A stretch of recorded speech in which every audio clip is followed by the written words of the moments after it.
Blue.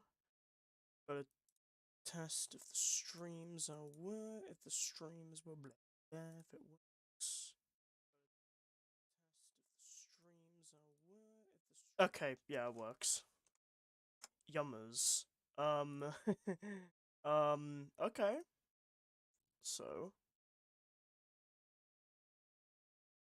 gotta ping everyone on my Discord server. Add everyone. Important stream.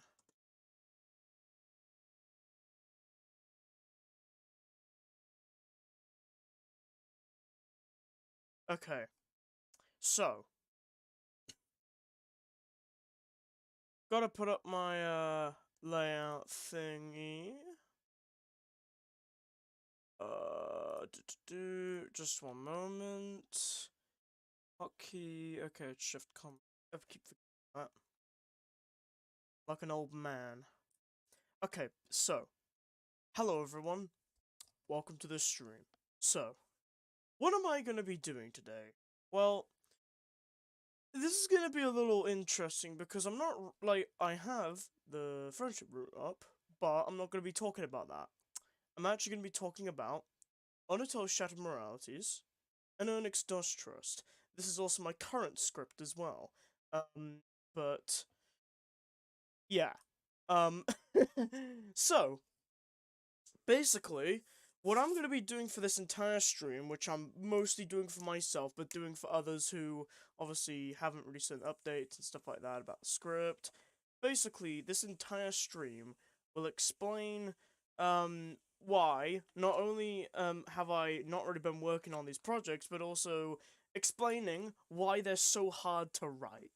Now, obviously, Urnix DustTrust has actually significantly changed. Actually used to be called a different name before, because it used to be technically canon or official until complications kind of arose. But yeah, this is the current script. Obviously, I might go through it, and hell, I might even do some changes here, just to, you know, really get my heads up and just talk about what I've actually done, because I have not talked about Urnix DustTrust in a long time. But basically, I got a comment from, I think if he's like JJ Gamer or something, basically explain it, like telling me, where is Shan Moralities? Where is the project? Haven't seen it, you know, and stuff like that. Haven't seen it in a long time. What are they talking about?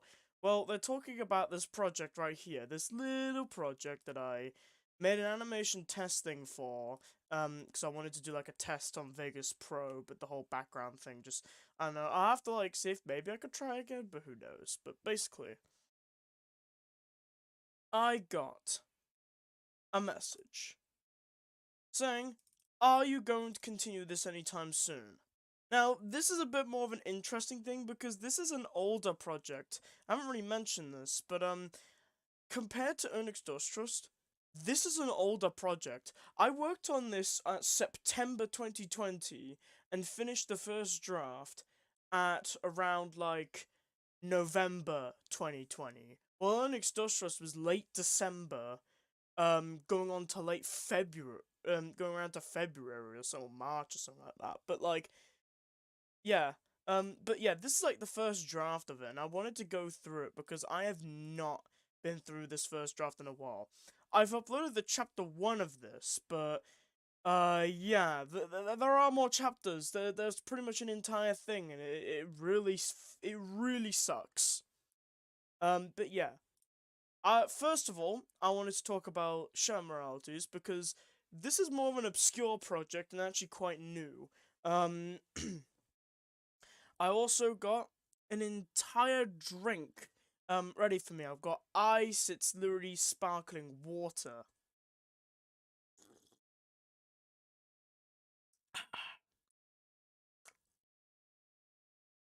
Just so my throat can survive. I'm not going to be reading everything. Basically, I want to just go through the main bits of the story. Now, obviously, this is kind of a thing to go back and make fun of the drafts like I usually used to do, but it's also important because, again, I haven't really worked on the show Moralities in like a long time, and I wanted to go through it because it was a bit of an interesting ride. Um, and above that, talking about my project, Urnix DustTrust. This also explains why it took such a long time to because I mean I remember I went to 2021, like it was like around like August or something like that when I actually released it. The technically third draft of it, because there was a second draft, but it didn't really change significant things, but there were quite a few interesting things to take note. But basically, what I want to go through is explain why I'm gonna be putting Shamoralities, or what it would probably be put as a different name, into the back burner for now, while I work on something else like, well, my DustTrust take and, well, Delta and the Friendship route. So, yeah.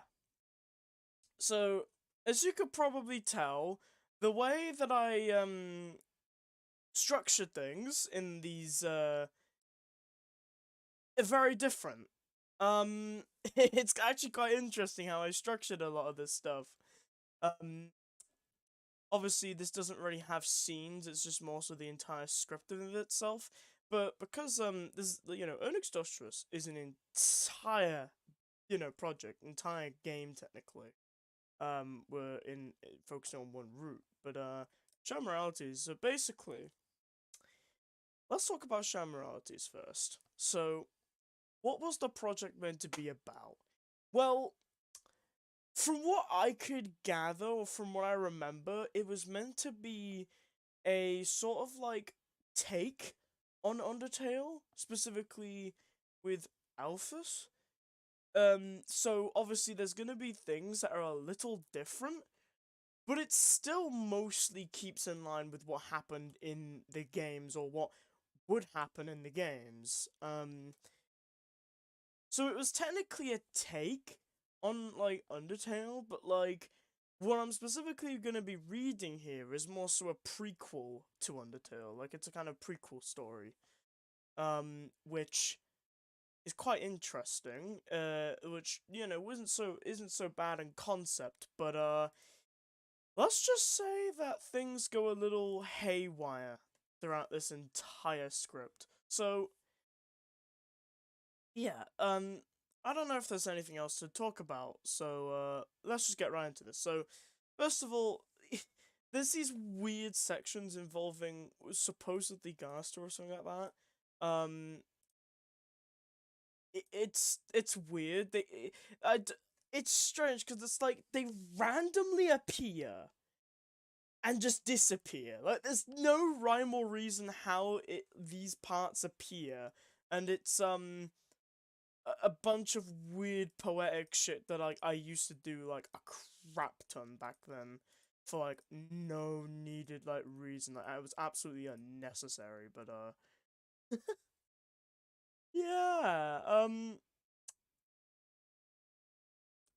What the fuck is this? I don't know, man. It's I think it's meant to be going on to like the theme of like, the like it is got to do like the raw scientist stuff, but it's so fucking weirdly portrayed. But anyway, let's actually like I don't think the Gaza sections throughout these like entire stories really are really helpful. Um, like this one I think has to do with like making it similar to like Alphas. It's weird. I actually don't really know much about them, but like they just appear, and some of them are just really short and don't really have much meaning. And then the fourth one is just entry 17, which, I mean, I guess that's interesting, but like, there's just no reason for him to be in it. Like, you could cut these entire parts out, and it would literally do it would not do anything to the story. Like, it's just slop. Random slop being randomly placed there for no reason. But, anyway, now we're gonna be talking about this scene, which is the one that I, did the test animation um, for this project.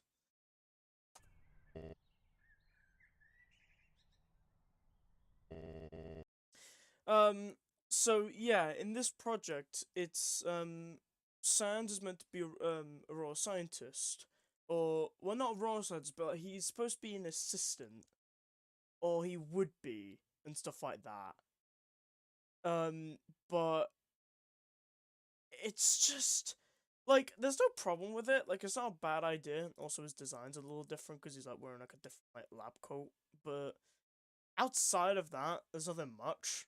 Like there is actually a design for it. If I can go on my Discord server, because I think it is in the Shad Moralities, like is it an art and oh yeah, you could. There is actually an art of it. It's made by Fuzzy, by the way. You know the guy who was exposed as a groomer. And pretty much went, I can't record on phone. Yeah, that guy. He made this. The nose is a little weird, but like I guess it's not terrible. Like he did exactly what I asked, and like it does sound interesting, but it does look nice, but that's kind of it. Ava made a few things, but she's not really doing much anymore. Like I haven't even talked to her really. For some reason, she just went poof. But people change. It's not really much of a problem. It's actually nothing drama related. I don't have any bad blood between her. It's just nothing much. There was also something by Sego. This is like another thing. It was meant to be for, like a main menu thingy. These were some sprites by Ava, which would be Sans, so it'd be his full outfit and also the supposed lab coat. It's not a bad design, definitely not. I just think it's it's interesting, but there's nothing really wrong with that. It's just the writing itself is just fucking horrible. Like, obviously this is like the entire section, and yeah, his edgy phase.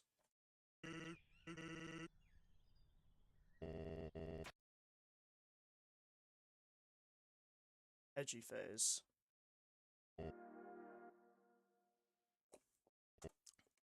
But TLDR.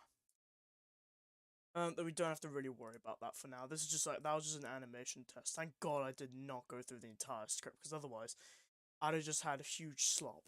But, basically, this entire scene is talking about the old raw scientist who died. And it's implied that Cern saw him die. Gaster die. He doesn't actually have a physical appearance. He doesn't really, like, appear. But, yeah, there's some weird stuff. It's like, you could read it yourself, but, like, holy fuck is the dialogue, like, kind of iffy. Now, it gets far worse, trust me. It gets, like, a lot worse when you go down the script. But, like, I wouldn't find this scene to be a bad idea. Like, I think it does make sense that he would, obviously, like, you know, Sans would do this, you know, he'd, like, talk to him and stuff like that. I just don't think he'd be edgy, though. Like, it feels like he's just so unnecessarily edgy in this part. Like, throughout the entire, like, you'll see it gets worse, but, like, he kind of acts like himself. Like, he's okay at times, but, like, here, like, obviously he's a bit more serious. That's understandable why. But, like, he appears, and obviously, Asgore thinks, like, he's, nothing's wrong, but he's obviously dead, and it's so weird the way the dialogue is done, though. Like, you'll see, but, like, so far, I don't think this idea of the scene is bad. I think it's actually quite interesting to see him act a little different, but not too different. Like, just to basically, like, show that, like, you know, how we may have acted before, and, you know, just show how we act in Undertale or whatever. Like, I think it's not a bad idea to do something like this. I just think there's a bunch of problems. Like, obviously there are ones you could easily fix, like, just don't mention his by name at all. Just obviously refer to him as, like, you know, the professor, you know, implying that it was the old royal scientist. That kind of stuff. You know, that could have been easily done. You barely even need to mention him in this fact. Like, you just have to you have to understand that, he's basically talking about what happened. And obviously they're kind of struggling on what to do next because they don't have a raw scientist, and as everyone said, the raw scientist is obviously a genius or something like that. And, yeah, it's all cool, but yeah. But it's after when he's dead. Obviously this script is slightly different, because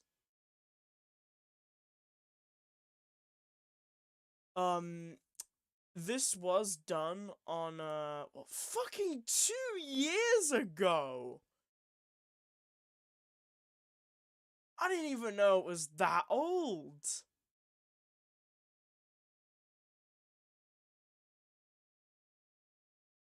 Oh yeah, I described it.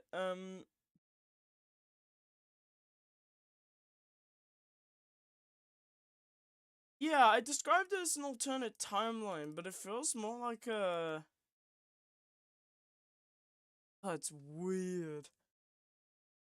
But yeah, because the thing is, like, I'd like the most comments and stuff like that was like 2 years ago, and suddenly 3 days ago, jump scare. But yeah, this is a weird thing. But basically, from what I'm getting at,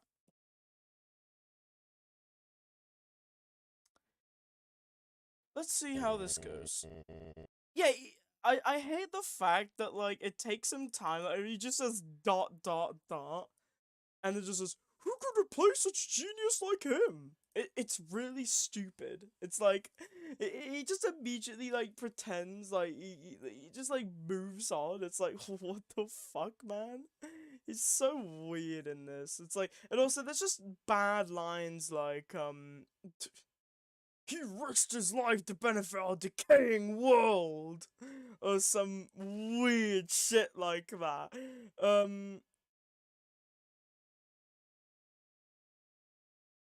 But it's just weird shit about like I remember there's this line which is like dimming away. Like, you'll see, but like basically what I'm getting at is the reason why I haven't worked on this project in a while is because this entire fucking like story is so messed up. Like, it's actually screwed. Like, the beginning, you could fix that, but it just gets worse to the point where you have to redo everything. Like, we'll get to that soon, but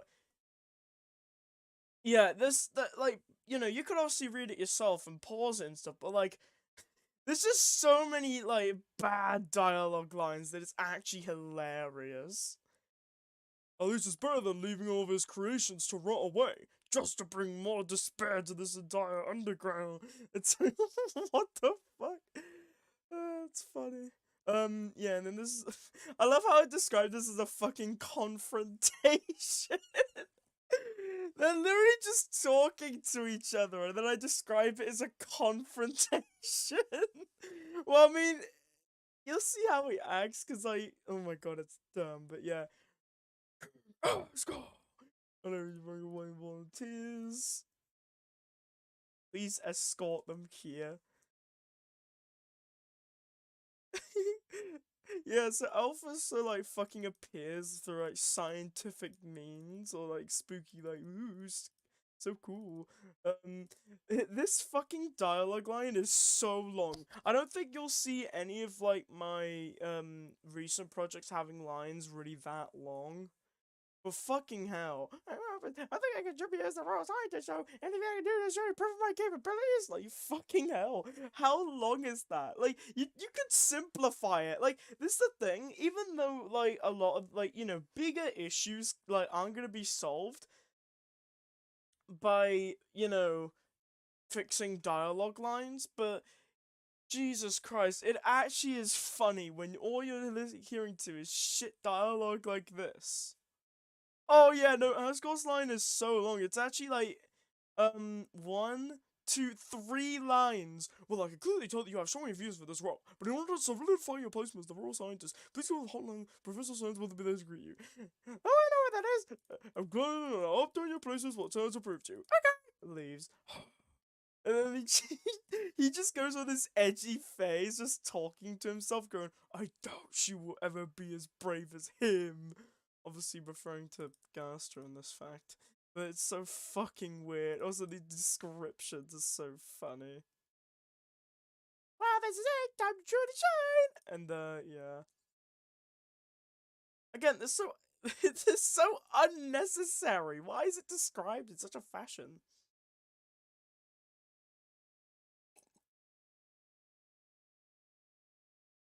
But I don't really want to be just making fun of the script constantly, because I could do that another time. And also, it's like a huge script, but, basically.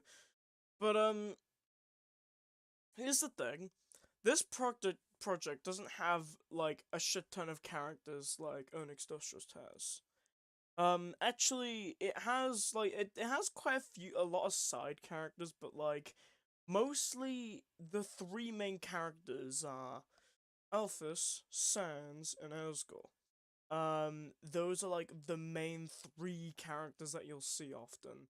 Now and again, you'll see Undyne, Metaton is in it, but, like, he's not really that important. Like, he kind of just appears to about his body and stuff, and then, like, gets the body, and it's like, oh my god, he immediately becomes a star. It's so weird. Like, there's some things here that, like, there are problems that are suddenly created for no reason. That, you know, if I followed Undertale, I don't think I would have those problems at all. Like, about the core. They're building the fucking core, like, building, like, a lot of shit, and it's like, do we even need to talk about this? Like, it should have already been made. Like, it should have been, you know, it didn't even need to be explained. It just feels weird. Like, the only good part about this project, okay, I think I'm talking a bit ahead of myself, but, like, yeah, you got this, normal dialogue, and it's just, oh my god. Oh yeah, the edgy line here as well. Yeah, and Sans was like, haha, I'm so funny. I ain't the judge here. Role assistant, as if I were born to do anything else. It's so edgy. It's so obviously edgy, but I can't get over it. Well, the simple project's not enough. Give me a few minutes. I need to get the supplies. They're kind of heavy. Hey, did you forget I'm an assistant? It's so fucking stupid. I don't want to be meaningless. Wow. Masterclass in dialogue. So yeah, they're basically picking stuff up. Shitty pun in shoes. Oh no. Yeah, and also weird allusions to Gaster. Like, that's the thing, like, there was always this allusion to him, and it's like, I don't think it's bad to, like, have, you know, some, like, idea that he exists, but he is, like, actually mentioned way too much. Like, more than he really should. I think it was like talking about puns and they're talking about Gaster. Like, Sans was just like, well, they did teach me some basics. Oh, nobody should be remembered. And she doesn't even fucking acknowledge it. Just goes, anyway, let's go back to the lab. No, I mean, anyways, let's go back to the lab. Of course! Yeah, she just says, of course, and fucking leaves. So let me get this straight. Okay, quick thing. In Urnix Stuff's just the first draft, you'll actually notice there's an exact line that's like this. It is literally the same. I think it's in chapter 2. But yeah, so let me get this straight. And it's sad saying that exact line. So let me get this straight. So let me get this straight. So fucking weird. But yeah. They're basically doing scientific projects and stuff. Weird explanations and stuff. There's one about, like, Metaton. And, yeah. Also, yeah, this is, like, the other problem is just, Earthgirl is just so fucking neglectful. Well, first off, why will I need to monitor her progress? She's the boss, not me. Well, nobody else could do it, so I thought you could fill that role. Huh, you're right. Anyway, I don't have a problem with what she's doing. Yeah, and there's this weird shit about like she could die, then she doesn't die. And it's called Ghost Edgy. You had one job! She had to completely reckless! You should stop being so spiteful. How about you get your act together and do something for once, instead of lazing around and doing nothing. Dot dot dot. I did what I could, and you expect me to be forceful? Scaring her won't cut the chase. No, letting her do what they want. Do you want someone to be as daring as him? Obviously referring to Gaster again. Not to the point of the brink of death. Not to the point of death within the first day of work. Then the conversation gets cut off because she disappears. Don't interrupt you. No, we're just discouraging your progress. And you're yelling about it? Whoa. This is actually a reoccurring line when character says something. Other characters say, like, so character A says a statement.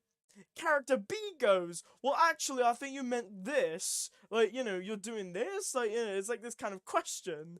And then A just goes, whoa. And either B or like, and the conversation just carries on. Any character just moves on without any fucking questions beyond that.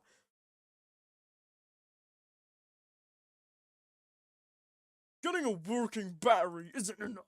This is easy to get it. Just for a highly powered battery. Fine, I will show you my true potential. Just you wait. That is also another line in Urnix DustTrust that's repeated. I don't know why I did this. I don't think it was intentional. Just you wait. Fucking hilarious. But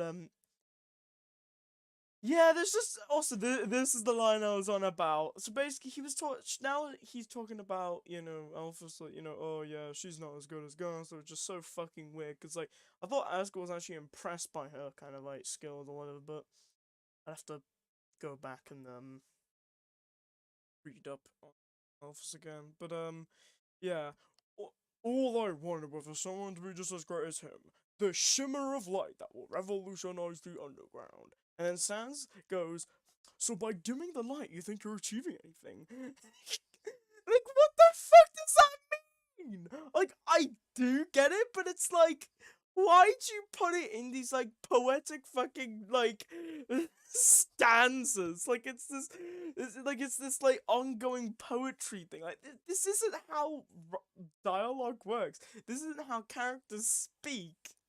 It's so funny. And that's also a reason, like, you know, this is obviously for people who want to, like, look at the script in detail, but, like, basically, what I'm trying to get at with you guys is that this script is fucking shit. Like, there is, like, the throne room stuff and the confrontation or whatever, even their introduction and stuff, it's okay. It's not bad by any means. Like, obviously, if you minus the dialogue, if you're talking about the concept of these scenes, they can work. But I just think the way they're done is just so bad. It's like, I'd have to redo everything. Like, and I'm not joking, like, every single part of this project will have to change in order to make, you know, any reasonable, like, good thing out of anything, really.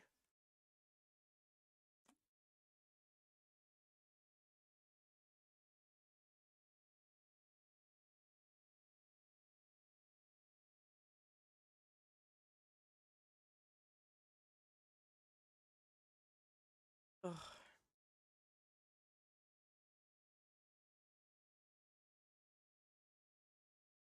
And as you could tell, like, you know, trying to work on, like, you know, it's just so many. Like, again, I feel like we'll just be here all day if we just keep, like, you know, constantly saying, like, you know, look at this dialogue line, haha, funny. But, like, as I'm saying, this entire script is so botched up that it's actually hilarious how bad it falls. Like, it fails on so many aspects that it's crazy.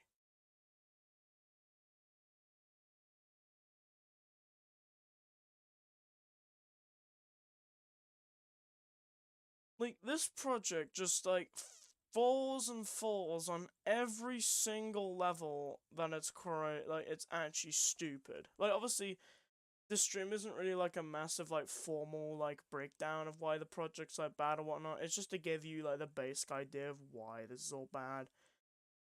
But yeah, it's all just, like, you know, boring shit. You could still, like, read through it. Like, TLDR, they do more experiments. Like, they finish Marathon's body, which is whatever. They start working on the core for some reason. They build the fucking hotel. And then it's the amalgamate experiment, like the determination experiment. Now, obviously, it's not a bad idea to do the experiments, so, like, start, like, proving a kind of skill or whatever, or, just to show that, she's actually, like, competent. But, like, my biggest problem with this project is, when you read, like, obviously we'll get to how bad this part is in a bit, but, like, you'll see that, like, Alphas and Undertow, like, she really cares about how everyone feels. To the point where she's scared to admit that she messed up and hides what she's done, which is, well, hiding away the amalgamates and all that stuff before they actually appear again, until, like, she finally gets the courage to just admit what she's done.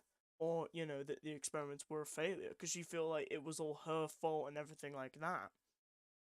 And that's honestly one of the more interesting parts of her character. She cares about people.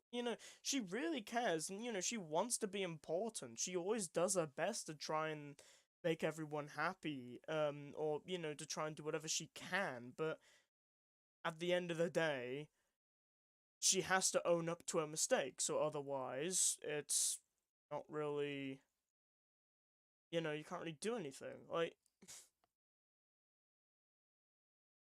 if she doesn't own no, if she doesn't own up to her mistakes, then she just won't really be a good person to do that. Like, should just forever, like, feel sad about, mistakes that she made, instead of actually owning up to them and then moving on from them, or, trying to, like, make people forgive her and all that stuff. And my way of thinking about her was so weird back then, because it was actually the anti Alphys when you think about that. Like, it was literally just, oh hi, I'm gonna be doing experiments. Well, don't blame me. It was just for science sake and stuff like that. It was basically portrayed like that, and it's so weird. It's like that just goes straight up against how she acted in Undertale. Like, it's actually laughable how bad she acts in this project. Like, to the point where it goes, actually counter to how she acted in Undertale. Like, and there isn't really, and it's not like it was even an intention either. It's so weird. Like, it shouldn't have been like that. It should have just kept to how she was. But apparently, I wasn't interested in that.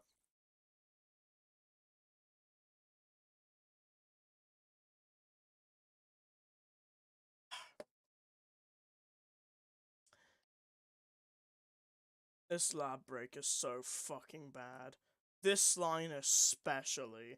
I get this is a joke reference to Wario will show you fun, but, like, it's so weird to have, like, a mostly kind of serious project with a little bit of silliness in between, to straight up having a literal break from the script and doing this dumb shit.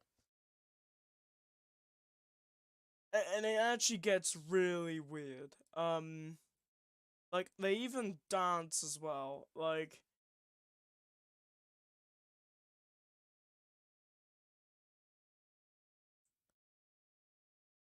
it's just a fucking dance. Yeah, they do the fucking default dance as well. It's actually weird. Like, this entire section is fucking bizarre. Barely anything, really. Like, they kind of just, yeah, and this edgy stuff about, like, oh, going to sleep and stuff like that. Oh, nah! Like, I think that there's this moment where, yeah, Sans, like, suggests that Alpha should, like, go to his place to, like, rest, because, also, for some reason, Papyrus is not on this project. It's so weird why he is. And I had a convoluted explanation as to why, but like, I won't get into that. It's actually stupid. But basically, for some reason, like, you know, they obviously they talk about like going to like sleep and all that. It's like, like Sans literally just says, "Nice argument, but have you slept on a normal bed?" And that's it. That's literally the entire reason why they kind of just go to his place. Besides his entire unnecessary dialogue shit. Um, just so many weird things.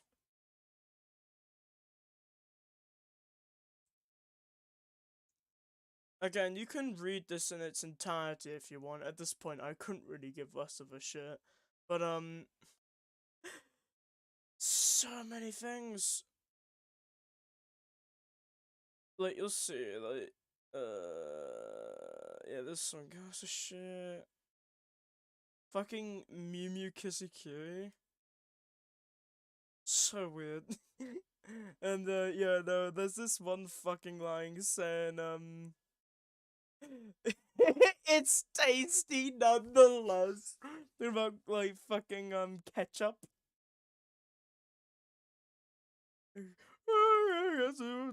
Those were French. That was certainly weird. It's certainly a talent. I guess you're right. Anyways, that's also another like fucking repeat after repeat line that I would keep saying.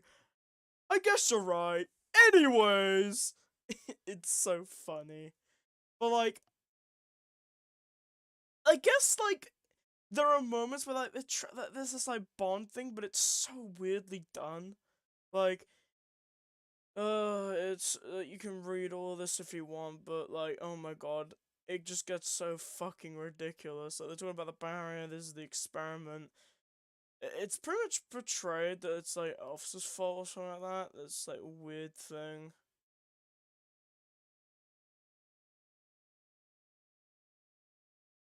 But I want to get to the ending. I feel like the ending is the best way to describe the quality of this project.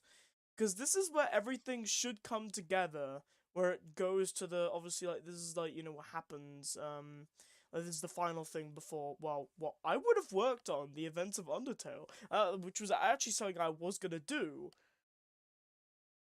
I'm glad I didn't go on with that idea and realize that things were just not perfect. But basically, from what I know, the experiments and all that is like done or whatever.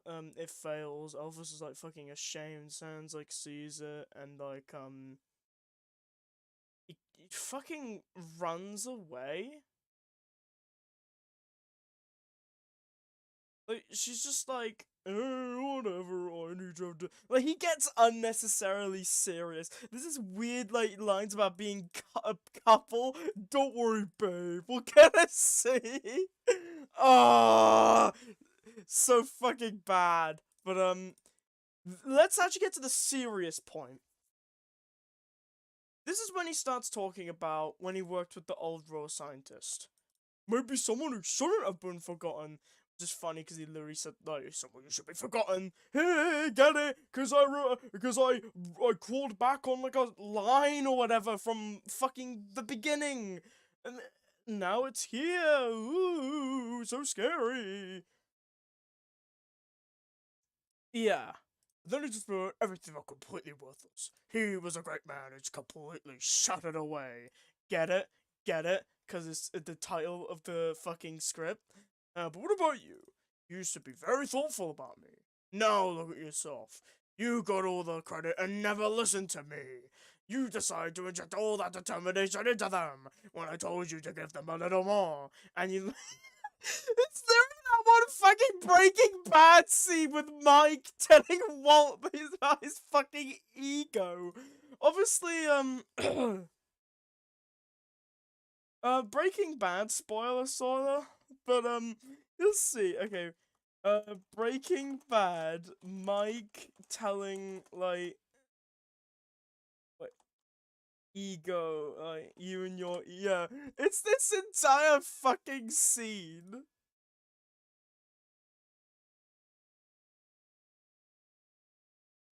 Hello, Walter. Before I hand this something from you. And what's that? The names of your 9 men. Why? You're never gonna pay him off. What's the point? The point is, Mike, it affects me. It affects... Leave town, Leave like you. Yeah.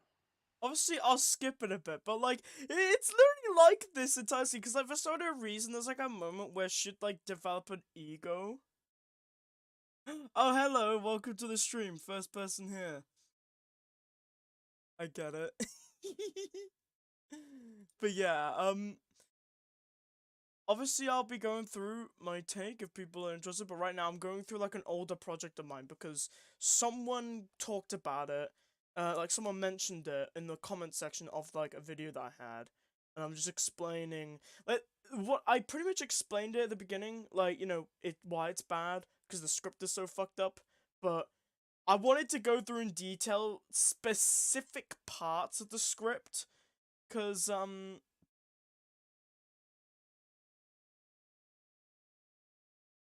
yeah, because I wanted to just go through, like, specifically the ending, because I thought the ending was, like, really important to just highlight how bad this is. We'll obviously get to similar scenes in Urnix DustTrust, and you could read a bunch of bad stuff from the first draft, but this is actually unknown, so, this is why I wanted to talk about it, because this is the first draft, and it was so bad. But yeah, I want to talk about this entire, this entire scene of Breaking Bad is quite literally like this scene is literally what's going on in the first draft, because, like, for some reason, like I said, she would develop an ego and stuff like that, and it just reminded me of this scene. Like, look at yourself, you got all the credit and never listened to me. You decided to inject all the domination into them when I told you to give them a little. And look at the catastrophe you created. Those lives are now tortured due to your mistake. Maybe Oscar was right. Maybe I should have told your capabilities. I literally gave you a bad save because I think this was a mistake when copying and pasting the script, because I originally copy and pasted it from, like, the original script or whatever, but, I think it said, I think it was meant to say I literally gave you his best bed space because I felt bad for you. Now look what you have done. You deserve to rot on the floor. I'm sure those creatures would hate what you have done to them. Now tell me, how the hell is this okay? It's so fucking bad. Like, his confrontation is stupid, but, yeah. Goodbye, Walter. Those names, Mike, you owe me that. On you. Wow. Wow. Oh, that's some kind of logic right there, Mike. You screw up, get yourself followed by the DEA, and now suddenly this is all my fault. Why don't you walk me through this, Mike? We had a good thing, you stupid son of a... We had Fring. We had a lab. We had everything we needed. It all ran like clockwork. You could have shut your mouth, cooked, and made as much money as you ever needed. It was perfect. But no, you just had to blow it up. You and your pride and your ego. You just had to be the man. If you'd done your job, known your place, we'd all be fine right now. That is literally what's going on here, but infinitely worse. You know, Breaking Bad's actually really fucking good, by the way. I actually watched through the entirety of it. It's so good. But, it's great, because it's literally just, like, this weird ego thing. Like, why, like, it was, like, this theme or whatever, but, like, it just wasn't well made. It's, like, I think there was a part in the script where, like, Alphys, like, gets, like, it literally, like, puts, like, a write a note thing. It's literally, Santa's Mike and Alphys's Bolt. Yeah, that is literally what it is. Like, that's the entire point of this fucking confrontation. Like, I mean, this is actually a confrontation. Like, this is, like, I remember I kept saying confrontation when they weren't even arguing, but this is actually a confrontation. Like, it sucks. It's actually funny how bad this entire thing is. Like, yes, I wrote this in 2020. I get it. But come on. I was so bad. But yeah, her like explanation is so short. Like Sans goes on this fucking huge dialogue situation. And what happens? What was I supposed to do? I wanted the experiment to work, and I didn't think a little would be enough. All I wanted was to see their loved ones again. It's so weird, because, like, that line could probably imply that she still cares, but, like, it's so weird.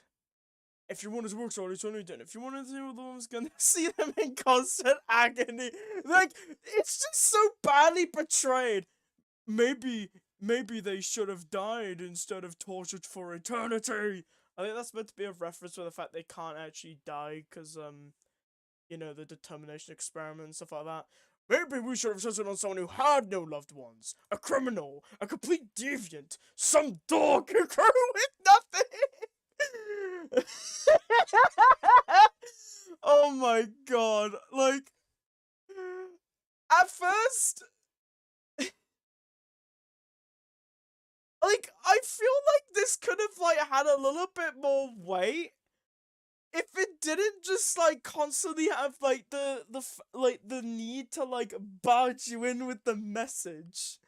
Like, I get what he's trying to say, but, like, it's so fucking weird. No, those sons want to know where they are. What are you gonna tell them? ... He just, like, Elfish just says nothing. Like, it would have been more interesting if she actually at least said something, even if it's bad. Even in the game, their families gave no craps about their loved ones being blood monsters, which makes me laugh my lungs.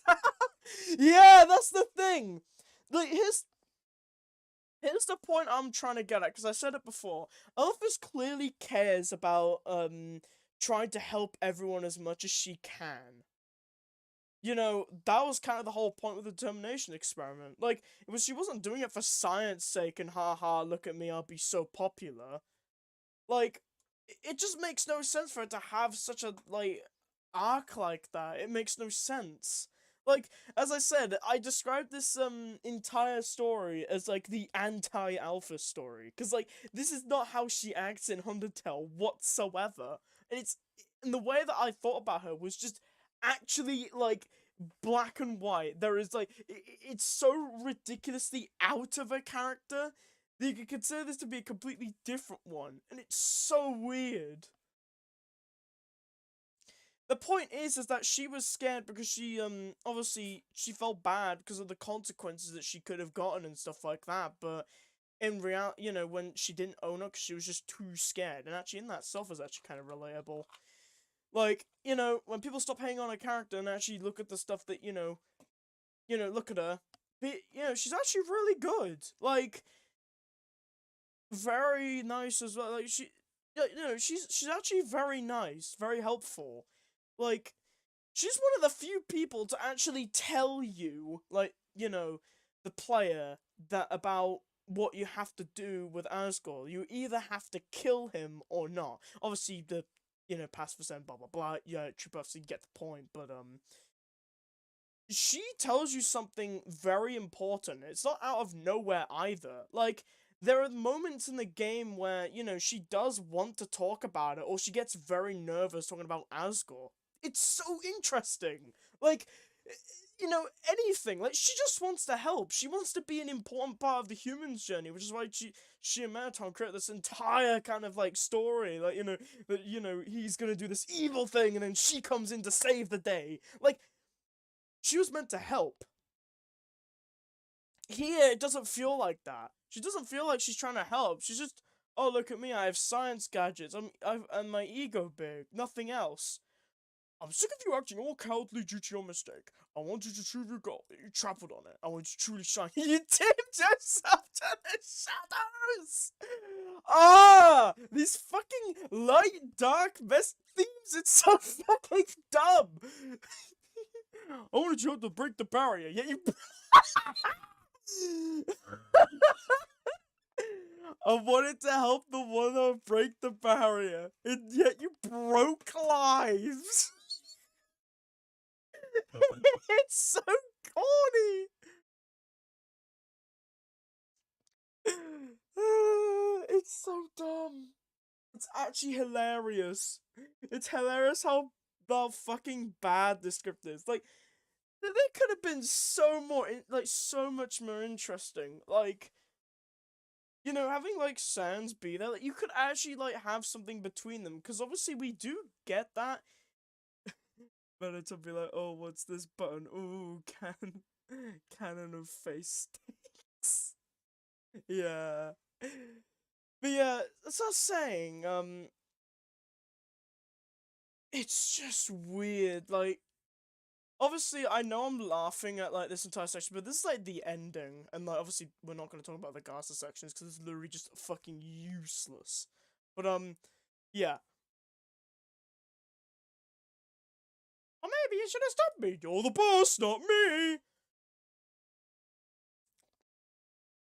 I mean, time and time again, it literally just shows that she doesn't give a shit. I tried to stop you, you carried on anyway. Well, maybe Asgard should have made you the boss, but it seems that you're a lazy And then, he goes on this fucking edgy phase. Like, you'll actually see this. Yeah, I will not vote for you again! Yeah, apparently, he fucking lifts her from a chair! Like, he's about to fucking kill her or something like that. I don't know if he's about to kill her, but, like, he's about to do some crazy shit. And then realizes and stops. You have caused enough anguish, and you shall pay for the consequences! And stops. I'm so sorry, office. I can't take it anymore. Just don't talk to me again. Shots! I'm so sorry! It's literally just, that's how it ends. It goes with this, like, fucking edgy ending. Which is, like, if I actually found the script recently, it actually goes differently. Like, it's actually less edgy. The dialogue still isn't perfect. But, like, it actually, like, this entire scene was actually improved tenfold.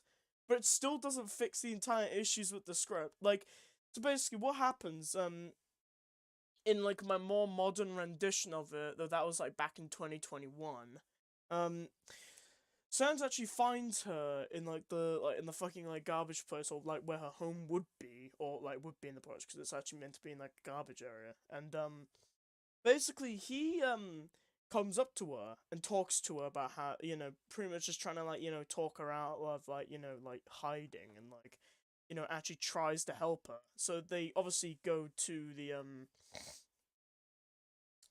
they go to, what is it, like, they go to the hotel, there's no "don't worry babe" lines, blah blah blah.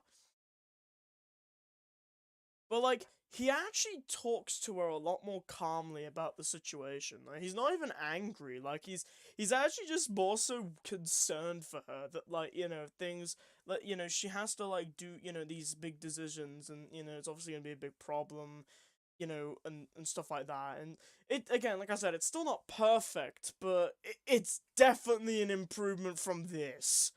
Oh my god, this is fucking horrendous. Like, it actually just ends off in an edgy way. Like, you don't really need to know the story in detail. All you need to know is that this entire fucking project just sucks. Like, the reason why I haven't worked on this project in a long time is because I'd have to be changing everything. And I mean everything. Like, I technically did this on my DustTrust take, but you'll actually understand why it was easier to do something like that than Moralities. Because Moralities, I could think of, like, what? Like, 2 or 3 scenes that could be repurposed, maybe if you, you know, obviously count the end, like, you know, a couple outside things. Yeah, it's literally entry 17. It just ends off like that. It's a bunch of weird shit as well, but it's not important. Like, it's actually just insignificant. But, as I was saying, this story just sucks on so many levels. Like, it actually is crazy how much it fails. Like, when I'm reading through this, like, it's like some scenes could be repurposed, But then there's so many that need to be changed, like, completely. Like, because I remember me and Ava had these kinds of ideas that, like, if we ever were to go back to a project like this, things would really have to change. Like, when I was looking at this, we thought, because obviously, do you know two characters who were actually significant to Elvis's life who never got mentioned? Carrie and Bray. They were actually, like, characters who were, like, pretty important, like, to our life, and they weren't mentioned a single time. We actually had the idea that we were actually going to include her a lot more, and even Carrie and Bray a lot more, in the in the project, that they would actually talk to each other and stuff like that. And obviously, as long as the character personalities are spot on, that's a perfect trio to start a story with. You could obviously have other characters too. You could still have Sans and Office. That's totally fine. But it's this project would have to significantly change in order to be good, or to at least be decent. Yeah, it's actually crazy how much stuff is forgotten. Like, Metaton is barely used. He's laughably, like, sidelined. So many characters could have had a lot more interesting moments. Hell, fucking Undyne, out of all people. Like, she definitely had an effect, but she just appears and then disappears, and that's it. Like, there's nothing actually going on. It's terrible.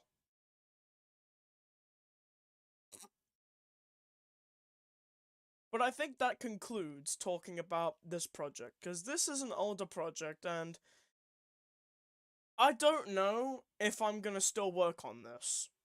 Most likely not. But if I do, then I will have to be doing so many changes to make it feasible.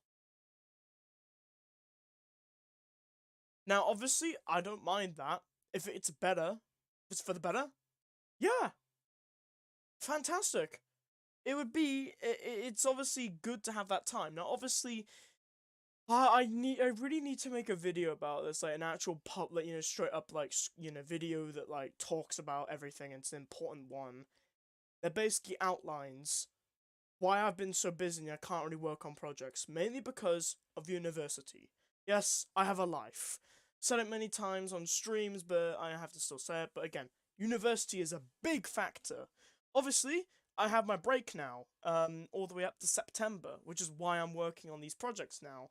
I've been working a lot more on the Deltarune project, but I do have plans on hopefully getting, like, through Urnix DustTrust. I really want to finish chapter 1. I want that to be, like, actually finished. Like, tick tick, done.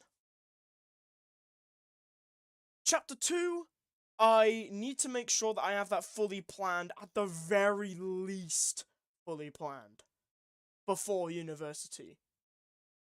When I have that planned, then I could just go on the scenes and make them finished. And hell, you could even tell that, I had these, like, random ideas, we'll see how they actually fit in, but when I was playing through Undertale, I actually thought that these would be great ideas, that would actually be very interesting, obviously with a lot of meaning into it and blah blah blah, but we'll talk about that. But Moralities, I have no clue if I'm going to be working on again. I don't think it's even going to have the same name.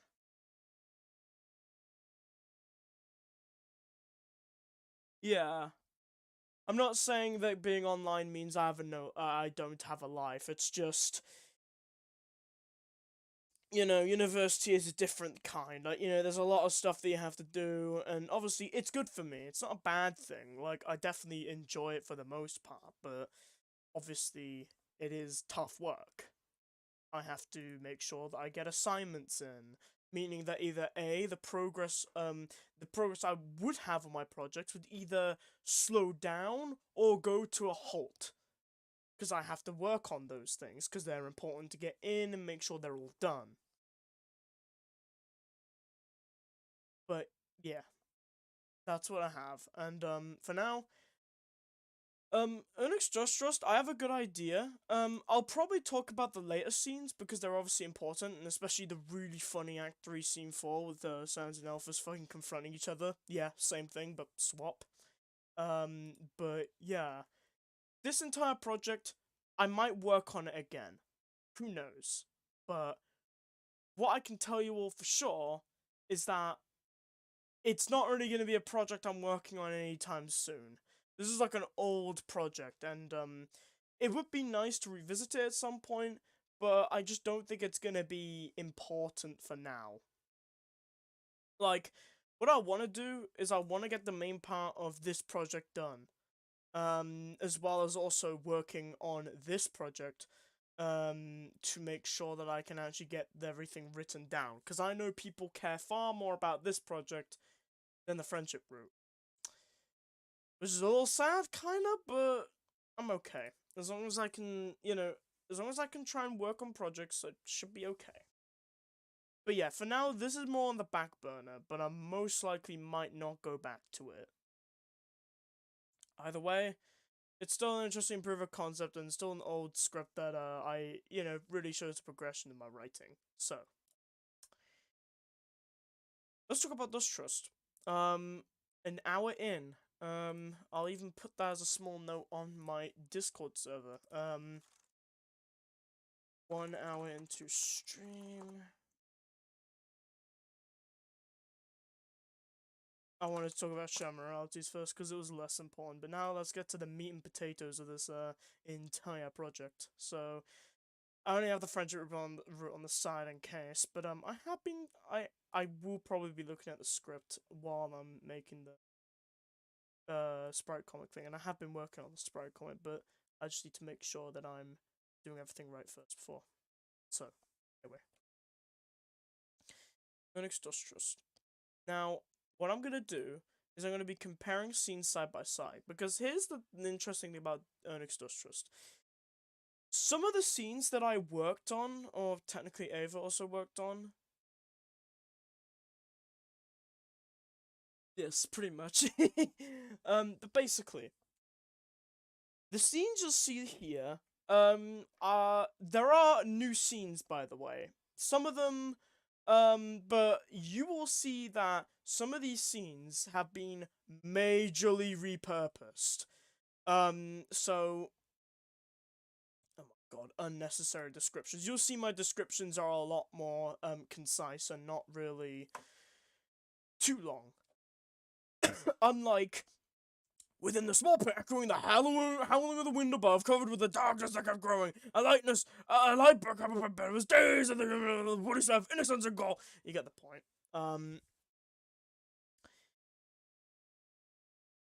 Dialogue's weird, but there's no tutorial. This implies that, like, it's supposed to be, like, constantly at resetting and shit like that, but, this is the first draft. Obviously, I have this on DeviantArt, and I'm sad why people still like this. But I don't know, human. Boy, you look awfully confused, don't you? Since no one's around, I guess all the things are here. Ready, here we. And then dot dot dot. I don't like Kenny. You've seen this before, haven't you? That bored expression of yours says it all, so I take that as a yes. I guess you're still not satisfied, are you? How many times do you have to do this before you get bored again? Let me tell you, you're persistent if nothing else. But don't worry, that attitude is going to change real soon. When you realize another one of the kind plays the same game, just you wait. It's fucking weird. Like, it just goes on out of nowhere to, do this shit. But now, with my project, this is where things get a little funny. Yes, absolutely masterclass. I wouldn't say, like, it's absolutely garbage. Like, I understand it's doing what it's doing. It does its basics or whatever of, like, oh, you know this and shit like that, but that's kind of it. With this, it's actually a bit different. Now, obviously, it starts off with the same premise like it usually does. Like, the whole entire point is that it's reset. Like, it's like a reset, but not, like, pacifist, or like it's like a genocide. I think from what I know, like the whole premise is that it would be a constant genocide thing. It kind of goes off the basic premise, like all the other projects would, but like it wouldn't be to the point where you do a true reset. Like you wouldn't actually reset everything. So basically, technically to the point where you're near Kara, but not actually going to Kara, because obviously that would change everything. Swap would be Frisk, but we're not going to talk about that. As I was saying, this means that with the constant resets, the whole entire point is that they kind of know what's like, going on, and if this is what happens again and again, then, Temmie gets a bit more of an idea of, like, what's actually going on, and obviously, because Temmie, Fiery Replacement, would actually have, a lot more knowledge about this. Obviously, I know someone like Papyrus would, which is why we'll get to Papyrus in a moment, but, yeah. The entire premise basically hinges off that fact, that it would just be like that.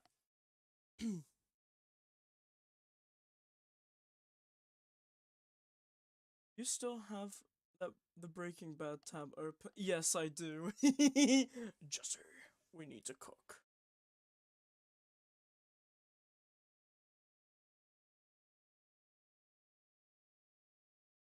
But yeah, so it still goes off the basic premise, but here's where things... Well, obviously, you could tell a big difference in this project. For some reason, Temmie speaks in this constant, like, voice. But here, Temmie actually speaks like a Temmie from Undertale. And this is where I actually like it more, because obviously, what I'm doing is technically following canon swap, but not fully. Like, obviously, I have my own takes, my own ideas, but it's still technically canon swap. But I'm not too massively concerned about that. The main point is, we have this introduction. Obviously we'll get to Asgore as well, but yeah, as you can tell, also, Asgore is so fucking weird as well.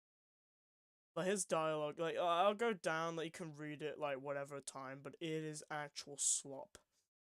But yeah, here, anyway, let's actually look at the original. Like, the actual, like, this version. Obviously, they wake up, and they go to Temmie.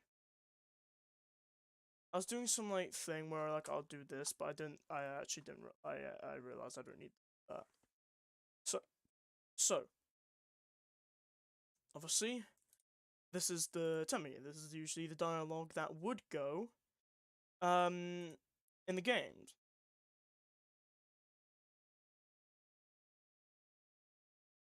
And obviously, it goes with the original, like, tutorial kind of thing, with Undertale. And obviously this is the genocide route thing, so, of course, obviously we'll get to it, kind of, but things get a bit interesting, but it starts off with, the original, and it's just a constant dodge.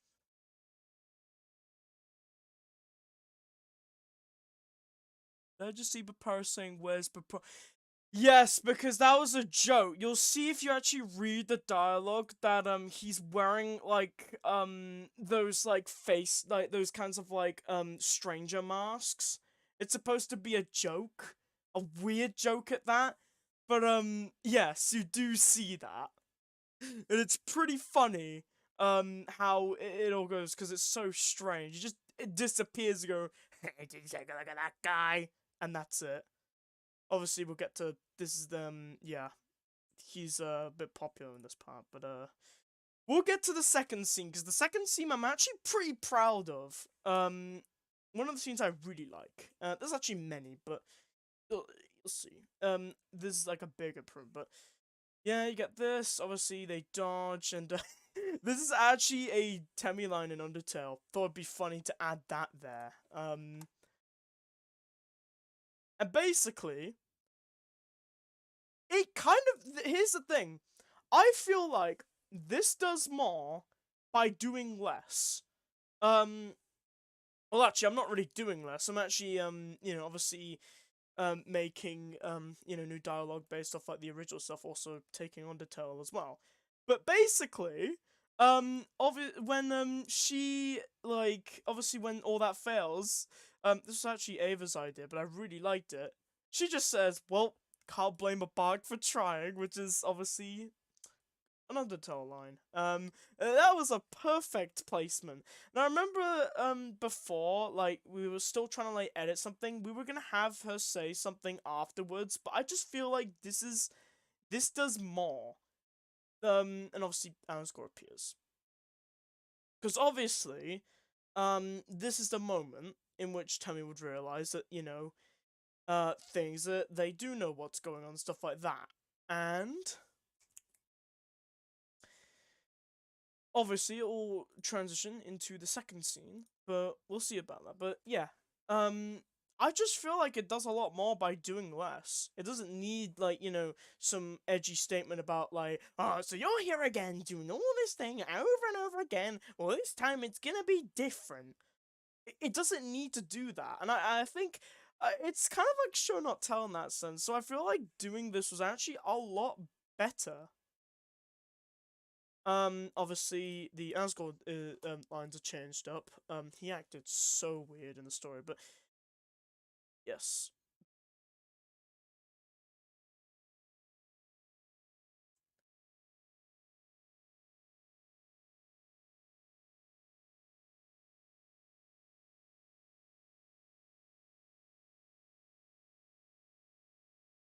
Yeah, obviously I'm reading through this, because obviously this is very important, but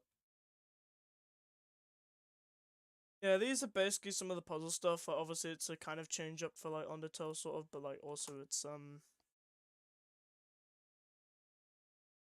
just to really make sure that we try and make him, actually feel like he cares.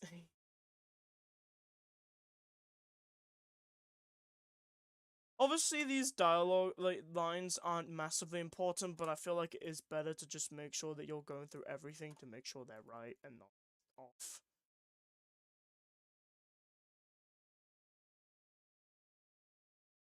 Don't know why that line is, like, up there. I think I was doing some, like, changes and stuff, but I'll leave that. I'll put a little bit more details later on. Like, I might go and actually do, like, a, like, line by line sort of check, but I'm just trying to make sure everything goes, like, by well.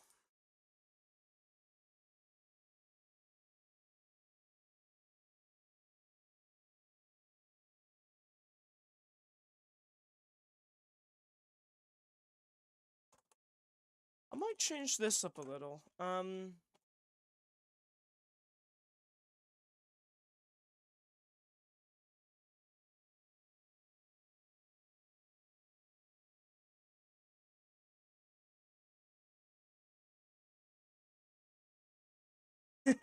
Yeah. But again, all I want to make sure that this dialogue isn't, like, too off. I gotta make sure it's important.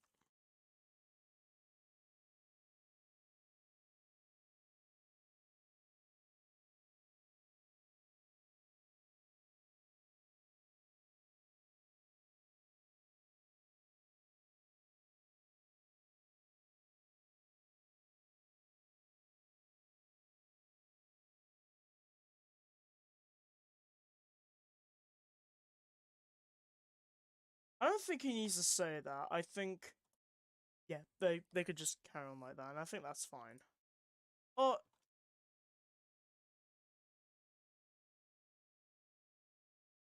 that's fine. Actually, we'll just keep that there. But yeah.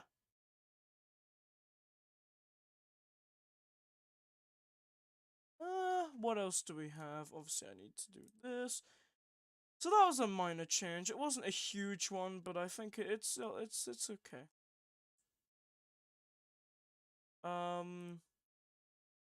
What else do we have? Oh yeah. Okay. Chapter 1, Scene 2. So that's the first scene sorted. You know what? Yeah, I'll leave that as it is. Like, you'll actually see in the script that some of the you'll see the dialogue, like, lines, like some of these some of these are actually labeled in the orangey color, because that's just to show that a scene hasn't been finished. But, I think so far, that is definitely a drastic improvement. 68 pages. Oh, yeah. No, this does count the scenes that haven't been, like, worked on. Like, these. There was an old version, like, I was actually going to make a chapter 3, but things just weren't working out. Like, I was actually working on it throughout, like, what was it, like, actually, like, 2022, like, after I published the third draft of chapter 1 and 2. I was actually working on this, but it just wasn't panning out at all. Like, I kept realizing there was problem after problem when I was thinking about it, and it just wasn't working. So, yeah. That's why I'm not really going to talk about chapter 3 that much, and obviously it's a bit different from the chapter 3 here, but yeah, and also during that time, like with 2022, I wasn't really particularly like, I think I was actually struggling with my A levels as well. Like there was a load of stuff going on during that time. During that time, so no, not 2022, it was 2021. But like, oh my god, I'm getting confused now. But but basically, yeah.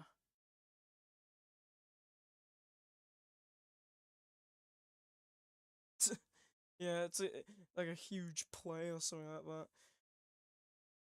Thing is that a lot of the dialogue stuff, like here, like it's not even like some of the stuff I'm not even gonna be like working like these aren't even gonna be like in like actual games.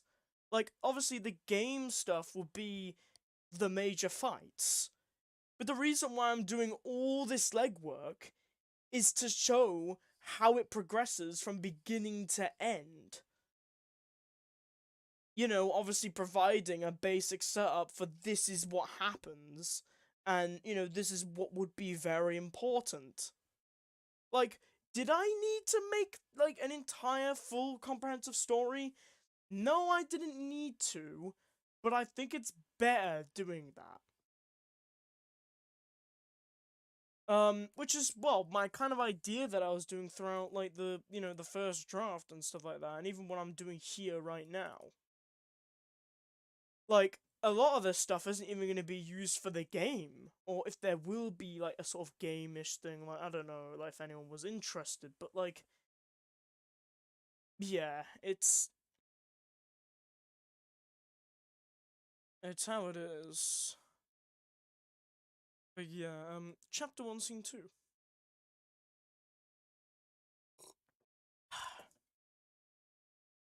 Roblox drink sound effect. Also, I'll be back in a minute, I won't be long.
Alright, I'm back. So, let's do a side-by-side comparison of chapter 1, scene 2. First of all, joke to make people start talking to each other with the iconic shit as a line. And besides, I'm already behind schedule. So many funny bad lines, but yeah. They talk about human and, you know, killing and stuff like that, and then Papyrus like just goes like, fine, I guess I'll go kill him. That's a spirit, no get going. I hope so. And then yes, funny thing how he mentioned Sans without like doing like he didn't really do anything. Also, fun fact, this entire dialogue section is the only part of my entire story that has little to no change. I mean, I think there are changes, but this entire interaction pretty much remains similar. So that's the funny thing. But you see, it's not really that good. And this is the entire reason why he kills, by the way. You know, for a project that's meant to be focusing on the killing, it just seems out of nowhere why this, stop right there! And then, yeah, it just kills random monster, blah blah blah. Asgore fucking dies in this section. For some reason, I think, yeah, Papyrus is here. He's just like laughing and walking away. But yeah, that would be the entire chapter 1, and don't mind the fact there's why it's called Act. That was fixed. But anyway, second scene, am I right? What happened here? So obviously there's a description, a bit more, of Snowden, but obviously not in the weird way. Bakery, obviously you'll know that the locations are the same, just makes it easier. But yeah.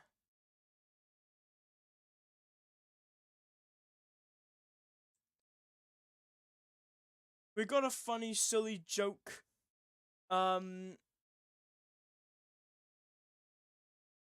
obviously, he's still got the mask. It's a silly little joke. It doesn't really need dialogue. It's, silly shit. And then he leaves, and it's basically the same joke, but I didn't need to do dialogue for it. And then there's the moment where he's just like, you know, and I specifically labeled that it would be a small crowd. He wouldn't have literally everyone. It'd be like a small amount of people. So that's something to take note. And then, yes, Papyrus gets fucking still jump scared by a toy. And also, I find it interesting how I put him, he was laughing. Oh, yeah, because he was, like, pretty much, again, that's the thing, Papyrus, like, immediately knows who Temmie is, and I mean, obviously, like, he still knows her here, but, like, he's not really, like, you know, fuck, I'm fucking pissed off. Yeah, no, his immediate first response is, what the hell are you doing here?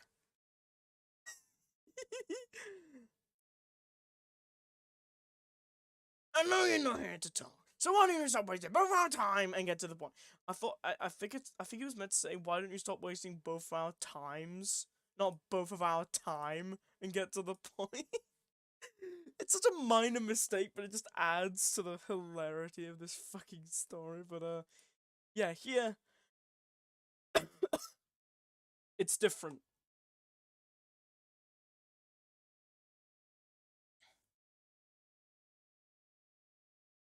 Hold on one second. I'm just gonna do these edits real quick. Yeah, this is what I mean. Like, it's still similar, but there's a little bit of changes and even you know, visual aspects to it as well. Which obviously, I'm talking about a story like this. It doesn't need to just be writing. It needs to be visual. So I did that as much as I could. But anyway, Chapter 1, Scene 2.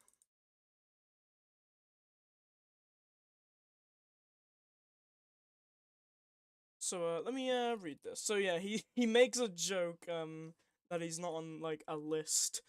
Like,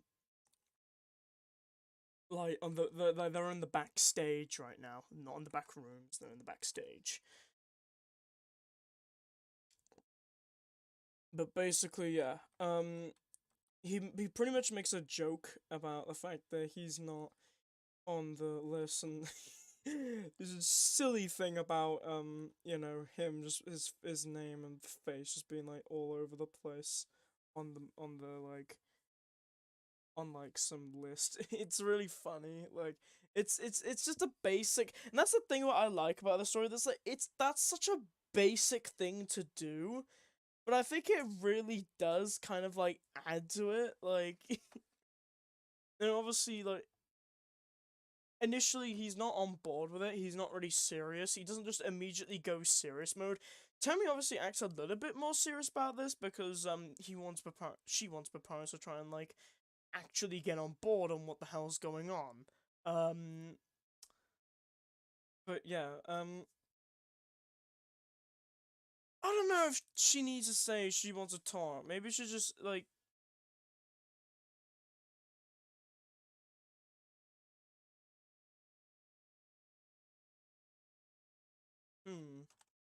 Oh yeah, you'll notice that some of the here's the thing. For now, you'll notice that all the tummy dialogue from here is in lowercase. That's because I'm that's because I'm still working on the dialogue, meaning that, like, you know, I wouldn't have to keep constantly making like keep making constant changes when I'm you know, doing this.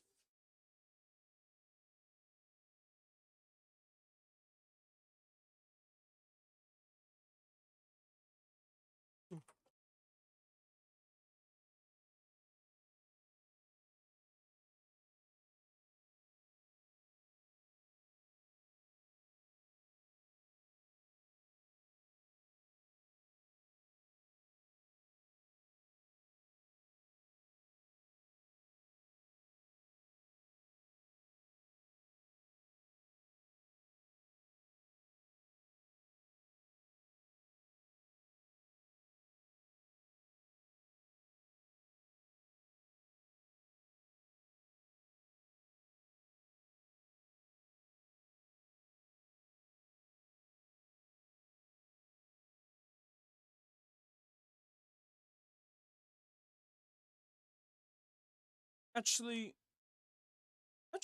no. I'll leave it to this. Isn't about the. It's not about the list.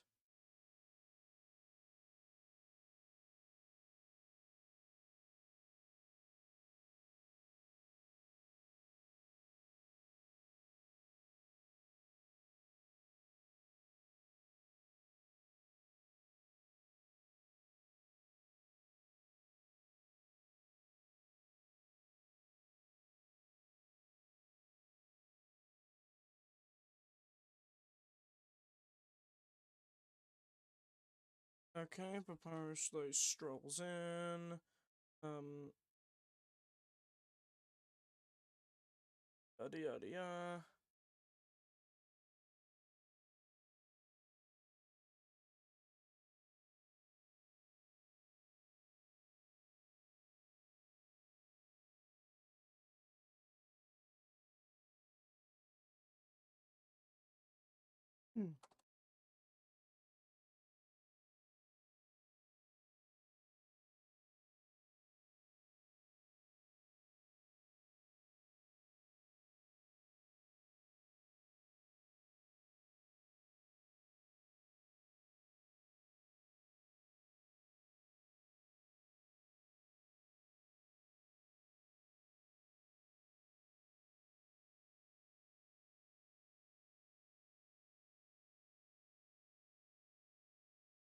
Alright.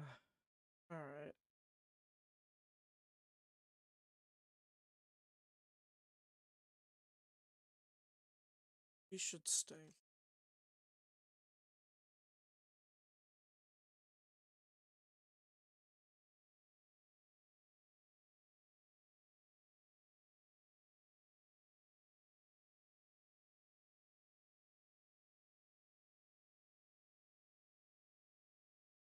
Alright, there we go.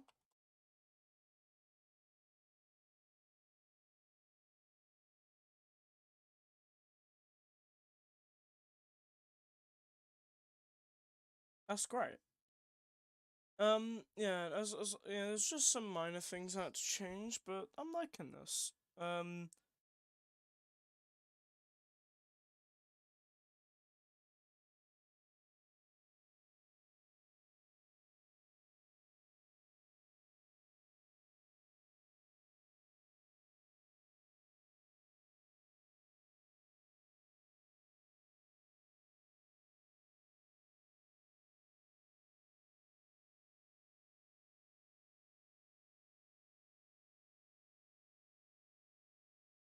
So yeah, this here, so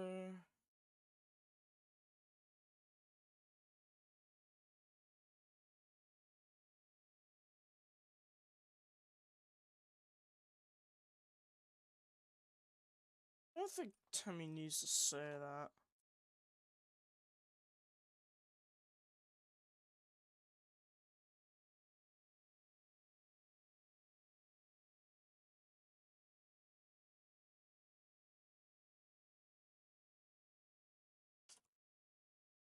Should I say that? Or trying to think of this now. Oh my god.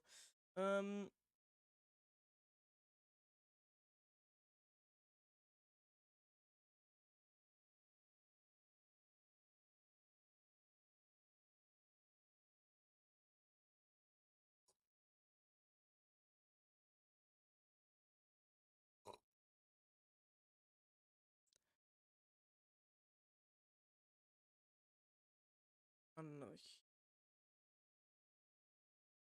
You know, I was pretty much just talking about like these projects, but I'm actually working on them now, which is a little funny.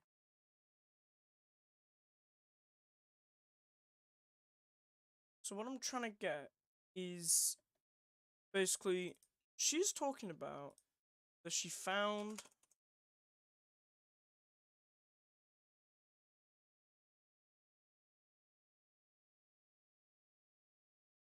that's kind of the idea, but I don't want to say dangerous. I am the one who knocks. Uh,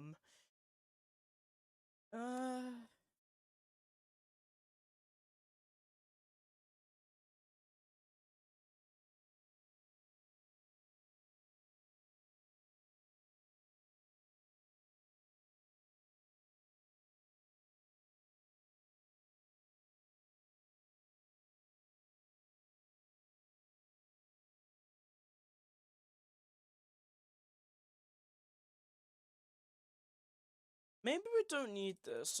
Maybe this could just be the entire conversation.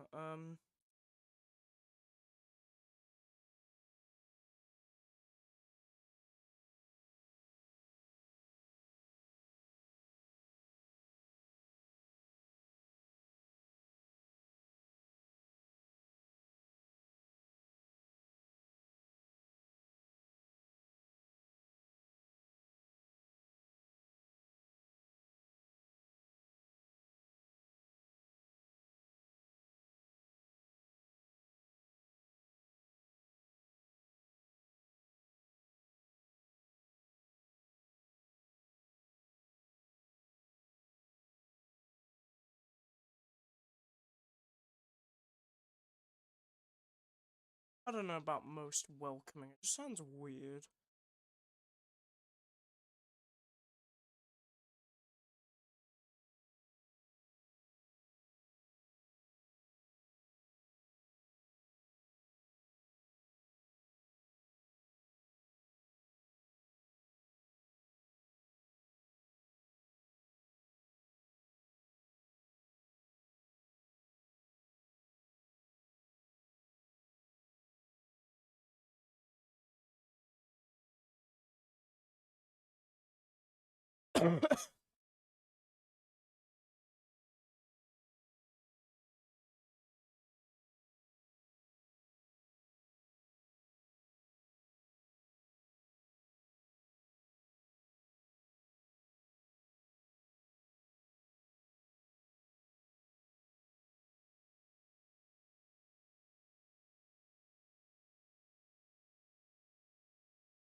No point in Timmy's dialogue because that's inconsistent, so I don't think I want to just keep it consistent.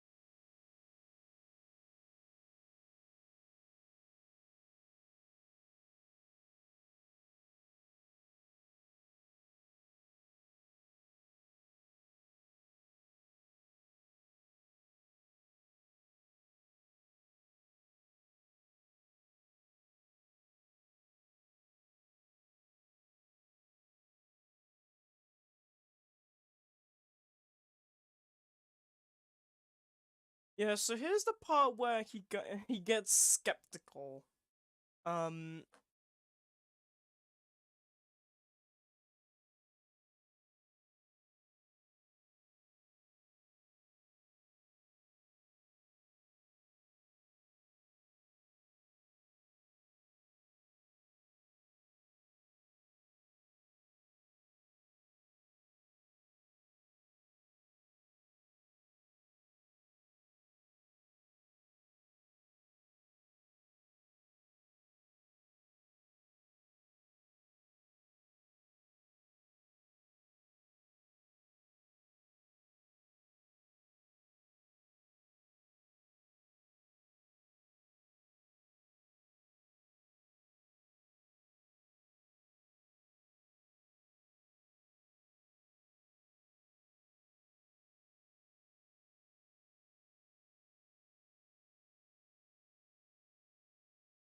Yeah, I actually like that. Hey, kids are kids. I'm sure they did nothing.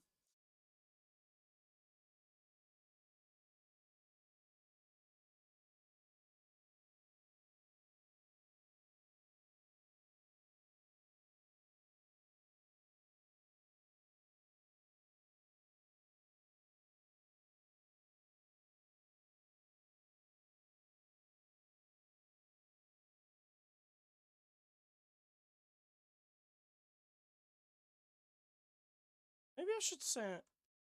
I'll think about it. But maybe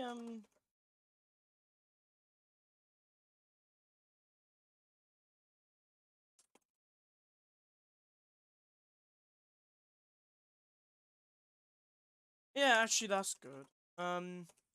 Maybe you caught them at the wrong time.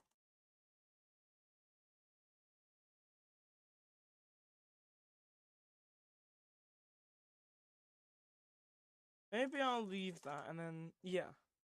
Oh yeah, this is where this is where she starts to get serious, or a little bit more serious. But like, obviously, this is the moment where he realizes that like, there is actually, serious shit is going on. And obviously, because Papyrus has knowledge about like, and stuff like that, then yeah.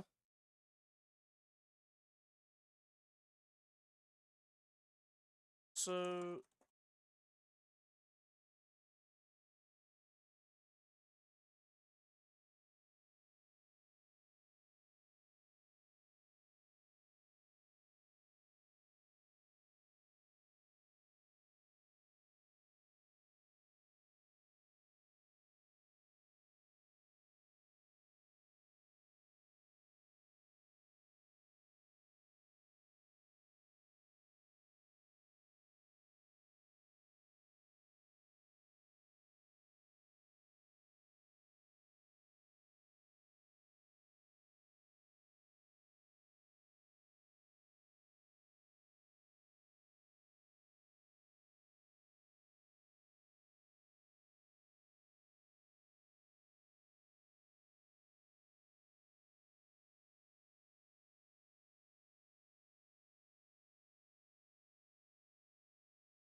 I'm trying to say something. I don't want to say human will kill us all or something like that, but at the same time.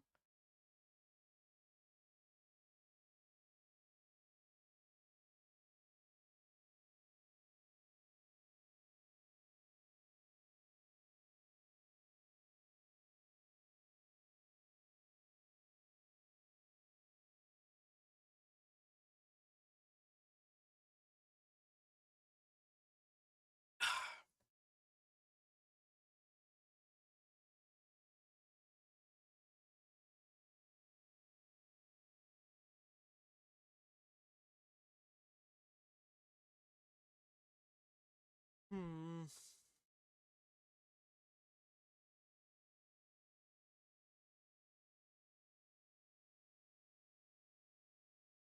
I'll put a note to myself saying, like,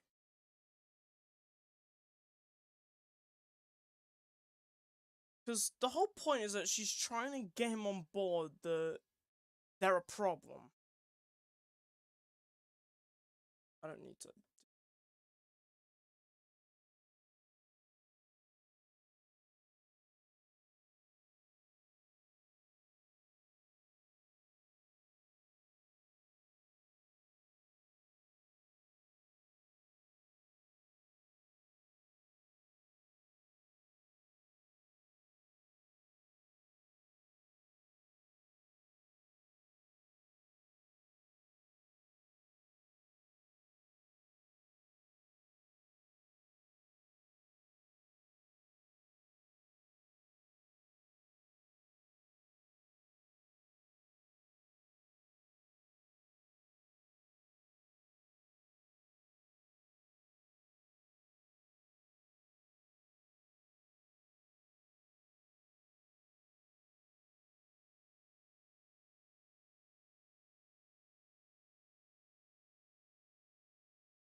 Actually, I'll keep it like that. I think it's fine.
Boom. There we go.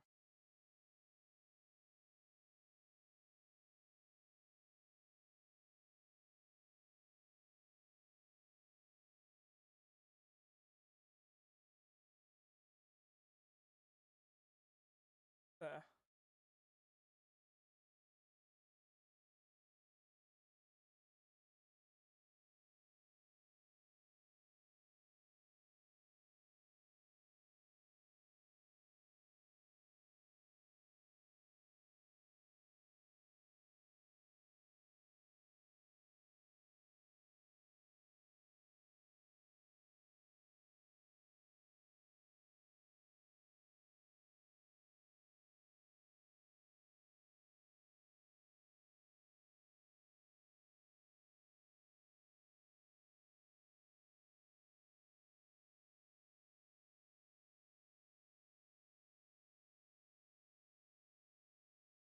Ah, I said then twice.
There we go.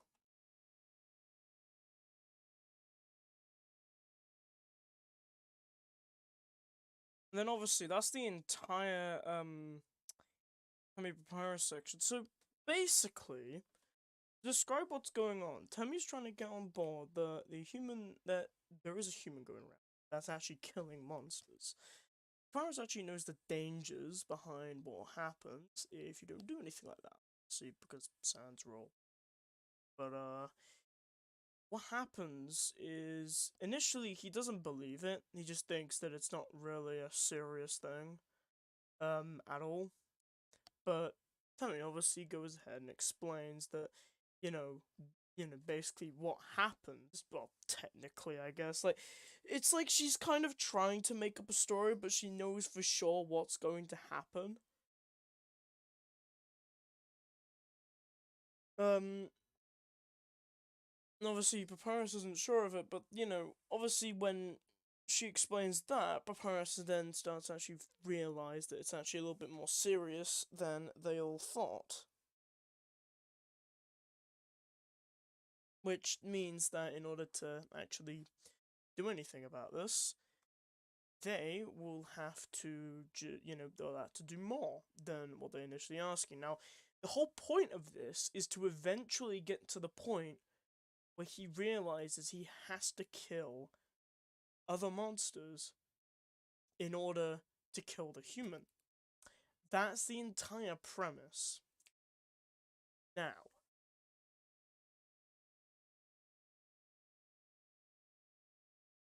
right now, this scene is obviously there's going to be different scenes regarding, involving this, but as you can tell, this moment is exactly when, you know, he realizes that something bad's happening and he needs to, and that, something will have to be done, or, there is something that, needs to be done soon.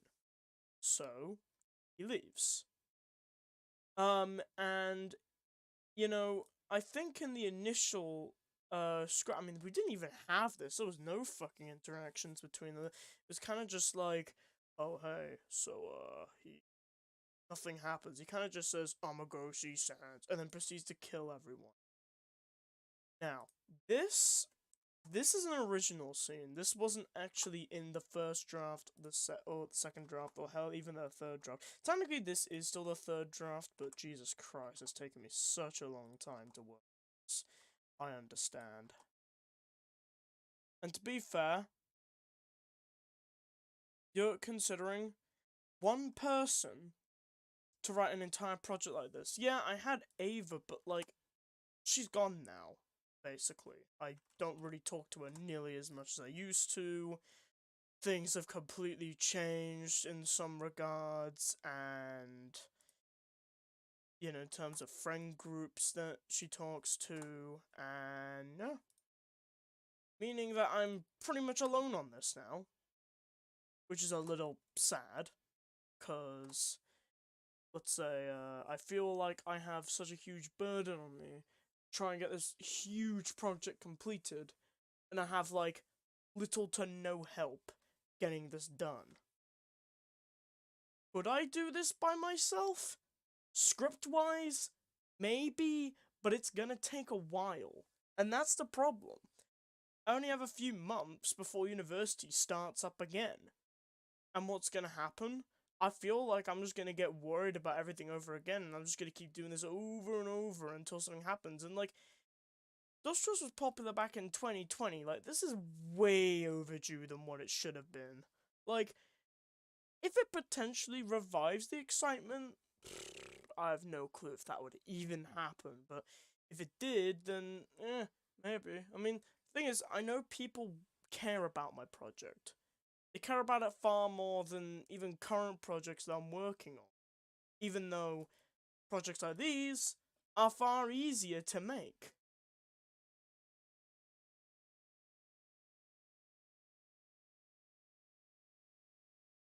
With this, however, now I'm basically on my own, writing a huge script. Mind you, like, I'm not even finished with chapter 2, but chapter 1 is, like, 30 pages long, which is nearly just as long as Daughter in the Friendship Route.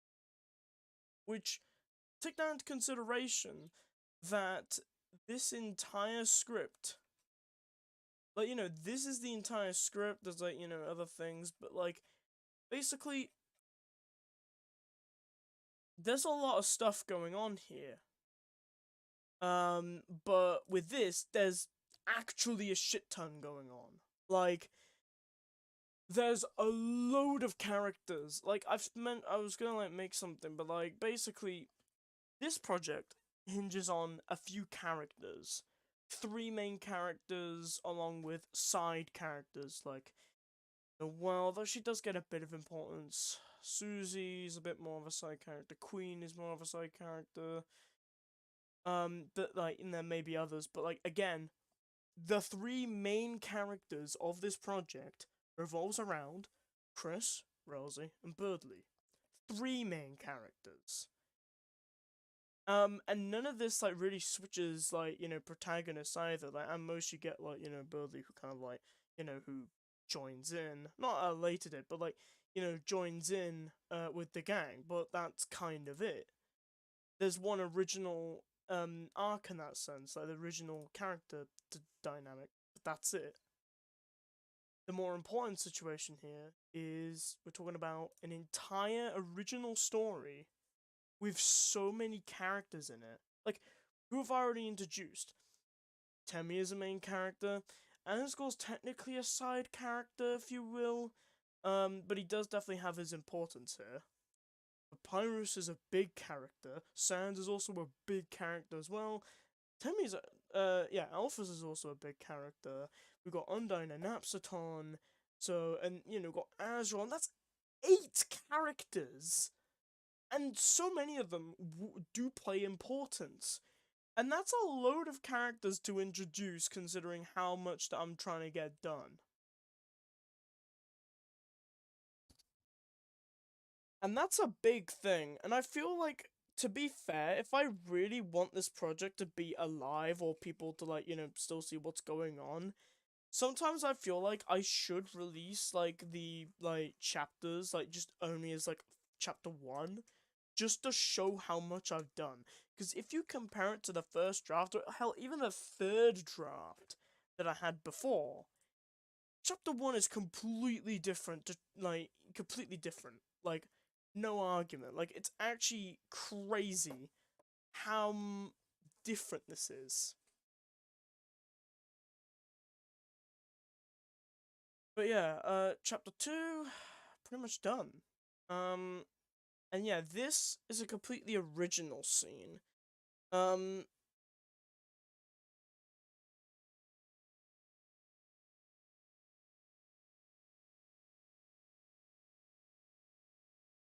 oh yeah! This was like checking up, but then again, Ava wasn't gonna work on the project anymore at that point, so things got a little, interesting. That's the thing. Like, I don't really want to beg for people to help me, but at the same time, it just kind of feels necessary. Like, with a friendship, like, I could technically work on that project by myself. I mean, it would be great if I had at least some other person to help me out with this stuff, but, like, you know, in comparison to, like, Urnix DustTrust, like, this is a completely different project. Like, this is huge.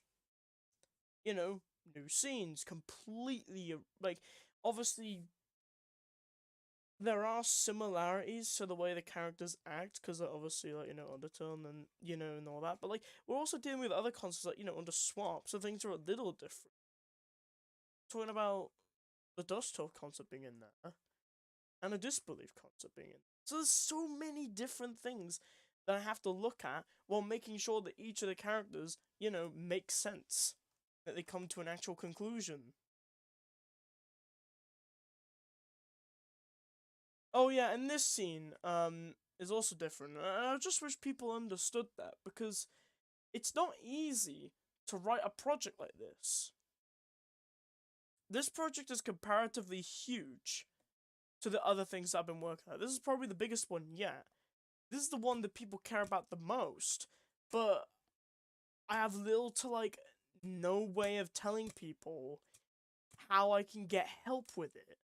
Because, and I don't mean anything regarding sprites or assets or whatever, I mean writing. I'm trying to make sure that all the parts of the writing are done and, like, actually good before I start working on anything else. Because when I'm writing this, I have to question, what am I actually doing? There's gonna be stuff that are gonna be game, others not. And this is everything that pretty much builds up to it being, why everything comes together. It's difficult. It's not easy.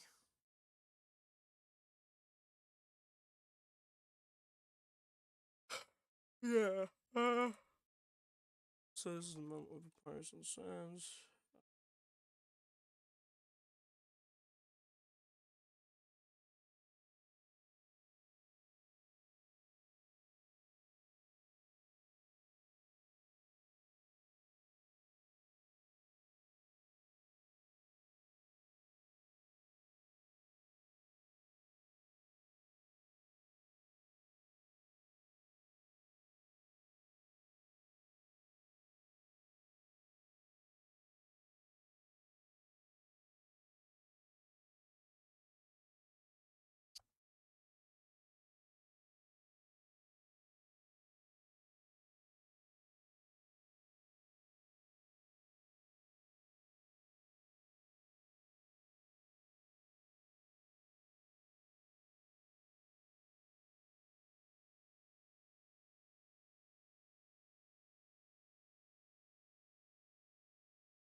Sometimes I always wondered if it was better to just, like,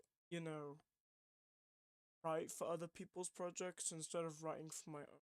Because, the problem is with my own projects, I feel like I don't really have any of the the background to have people kind of help me. Like, and the problem is that it's been so long. I've wanted to work on the DustTrust project because I wanted to show that this is something that I've recently wrote, and that I hope that people can understand and, see that, hey, I can actually get better. But the thing is that, like, barely anyone's heard my writing ever since 2021, so it's just like, it's so annoying, cause, like, 2022 was the moment where I was pretty much, like, improving my writing, and 2023 still, but, like, it got to a point where, like, there was just nothing I could do. I wanna, like, help people, I wanna, like, do what I did before, like, I wanna, like, go back to those times where, like, I worked on a project, and that project got popular. People actually knew my name. Now it just feels like no one does. But honestly, like, anytime I think about this stuff, it really does immediately go to just negative thoughts, because it's just like, I felt like people used to know me quite well, but now I feel like barely anyone knows my name. And, if they do, it's either A, I have to be dragged into unnecessary drama that shouldn't have even happened because they were already, like, solved, or should have been solved, or stuff that happened, like, all the way back in 2021, which no one should care about anymore. It's really weird, like, and sometimes I just wish I could just go back to those days, but it's just strange, like, I wasn't a good person back then. If anything, I was probably a lot worse than I am now. But just had more. People knew my name at the time. Now it feels like no one does. And I just don't know what to do. Like, I'm trying my hardest to work on a project, but it's like, can I really do this on my own? I don't know.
How about I switch it up?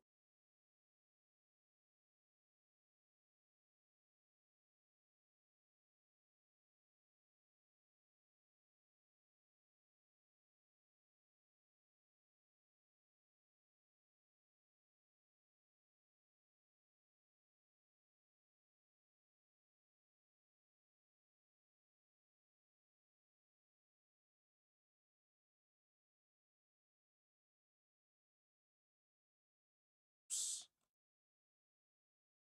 What if the game?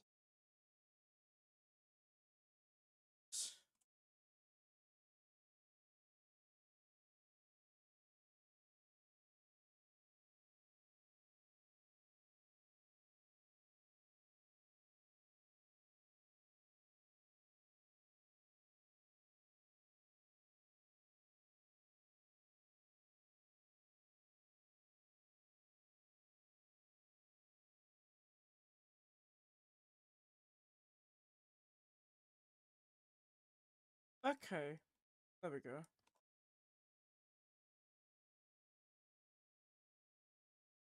I'm interested right now, because all the things I'm doing right now is just like, you know, minor changes to like the dialogue and stuff. It's not massive, really. Like, still the same, so it's good. And we still have a bit, but you know, once we get through that, then yeah, because what I thought for sure was that, you know, when I went through these scenes, these would be the definitive chapter 1. Like, this would be done. Snap on the fingers. Done. Like, I'm not gonna go back to the script. I'm not gonna look back at those scenes until I finish the draft. But obviously, I thought it was necessary to go back because obviously there were some changes I needed to make, but they weren't big. So, you know, the fact that it was that is really good. I'm not really seeing major issues either. Like, I think a lot of them are pretty fair enough. But yeah, there's still a bit more to do with the third scene, but I like it.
There we go.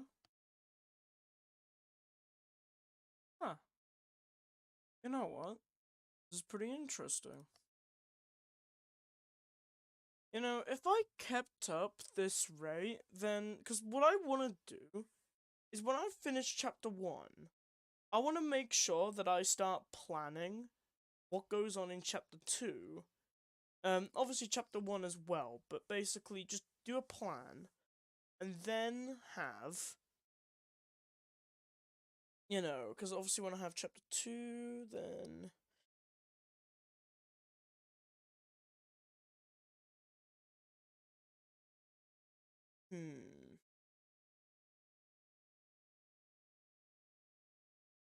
Yeah, basically what I'll do is I start planning what chapter 2 is gonna be about. You know, I'll obviously plan everything that's already been written, and then actually start going ahead and planning and obviously writing the stuff I haven't done, because I have a good idea of what I wanted to write, but I want to make sure that I get it done. So if I can plan that out, that would be great. And if I just start going through the process of just writing scene, you know, writing the scene again, going back, making changes and stuff like that until I'm happy, then I think I'll be able to have an overall, you know, pretty good impression. Because if I really could try and get it done, then maybe I could get chapter 2 done in no time, and then actually, like, you know, and then I'd start planning chapter 3, and, you know, maybe I can actually show what I have done. Like, I need to set my DeviantArt page a little bit more so I can actually, like, show what I have done instead of looking like I've done nothing when I've been doing a lot. Just been very busy.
How long is that line if I put it on, like, the normal? Hold on.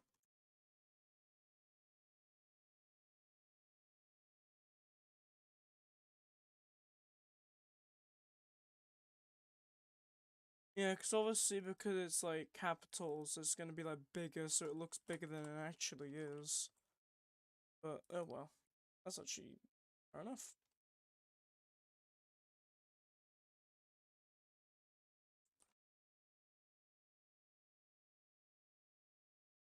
Oh yeah, this is the silly crossword puzzle thing.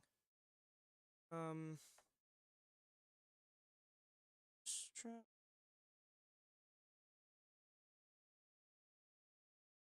Oh yeah, there's the puzzle, and then just the word search. I think he needs to say two things. I think just a concise one line would do, and just be like...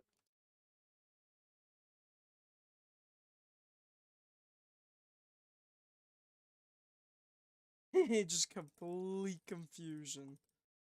Just like...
I think that would be nice. I might just say, I might put a, like, note here saying, like, check line later, just to make sure it really, like, works out. Probably, like, you know, when I go back to the script, I'll just quickly go through those lines specifically to make sure, like, you know, are they actually fitting, or will I, like, you know, come back a day later and realize, okay, it sucks.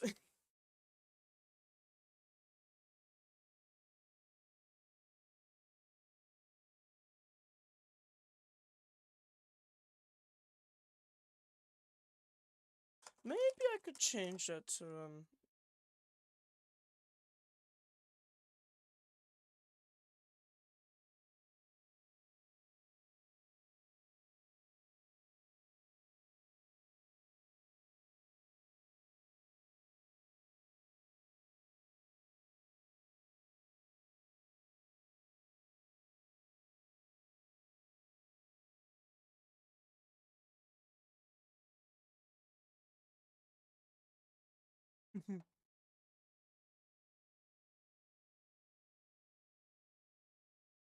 but that will be,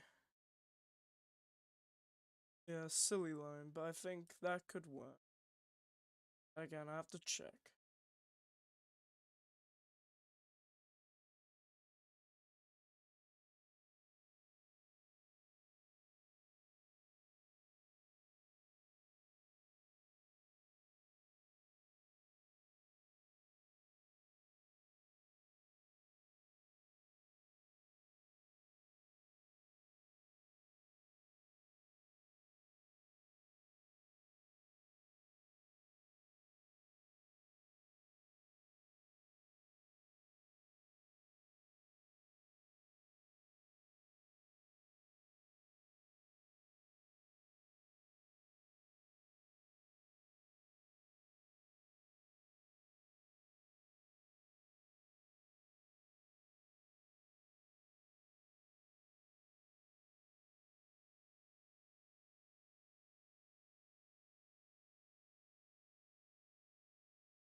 There we go.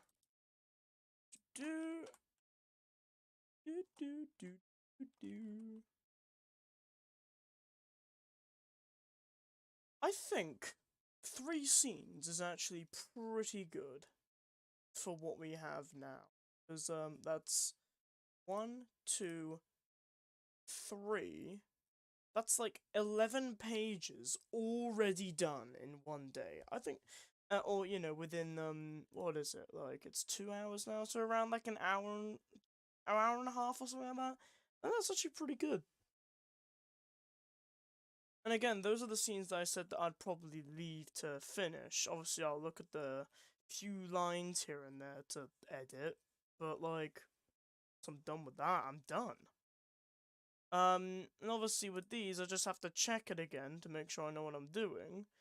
Chapter 5, oh yeah, I knew what I was doing there. Obviously, this is actually a scene with a human this time, which is a bit shocking because, in the first draft, I'll notice the human barely appears. They just suddenly show up when big fight happens.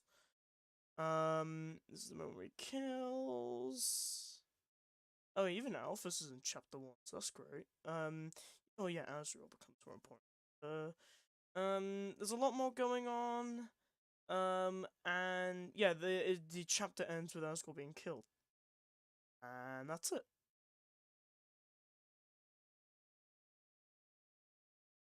Doop. And that's chapter 2, which It's interesting. So, yeah, some of the scenes I thought were completely done.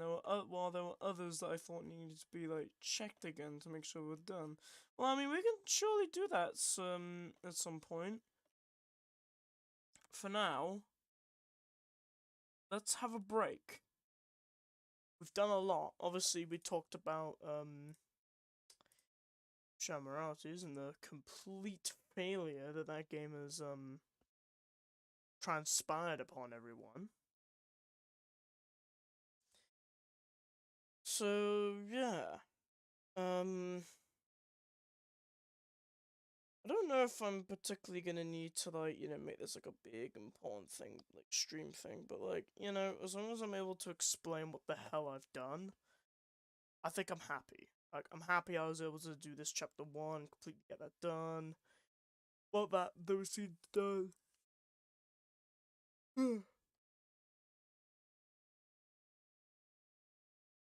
Maybe I could work on the. How long is the 4th one? Ah, right. Because if I can do that, so there's like 3, 6, 9. Then I mean, obviously, if we could be a little spicy and get the scene 10 and 11 done. Like, yeah. I must say that it definitely looks good right now. At least with the 3 scenes. We still need to get a lot done, but I think, that's a start. I have not worked on my project for like such a long time, so the fact that I was able to get up here, start working on this, this whole chapter, and just make sure that I can get it done, I think that was a great thing. It's good. Should I have a break or should I continue doing chapter 4? How long is chapter 5 though? Oh wait, that's a big scene. Technically. I mean, a lot of it has to do with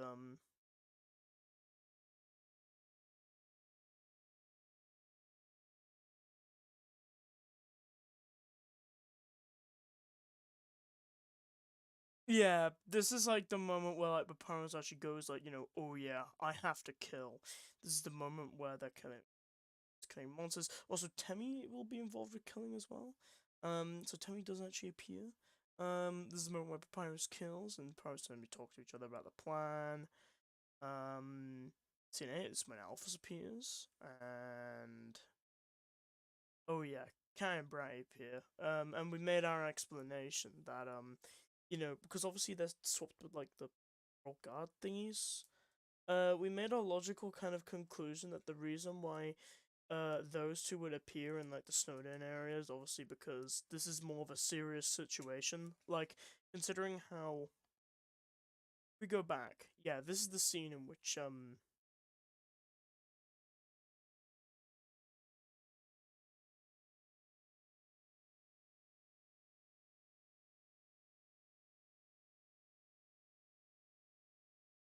yeah, it's the scene in which she actually texts everyone about what's going on and what needs to happen. So not just oh, I'm gonna get a few guards, I'll do the job. No, no, no, no. They bring everyone because this is a serious thing, like serious case, and the fact they were seen around like Snowden and stuff. Like, of course, this is serious shit.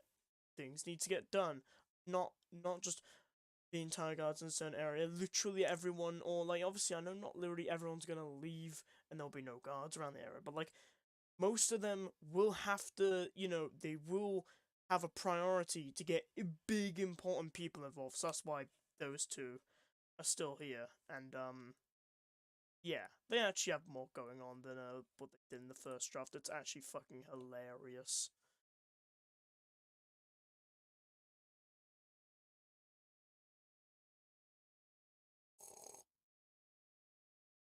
Yeah. Okay, I'm not liking the taste of that anymore. Ugh. I don't like sparkling water too much. But now it's gone with the ice, so it's just like, ugh. Oh yeah, you'll see in yeah. So Alphys appears in the 8th scene. I love how like you could clearly contrast this where she just screams, "What do you one with you know, this.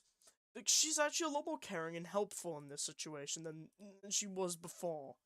Also, it's like also for some reason Temmie appears, which makes no sense considering she should be hidden from everyone. No one like should know who she is besides from very few people.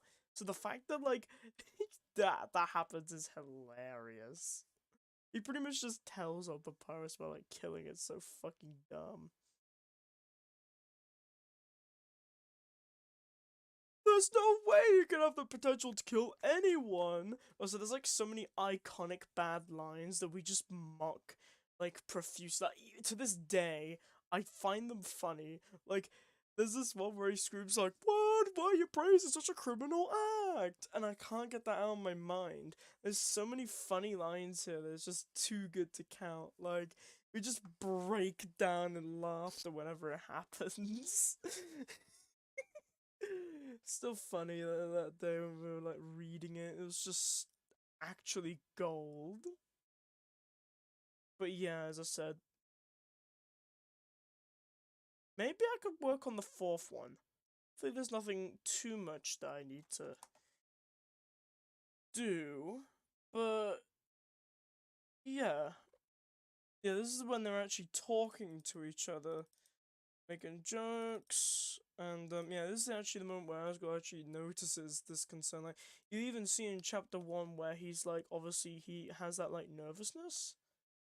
Obviously there's that other scene, is there? It's that much lower, but...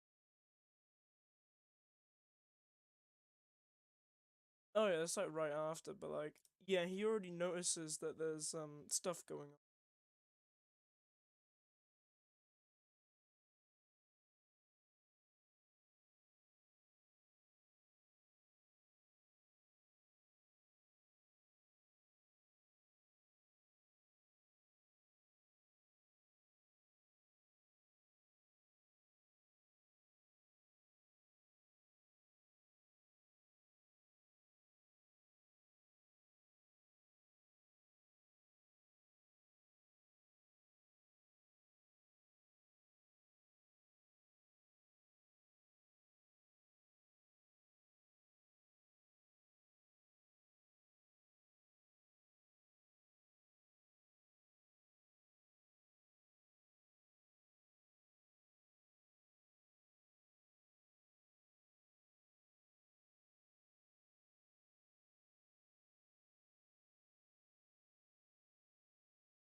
Alright, I think that's good enough. Concise. comfortable talking about it, I'm all ears. Just say at your own pace. Also, yeah, I know skeletons don't have ears. That's the joke.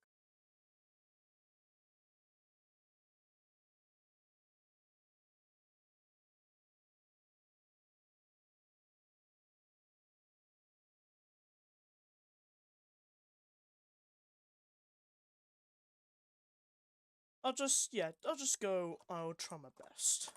There we go.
I don't know if he needs to say the other things. I think it's just better if he just says that they're not like the others, and then he's like, you know, what have they done? Like, that actually makes a bit more sense.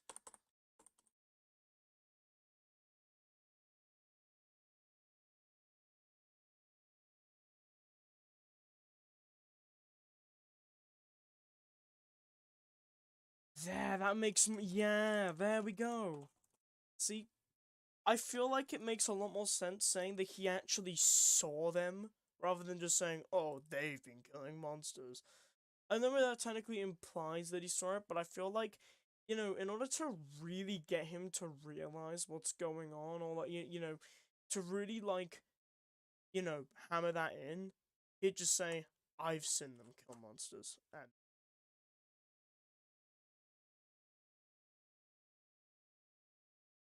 or I saw them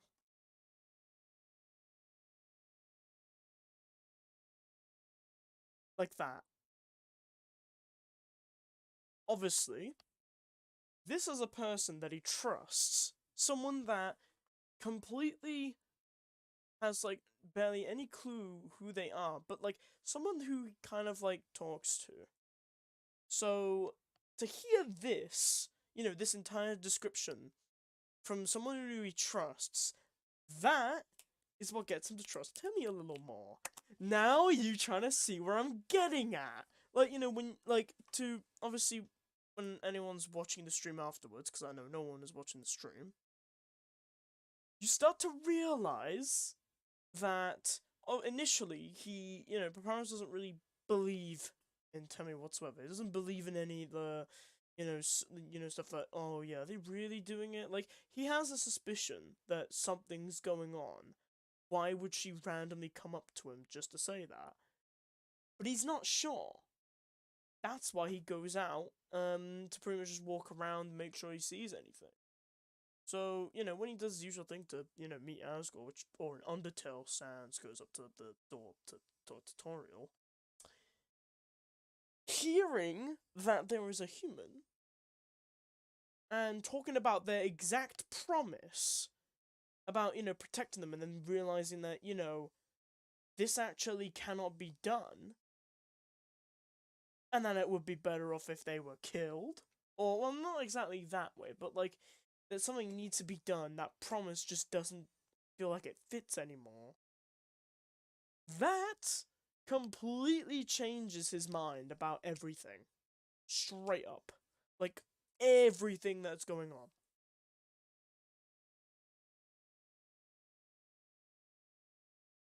And that is pretty sudden. So, I just think that's rather interesting. Like, I mean, at least for me.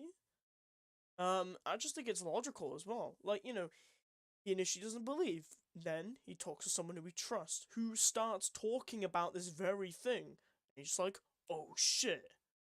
Oh shit. Like, bad stuff is happening. Then he realizes, I have to talk to the toy.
What's going on, Urnix? Hello, welcome to the stream.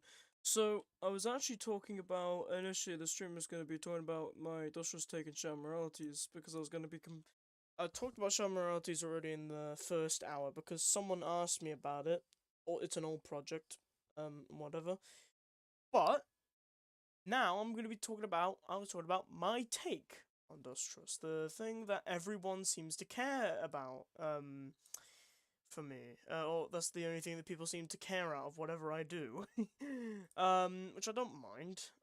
But basically, this is the first draft. I was initially comparing what I had to show the improvements that I had from the first draft all the way to what I currently have. But I have went from doing simple comparisons to straight up literally working on the project now. Don't worry, I'm still working on my Deltarune project. But in terms of trying to work on this, I think it's great that I was able to get a good head start on this. So, yeah, I think it's pretty good so far. You can tell that these scenes, like, obviously I'm done with them. There's a few lines I said I might want to, like, look at, but again, those are, like, simple lines. Like, once I'm done with them, I'm just gonna say, I'm done with those until I finish this entire draft, because I know what happens in those scenes and what goes on. And obviously, when I went through the script more, I started to realize that things were actually making a lot more sense. So right now, I'm writing the scene where Asgore and Papyrus talk to each other, and Asgore reveals to Papyrus that a human has been killing monsters, something that he initially didn't believe, but wanted to still try and help out anyways, because Temmie initially said that to him.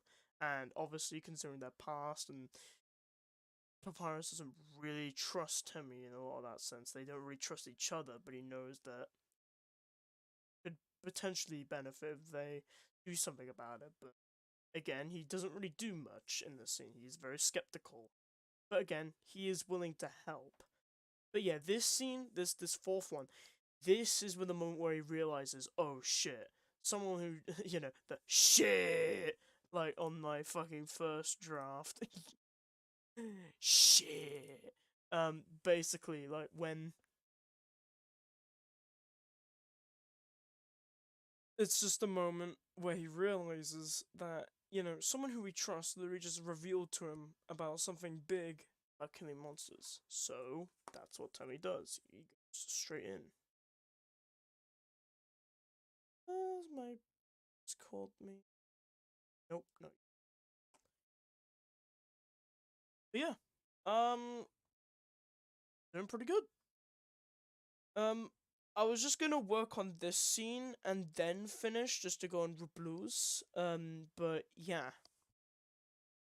Also, because I wanted to show you all Rainbow Friends Chapter 2, which is a surprise considering I wasn't really a fan of Rainbow Friends whatsoever. Actually, I was literally gonna make a... At some point, I thought, like, I actually recorded, like, an entire gameplay of me literally just...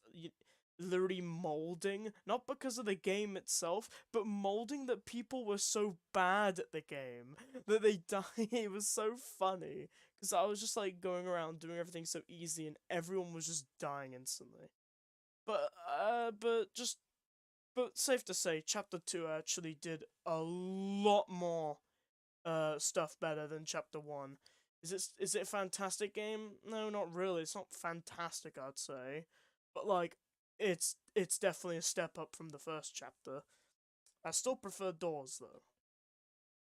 I'm not talking about Roblox, I'm talking about DustTrust.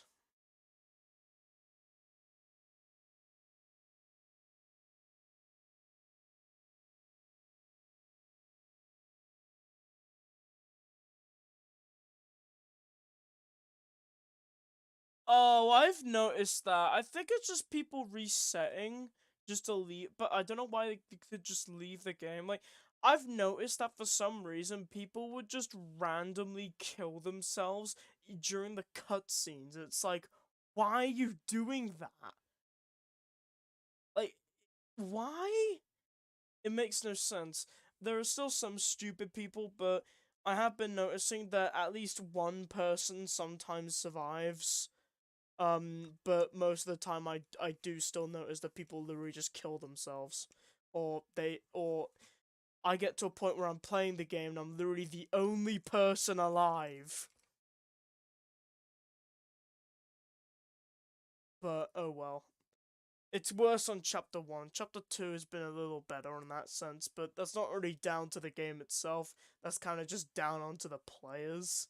I'm not saying they have a skill issue or they're bad, they need to get good or whatever, but like, Jesus Christ. sometimes some people could just be straight up incompetent.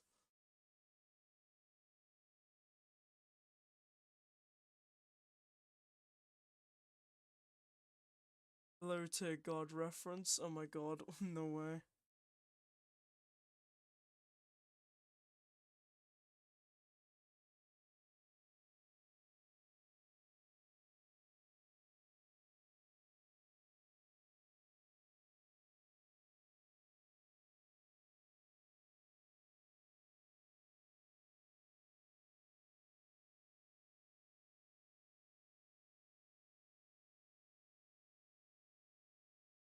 Something I've noticed is that like with some of the characters, I'm making sure that like I'm writing like basic like like simplifying dialogue lines.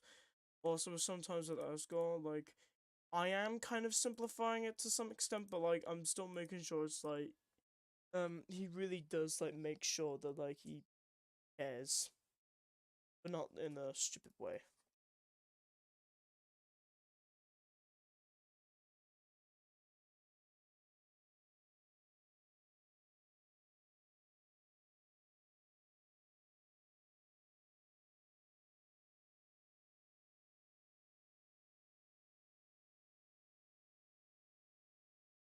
I don't know why there's a capital I. That might be just because of like sometimes autocorrect if I was using my phone or something, but it's weird.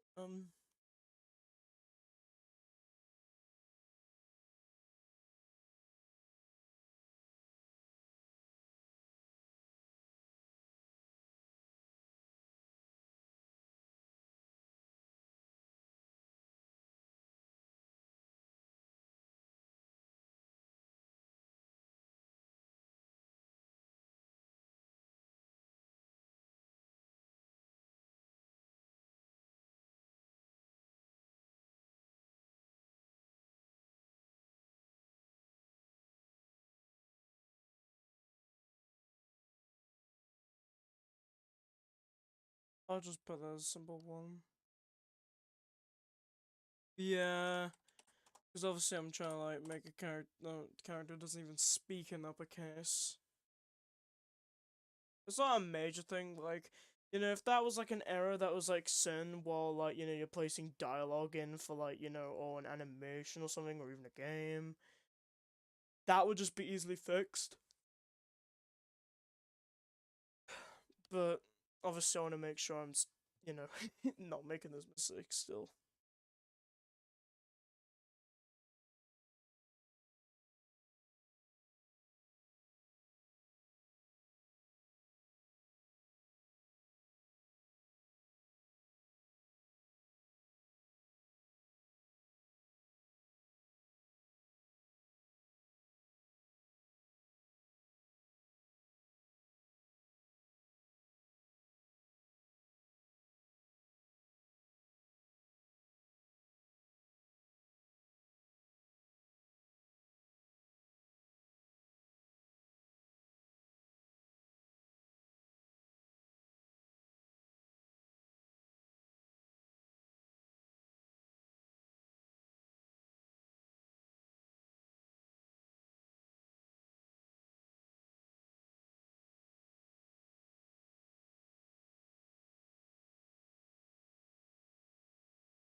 So I think about the friendship group for 1 second.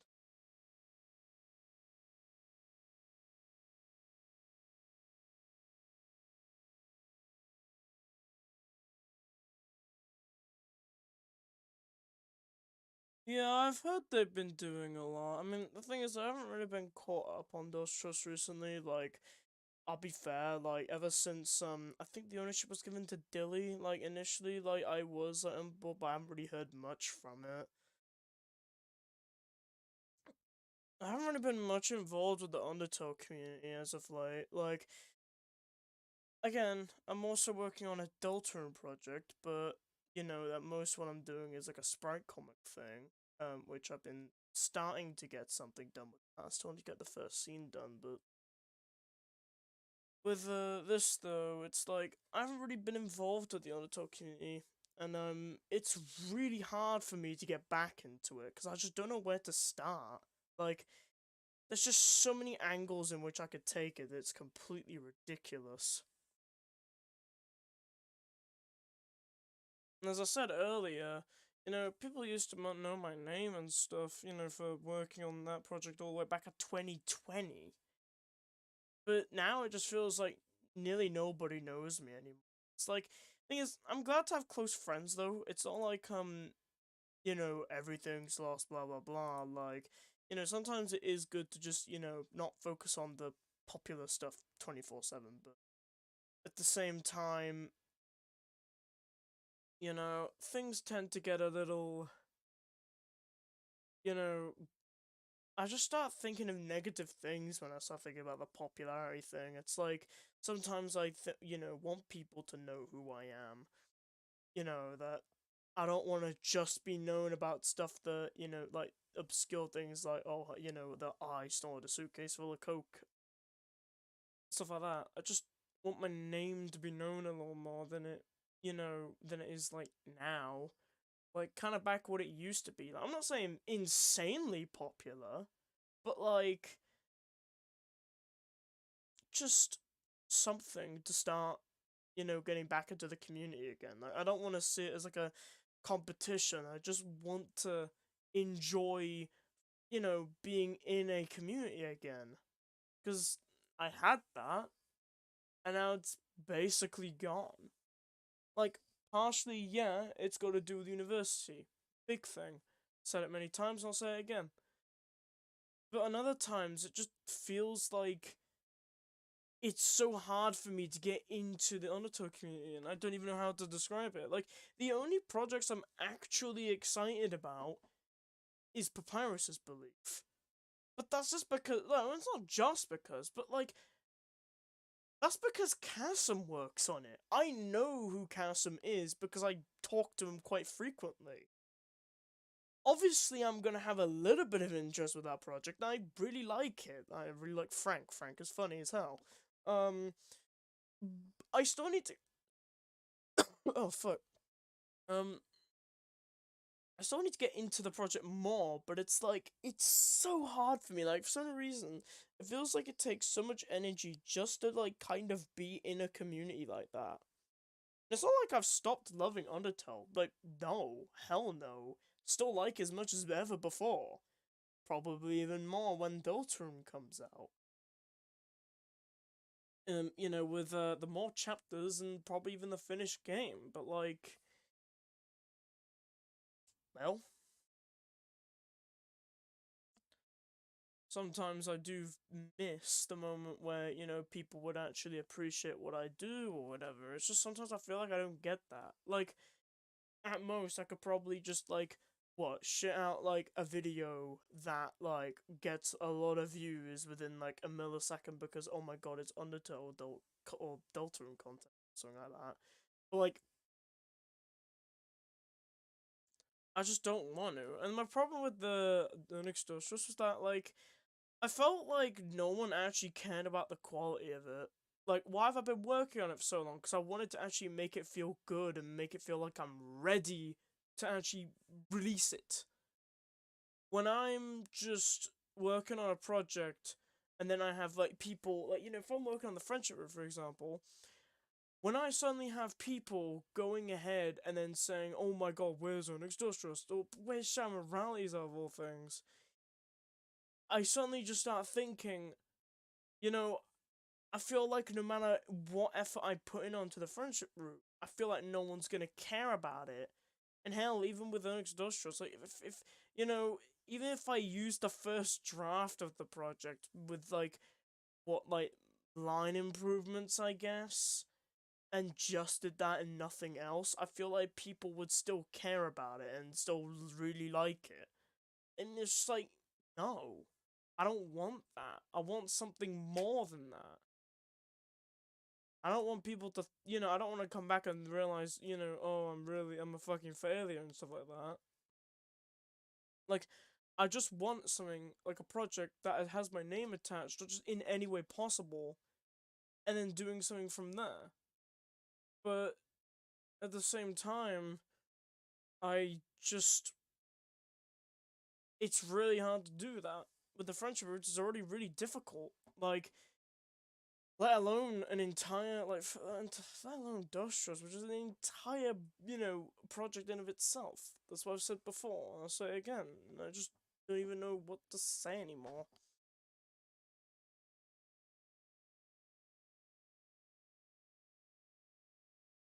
And it's not like I haven't been working on projects. I have actually been helping a project out. I think it's like a Swap Dust Revenge project, I think what it was. I'm not fully sure. But it's not like I haven't been helping other people out. It's just sometimes I feel like I'm not doing enough. Or that, I'm either A, I'm not doing enough, or I'm doing the wrong things. It's difficult. That's all I'll say.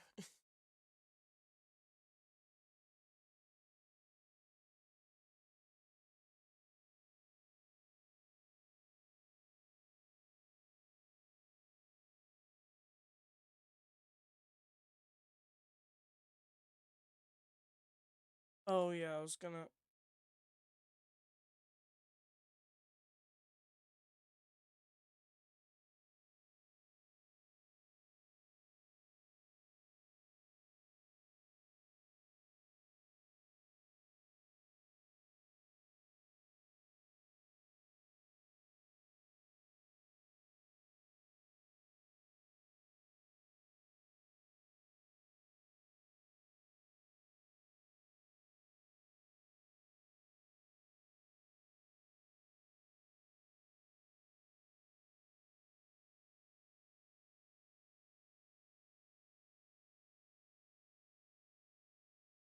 Oh yeah, this is something you'll also notice. This is just to move on about my project, because less than negative stuff, positive, positive.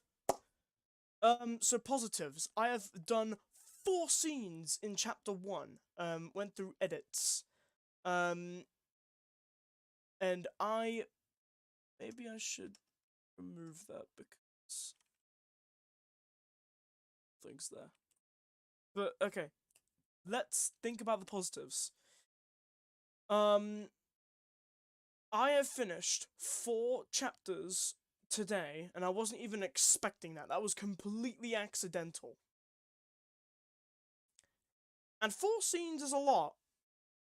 That's like 13 pages of content.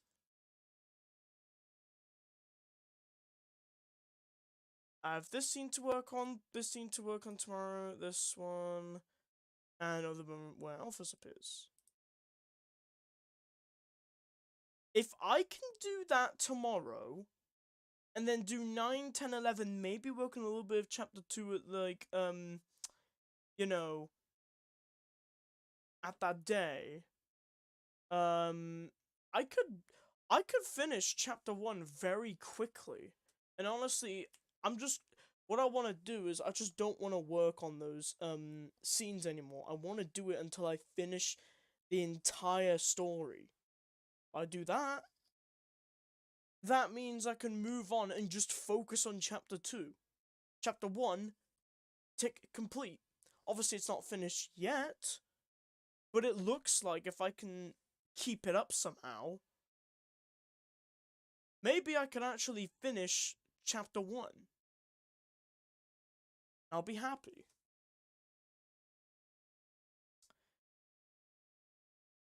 And take note, that if we're following the story here, it's really bad dialogue, but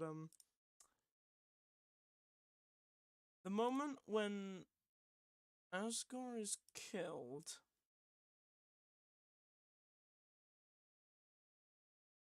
Oh my god, I completely don't know where that is. 'Cause it like happens so late.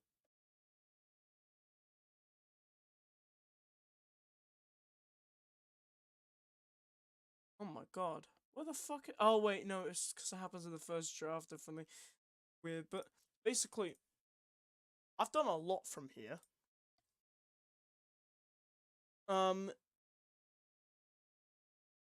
Let me make that. I'm just gonna put a tick on there.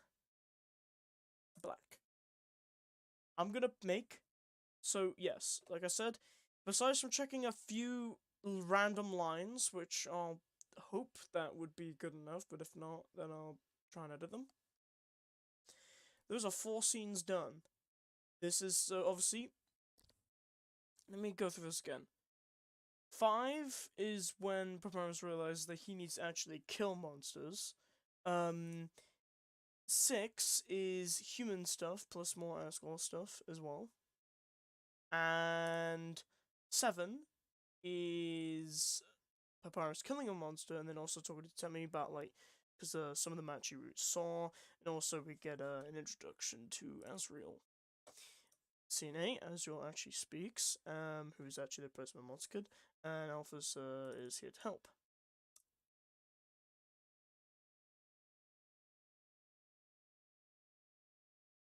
I don't have anyone to help. Yeah, that's the thing. It's like, writing is a completely different thing. It's like, it just depends though. It's like, if people want to help, then people would. But it's just difficult. Like, writing a story like that is not easy.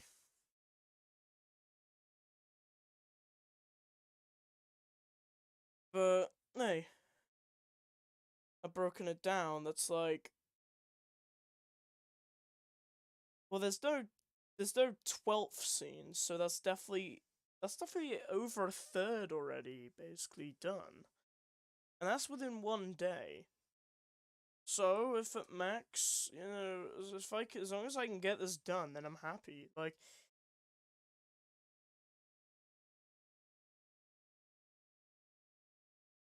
that'd be like a lot of progress done. And yeah, chapter 2, as I said, I'm going to look at every single scene that I have finished, and then I'm going to write everything down as a plan, plus chapter 1, but I don't really need to do too much. I kind of just need to like quickly summarize all the stuff.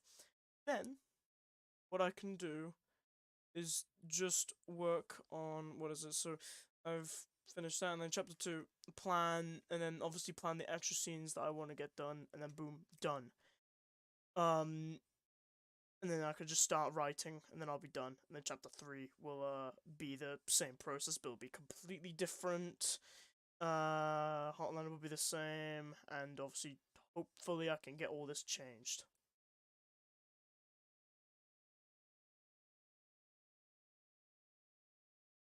Oh, hey, Glitchy. Oh my god, I haven't talked to you in a while.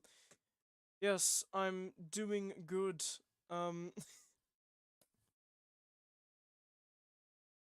It's kind of funny that you came in at this time because, as I said, before, this is like the first time I actually worked on this project ever since, like, what is it, like October 2022? So, so the fact that I was able to get this much done, and that's an entire chapter done, or like that, or nearly, like, obviously we can get that done soon, but like, maybe I could actually start getting this rolling again. I'll also have to make a quick changelog thing, regarding my project, if I can.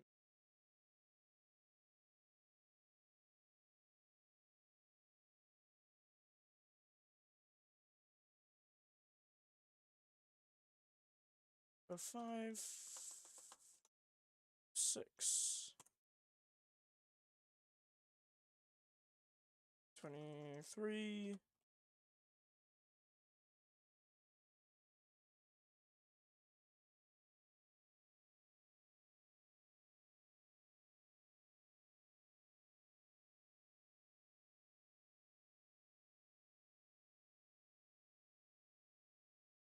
Okay, the progress in question.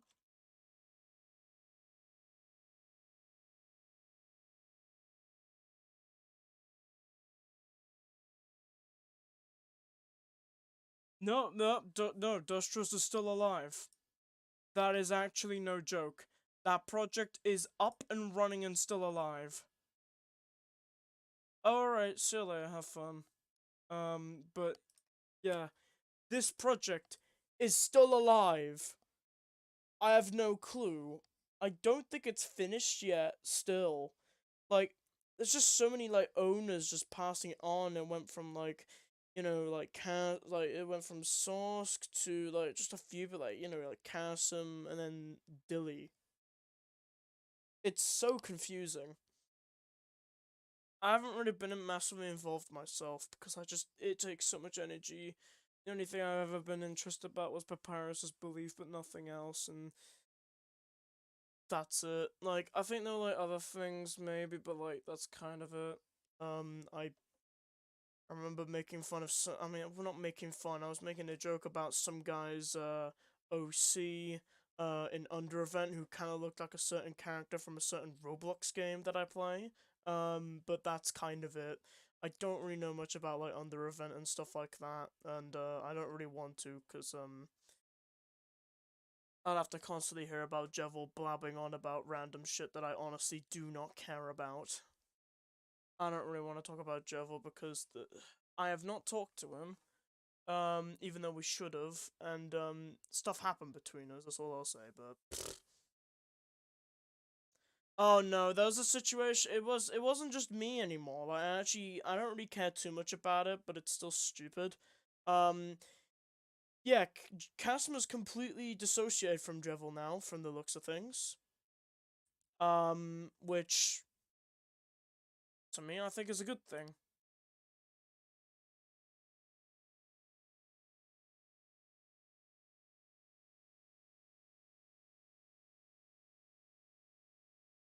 Because things just weren't working out, and it's weird, but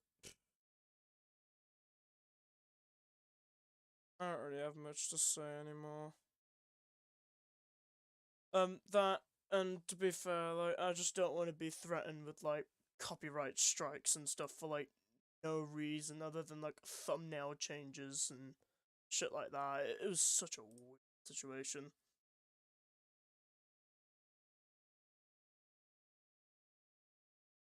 Yeah, I remember the past.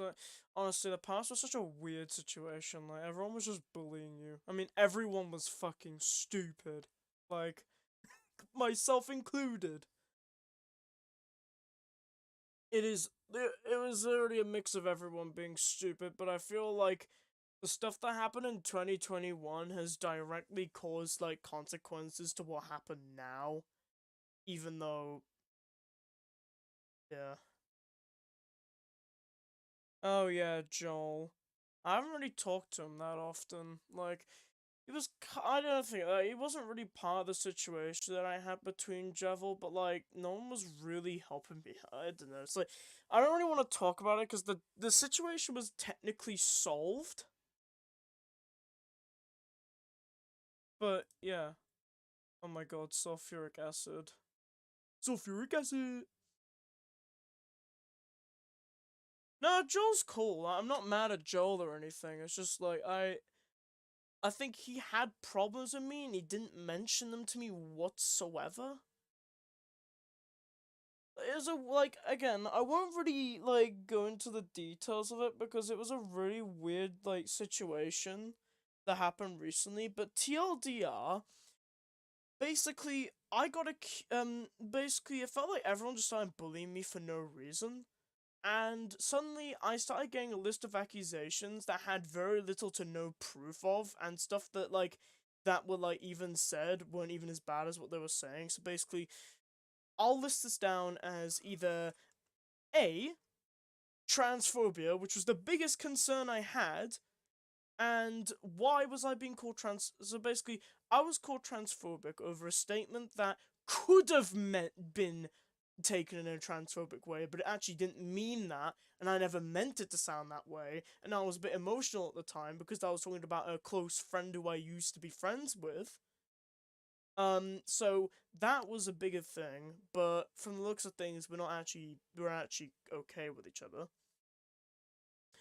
2, they were claiming I was being creepy to minors for some odd reason. I don't know why. Like, even today, I still don't really know where that argument came from, because it's like, at most, from what I remember, it had to do with the Animan memes. But, like, everyone was making those memes at the time. Like, they were, I were, like, everyone was. I think it did have to do with, like, a particular situation, but, like, that was already sorted out. It wasn't even that serious. So that was a weird accusation. And even, yeah, so many people were even confused about that. So I don't know that at all. So there was transphobia claims, which had nothing to do with anything. Being creepy to minors meant apparently you saying a joke that went a little too far, that it had no intention to mean anything, and they started jabbing at me because, well, believe it or not, I talked to Yoru again, which apparently means I'm a bad person, which literally harbors on to another, which literally is just a repeat from what happened in 2021. Oh, you talk to Yoru? You're a bad person. Get out of here. Like, I don't want to be dealing with that anymore. I thought that mindset was at a time when everyone was stupid, and I was doing dumb shit as well, being like, "Grr, you're such a bad person. You can't not like someone, personally." Grr, like, no. But I'm going off at a bit of a tangent. Like, a lot of that shit was just either A, accusations that sounded far worse than what actually happened, or B, literally just mentioning dumb shit that no one cares about. Like, it's dumb. Like, either the things I said were done out of emotion, that I was a little bit stressed out at the time, or B, completely accidental and didn't mean it, or both. And it seems like those people haven't learnt their lesson from the looks of things. Like, they really want to talk to me about it, go ahead, but, like, I don't want to be threatened with copyright claims because I changed a couple of thumbnails. It wasn't even for any bad reason, I just did it because, oh yeah, don't mind me watching Breaking Bad there for a second. It wasn't even because I was doing some nefarious thing, it was just, like, I haven't changed the thumbnails, like, ever since. I completely forgot about them for a moment, but, like, it's just stupid. Also, if I get another video, I'll have 100 videos. Cool.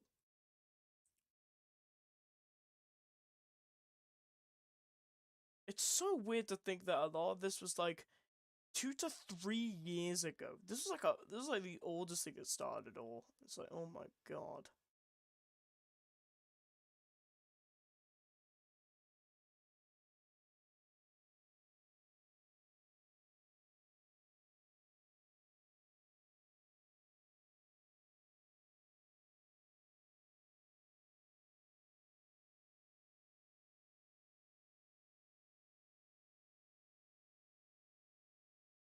So weird how everything comes out now. It's like, I don't even know how to describe it. It's like, I feel like the reason why I haven't been doing just as much as I used to is either A, getting into pointless drama in which I always acknowledge my wrongs, but no one seems to care. I'm not sure about VCs for now, cause, I'm just a little bit like, I don't know, I think maybe later, but yeah. I don't mind that. Maybe another stream. Maybe, I don't know. Don't worry, this Adultery project, but yeah. I don't mind though. It's just for now. I'm not sure. Not that there's like anything against it and stuff like that, but you know.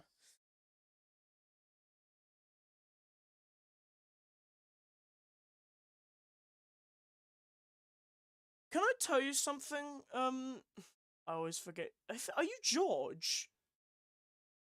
Or like, I completely forgot. But either way, you can correct me if I'm wrong. But from what I know, I was fucking terrified at January when, cause like I was talking to Yoru at around January this year, and this went on, and I only actually said anything until March because I was scared to admit stuff like that in front of anyone publicly. I got scared to talk about it in front of Kassem. I got scared to talk about it in front of really anyone. But suddenly, but then but then when me and Kassem like were having a talk about things, because he noticed that I was stressed out about a load of things, and it didn't have to do with university. It had to do like exclusively had to do with online. He talked to me about it, and I eventually admitted that I did talk to her again at January. And guess what? He had no problems with that. He didn't like the group. That's fine. People are allowed to have opinions about different people. You know, if you don't like me, that's totally fine. I'd like to know why, in case, so I can, do a little bit of work on myself. But like, I talked to Kassem, and we were cool about it. He was fine as long as it wasn't interfering with anything. We were fine.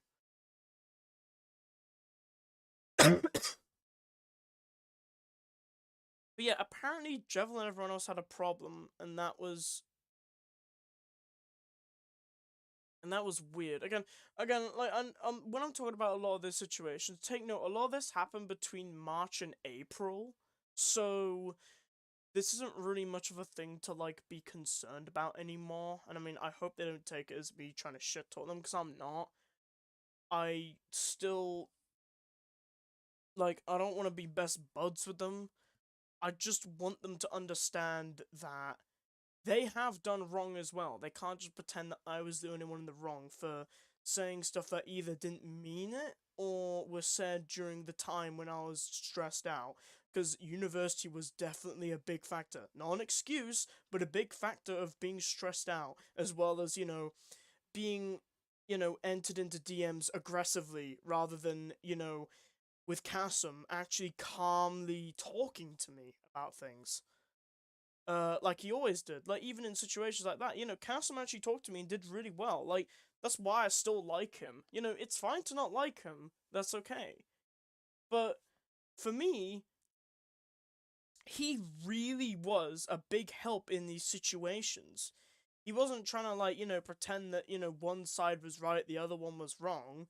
We were trying to admit that, everyone is wrong at some point. We were wrong at those factors. It wasn't even that big of a thing that it needed to be. And at some point, I thought we were gonna, like, go into a group and, talk about this very thing, but that hasn't happened. Hell, I had a funny situation with Zinro because I thought he still had problems with me, but then he realized that I actually did admit all those things, or, whatever I did, but no one really talked about it. So, in the blocking thing I did on Twitter, I completely forgot about that until that time. So it was like, ugh. I didn't think people really would have cared about it anymore. Oh my god, my throat's killing me. I don't really want to talk about this drama too much because, again, a lot of it has technically been solved, but it is good to talk about it because I'm not trying to paint anyone in a bad light. I'm not saying they're evil. I'm not saying I'm the fucking angel that, like, you know, I'm perfect. I'm just saying I didn't like the fact that sometimes I feel like they didn't own up to what they've done as nearly as much as I have. I know they did kind of, but I don't know, I think I'm not too bothered about it anymore. I just don't want people thinking I'm trying to, like, you know, say that, you know, you should start hating people now when you don't need to. All I just want to say is that hopefully I can just move on, and again, obviously I'm having a break from the script now. I mean, I don't know if I'm just gonna have a whole break from it, but if yeah,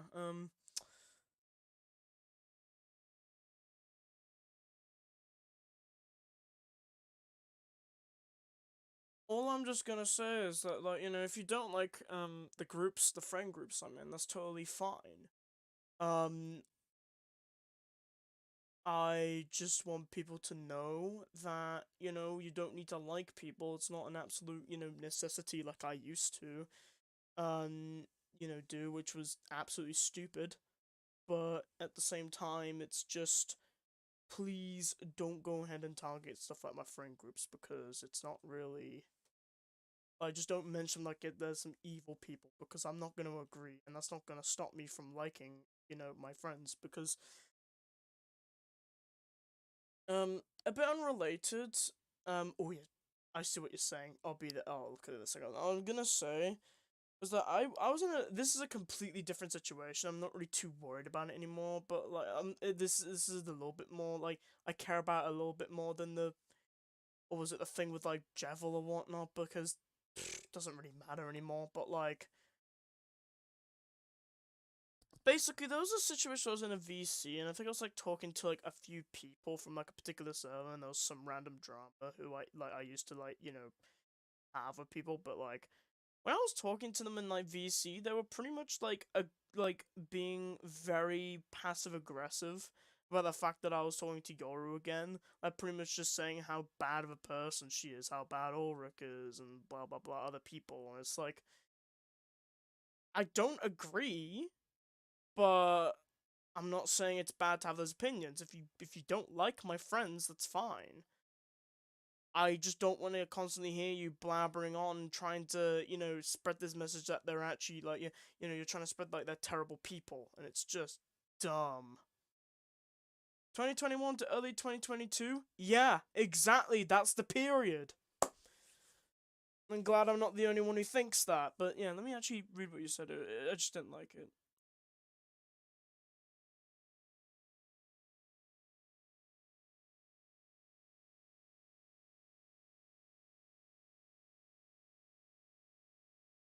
Oh yeah, they're like that. If honestly, if people just start like, you know, if you start becoming unlikable for some reason, they would just like, you know, be like get out and stuff like that. Don't know if they still. I don't know if like that still happens, but I don't know.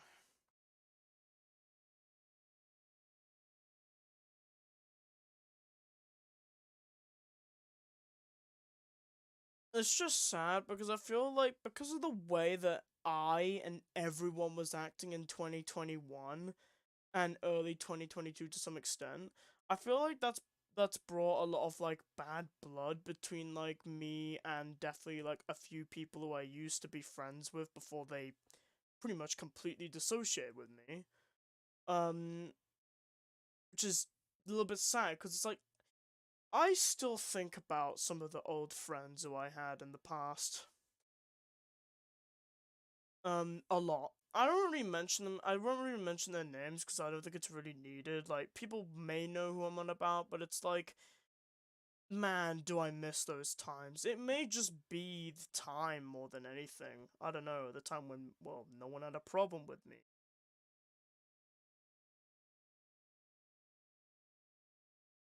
It's something.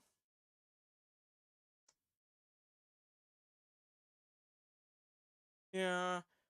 What was it? Literally, the only person that everyone was making fun of was, like, Doxson. But...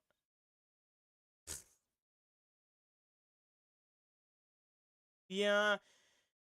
The only thing closest to what's been going on with that is, we were gonna do something called the Spectrum, but we've been very busy. Like, Cassim's doing his GCSEs and everything like that, so we can't really be doing that much.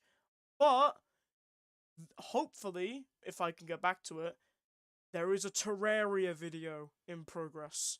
Like I did before. I have to go into manage videos.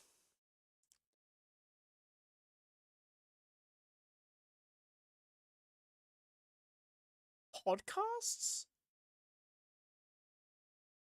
Huh. I mean, I've always wanted to do a podcast. I mean, technically we did at some point, but like, yeah. Oh yeah, something you'll notice about the managed videos, because like, oh my god, now you can see like all the videos I've like maybe privated, is that I've unlisted a few videos and stuff because I just don't think they were necessary. Like, fucking hell, why was I putting porn as my as fucking video thumbnails? It was actually bizarre shit. Like, even that, I literally get jump scared by it, and it's like, oh, I don't do that anymore. Like, that was like that time when I was just acting really dumb.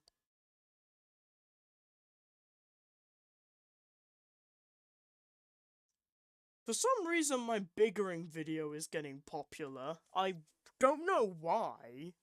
It just is. And I keep seeing comments saying, I like both, and it's like, well, that's not what the video is about. If it was, it'd be enjoy it, enjoy it. The whole purpose of fan enjoyer formats is that it's meant to have an opinion. And I think, honestly, like, you could like both things if you like, but I have an opinion. I like biggering better than how bad can I be. Simple as that. Like, biggering is a fucking, like, rock opera. How bad can I be? It's just bleh. Not bad, but like, what, compared to biggering? What the fuck you on about? But, completely different situation. But yeah, this is the Terraria video. Jesus Christ, I actually thought about making an intro, and I've been getting an idea about how I want to make it, but like, goddamn, you'll notice there's a lot of shit that's old. Like, you'll notice the old jokes that I'd make and so on. It's just, oh my god. Doxson Webster. This joke, yeah. Vampire Hunters 3.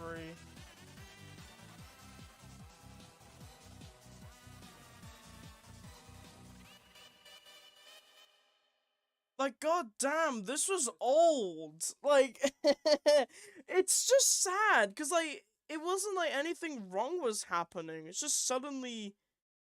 Oh my god, yeah, the Chasm SMP. The Chasm P. Like, imagine... I remember the OG server before I got griefed. Hello, Lucky. Welcome to the stream, by the way. I didn't forget you. But, oh, that was such an old stream. That old SMP, like, that was so good. Like, there was so many memorable things as well, and it's just sad to know that's kind of gone, and that we can't even find a good SMP ever since. Like, we've been trying, and then just things just don't work out.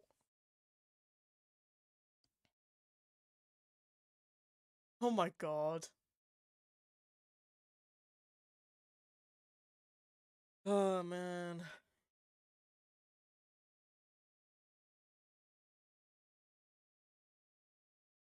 The two of us. Remember, kids. Do do do do do do do do do do do do do do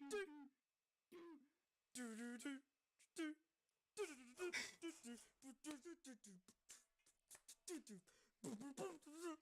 That's why we don't like women on this show. Some jokes just would not fly now. That was a bunch of crazy shit. I just miss those times.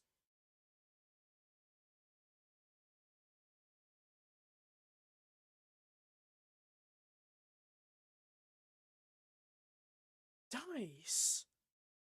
I swear I've heard that name before. Like, even sometimes me and Cassim talk about the old times. Like, not just, it's just weird, because, like, as I said, I was not, like, a fantastic person back then. I was stupid. Everyone was. But why were they?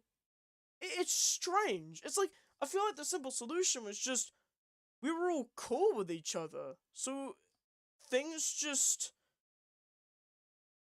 There was just nothing wrong. The Dice Man. Yeah, him. Or, I actually don't know their pronouns, but... Yeah, I remember.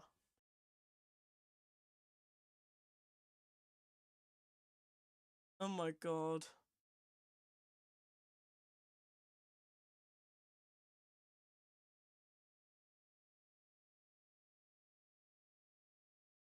It was just at that time, to some extent, like... You know, the videos and all that, it was still... enjoying it, but like, ugh. Oh my god, what is this?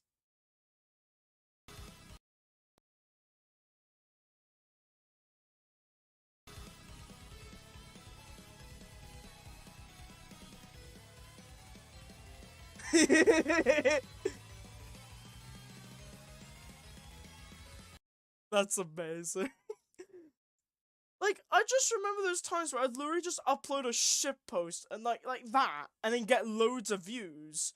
But like, now if I work on a video, I'll take Profit Moment as an example. Like a video that I literally spent a long time making, and what I get? 291 views. And I'm not jealous or anything. Like, I'm not trying to say that, stuff like that. I don't know how to describe it, but it's just weird.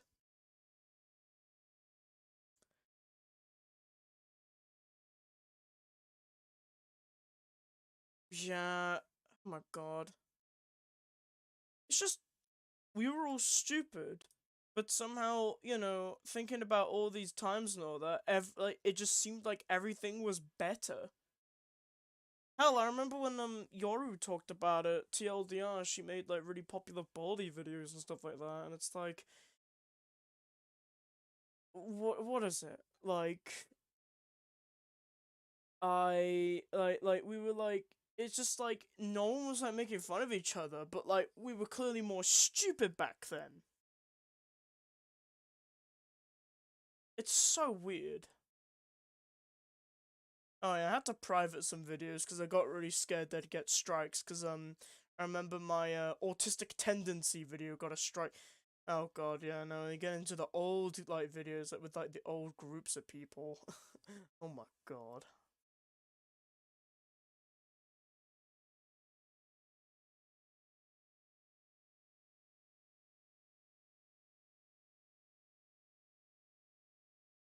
Oh, the Amigo call? I remember when I wore a clown mask and I scared this like young kid and I got like banned shortly. It was really funny.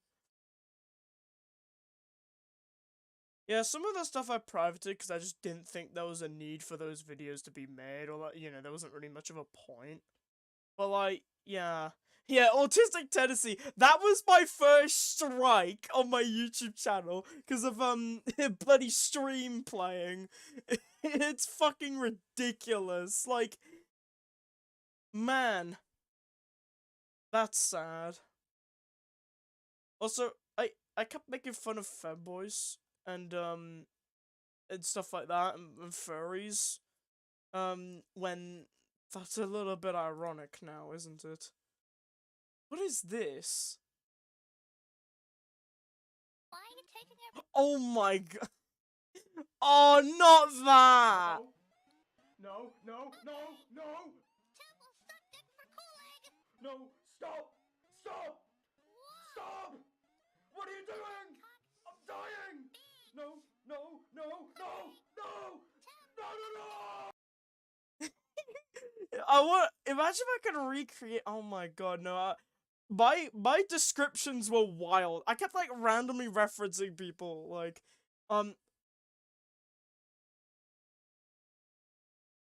Sosk. Oh my god. I miss those times, man, I swear!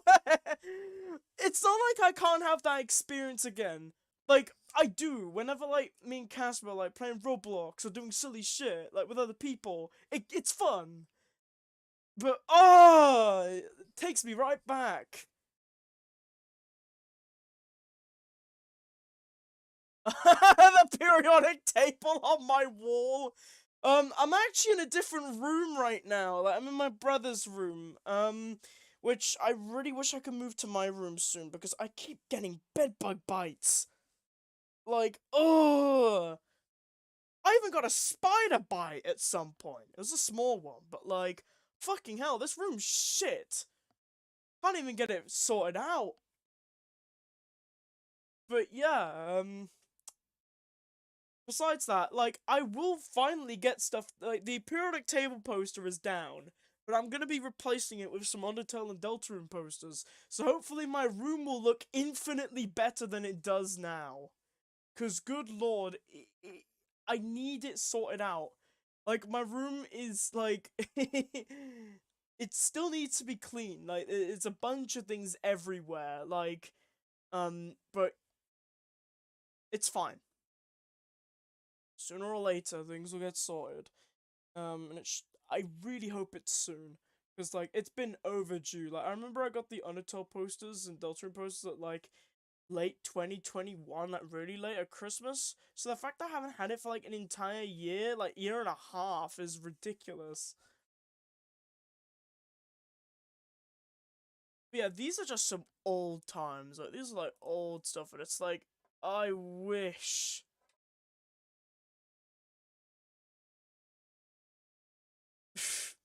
Maybe at some point, who knows.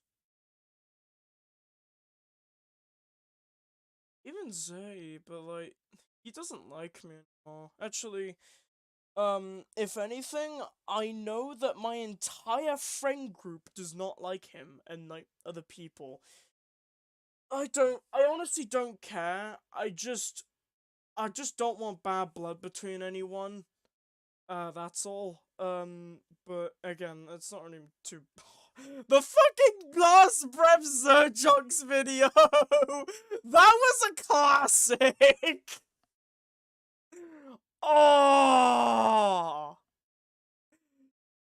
Alright, my brothers, I am back from Brazil. And whilst we were going to Brazil, I found out that Undertale Last Breath, made by Zerjox, was made in there. And you knew that this is where the fun begins. But after my trip from Brazil, I found out that stealing engines and stealing ideas was not such a wonderful idea. Oh, that's so good! That was, like, amazing. Controversial, but insane. Oh my god. And the fucking old intro as well.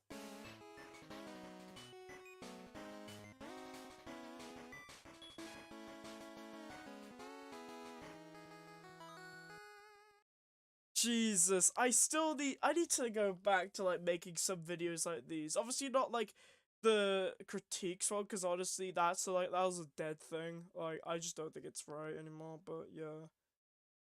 Yeah, the wonderful idea video, I remember.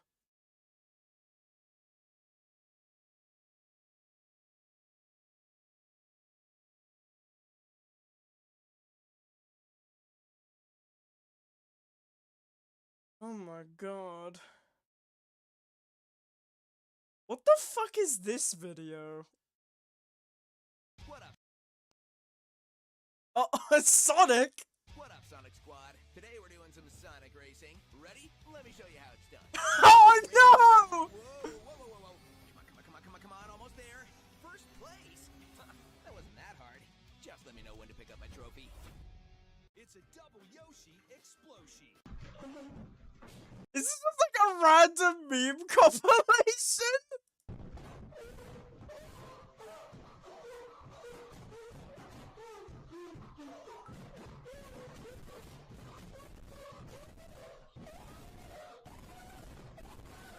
Oh my god.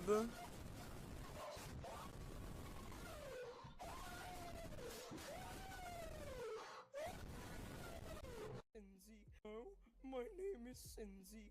Welcome to Femboy Hooters. How may I help you? I would like 4 extra large Yoshi Gold Diddy milk, 1 thick Yoshi Gold ass whopper with eggs inside, and some Yoshi Gold lake water. What the fuck? What is that? Bro, what the fuck? I was going crazy with these memes. Wizard Yensit, yeah. Fibuyus as well? What is that? Is the drawing of all time? So furry porn here, sir. So bro gets mad after Cindy says we sell furry porn here. Whilst I literally said like what fucking what again? Boy Hooters, how may I help you? I would like 4 extra large Yoshi Gold Diddy. What the fuck? I mean, at the time, I did remember being very nervous about the furry thing because I remember, like, I got hate at my school because of the furry thing. It was really stupid. But what the hell is this? The Dachshund rant. That was a classic one, too. Especially Dachshund's response to it being a continuity error. Oh, sorry, I meant controversial statement. That was funny. That's a dummy dunny.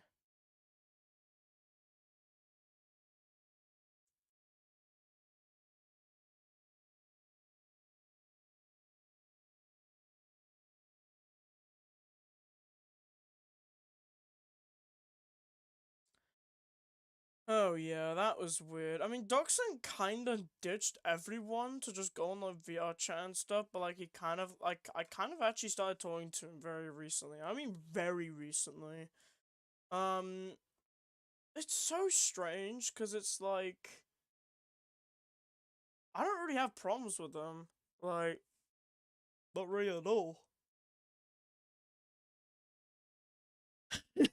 VR gen. Oh my god, I remember these words are just suddenly like coming back. Oh my god, the Justice Squad rant. Oh,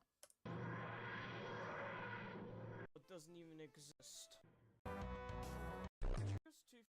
I remember I'm this is so goofy. Like I made this like long ass intro and then all I said was just these things.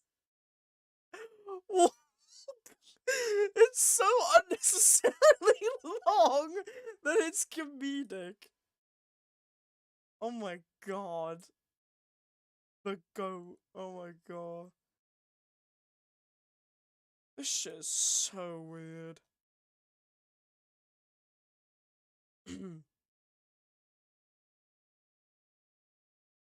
Oh my god, that's the fucking Forful video from like, what is it, like, Rise of Forful? That fucking video, oh my god. Oh my god!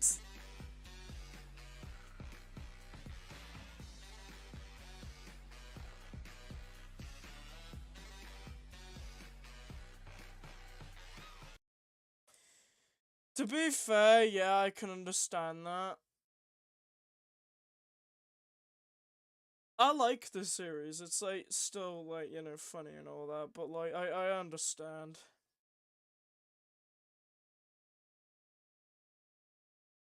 Yeah, it was around this time I was making like a fuck ton of Forful. It was this, I'm not sure. I privated this one because I didn't really like think it fit. I didn't really like it.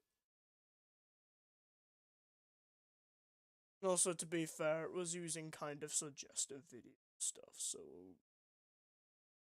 it's okay though.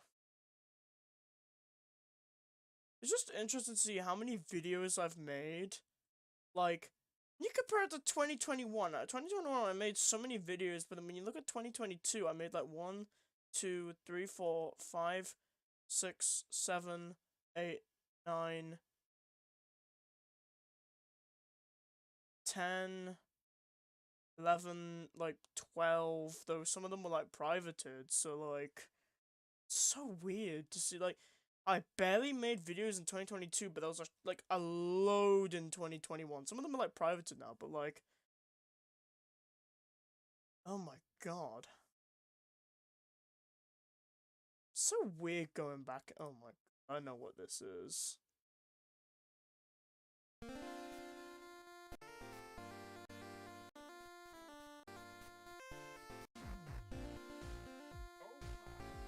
Oh my god, it's that fucking guy where he says like I forgot what that was like, but I think it's called like Chad Diamond or something. It was like, oh my, oh my god, oh, what is that description?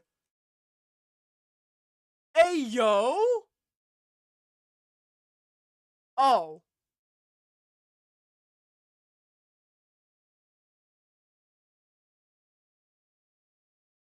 There was no rewrites. Like I guess gaming was a thing. Cheeks were a thing. The memes. I I just don't think I need to put fat autistic on every single part of my videos. I really need to like actually like structure my channel a little more because oh my fucking god, there is so much. Oh my god, I remember this. I think it's like when you. This was actually a joke from my secondary school. I think it was like during the GCSE period when like a bunch of people searched up my username on Google and then they started getting these results. And then it became my fucking like mission to make it intentional that you'd see all of that. And that's how this joke became a thing.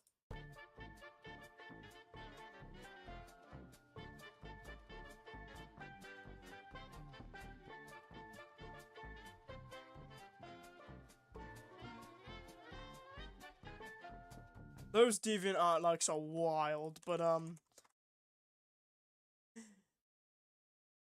my god, fish. Just a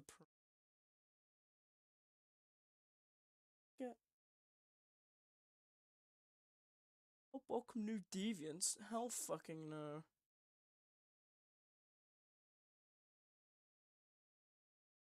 My favorites. There's not that much. That one's funny. What is it?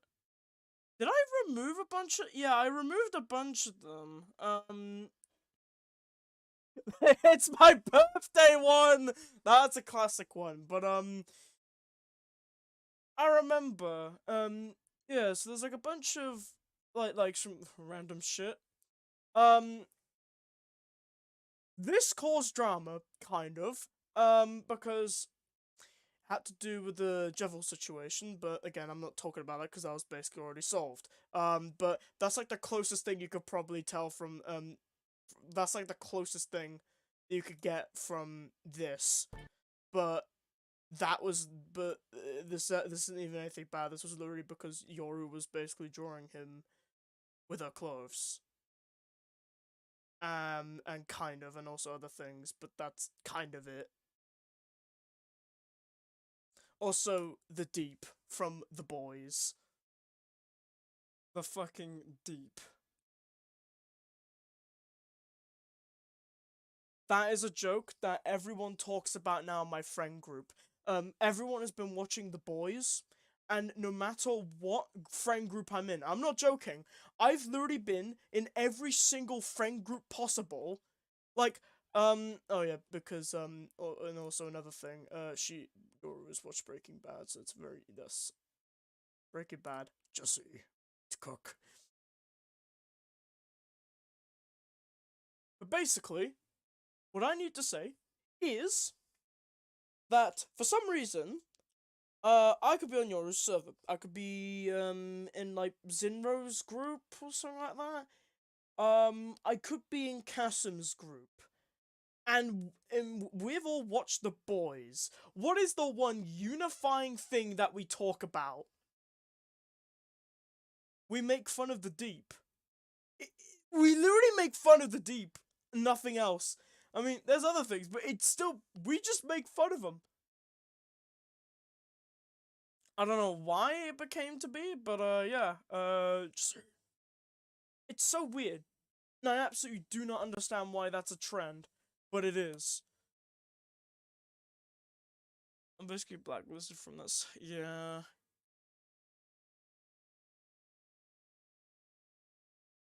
Such weird drama that went on.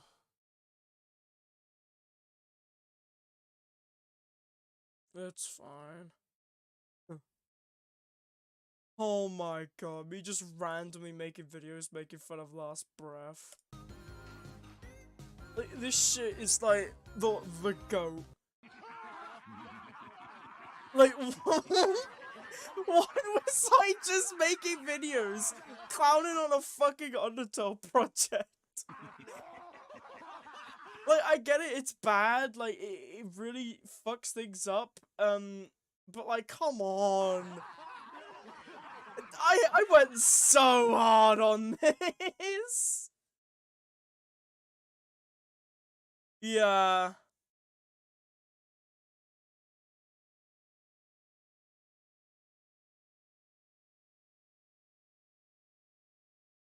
Oh yeah, the fucking Jetpack Joyride? The darts videos were weird, but funny at the same time. That's the thing, like, I remember, like, they were just, like, a funny thing, but then at some point it just felt like I didn't even need to put effort, and I did that, and then I haven't worked on any ever since, really, besides, like, minor things, but nothing huge. Fucking slaughtering the spotlight, man. Like, it was just me, at this point, just... There were some parts where I was literally just randomly inserting memes in my folder and just putting it in there.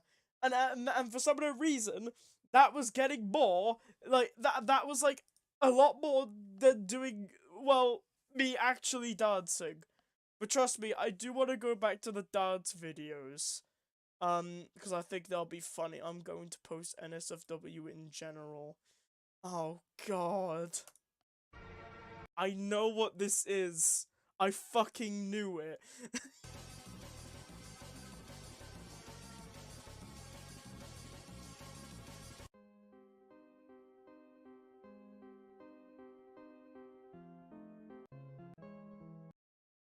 Jesus Christ. But to be fair, that was the whole joke, so I guess that kind of counts.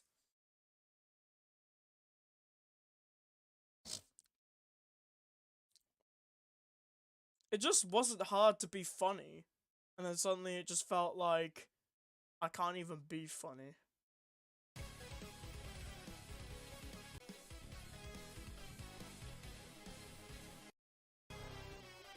Oh my god. I think I go fast in this part. Hold on. I must have.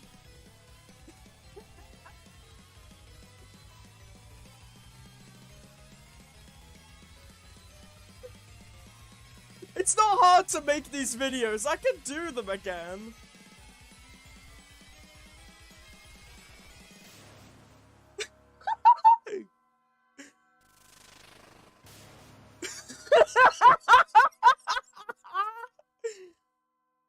It just fucking eats.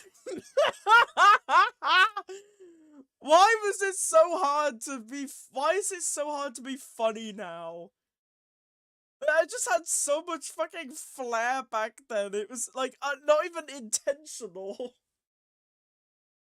There was only one joke I don't like making. It's literally just inconsistent shit. But oh my, partially. Oh my, fucking what is? Fucking inverted fate tears under the Papyrus's belief is cap.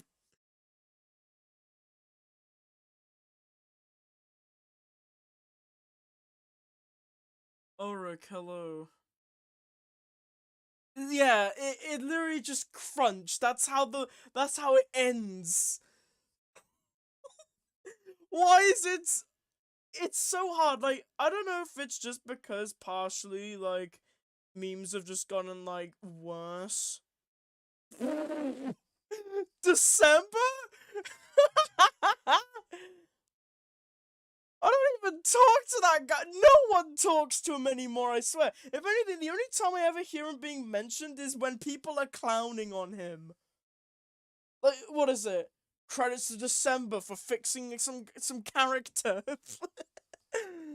I even put it as a joke in my script. I'll have to, like, change, like, you know, contributors and, like, team members, but, like, credits to December, like, he didn't do anything for this project. It's so funny. But yeah. I pretty much should.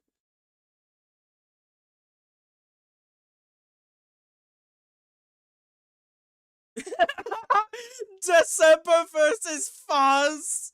Oh my god, like, what is it, like, actual, like, fucking dangerous man in society against a fucking groomer.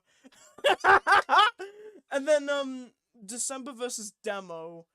I've been hearing the demo shit, I really couldn't care less about it, but there was something recently that was really funny, but apparently he's like a homophobic guy, which is like, oh boy, is he gonna enjoy talking to me? Oh my god, that'd just be funny. Oh, what, any more?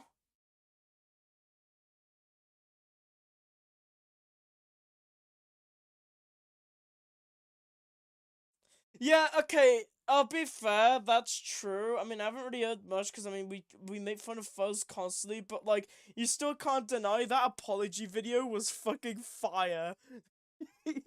When he just goes, I can't record on phone.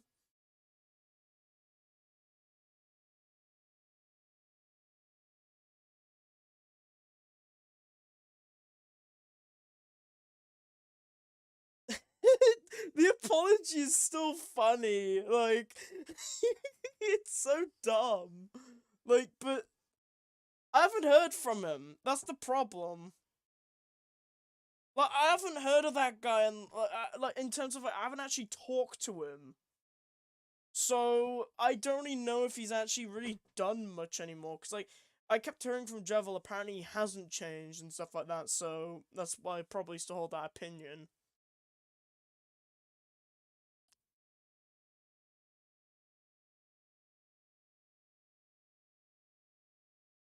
Right.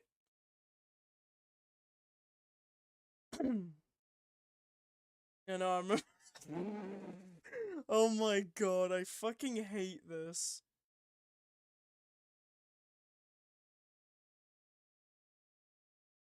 I just haven't really done much. I mean, aside from like random shitpost, this shitpost is still fire though.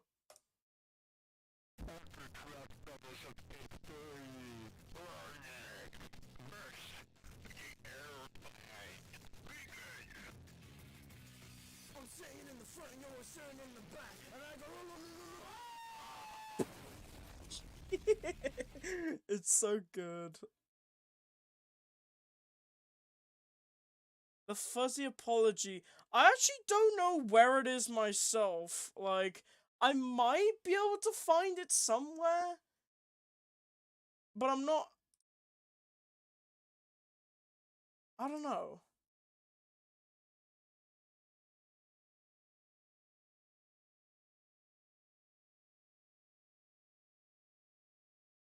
Oh my god, Nyx is DMing me. Because besides, like, that, like, I just had this random fucking video. Okay, let's not make fun of Fuzzy. I get it. That was 11. What was that? Like, fucking 1 year ago? I feel like that shit, like, happened yesterday, or, like, a few days, like, a few, like, months ago, like, to be realistic. Jesus.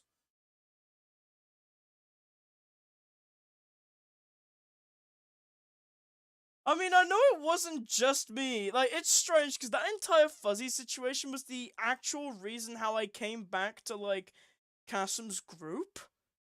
It's so weird. Like, it all started like the George Baker incident, where people were literally trying to find my personal address, which was still wrong. But like that George Baker situation directly influenced the literally like it had some conflict for like a day or two, and then suddenly the fuzzy situation started peaking. And because of this, because I was trying to like get Castle to know that like, you know, I don't really want to hate him anymore, or that there's no reason to, like it's actually dumb. I kind of just came back. And nothing's really happened since. Like, I wouldn't say, like, nothing happened in terms of, like, I never left the friend group. I mean, like I said, there was some drama, like, some situation in the friend group, but, like, that wasn't really between me. Like, it wasn't, like, between, like, the whole group. It was mostly between me and Jevil. The only group, like, the only thing separate was, like, Jevil and all that, but, like, that's it. It's so weird, like... Oh my god, it's so bizarre. I remember I made this video to piss off Kasim, because I remember he said something on his game job, and then I intentionally wanted to fuck over him and send that, which was a little funny, but like, that was it. Ah, that's fair.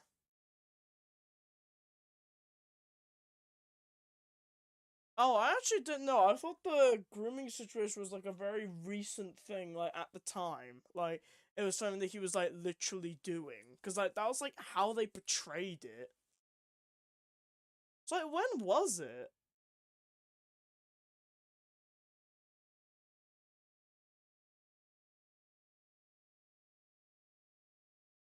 Plurariat. Swear I've heard that. 3 years ago? Wait, like at the time?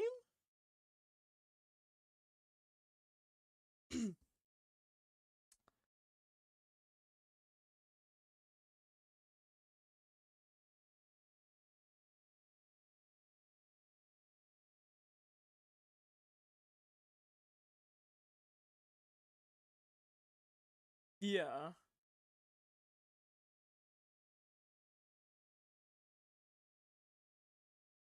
Jesus Christ.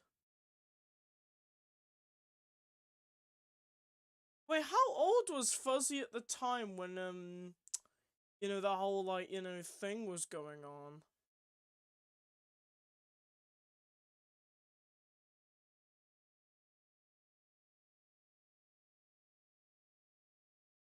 '16, '17? Oh. That's weird. It's like... Because I remember he said something like, it was like an 11, I think, something like that? Year old? I don't remember, but like... Yeah, that's a weird situation.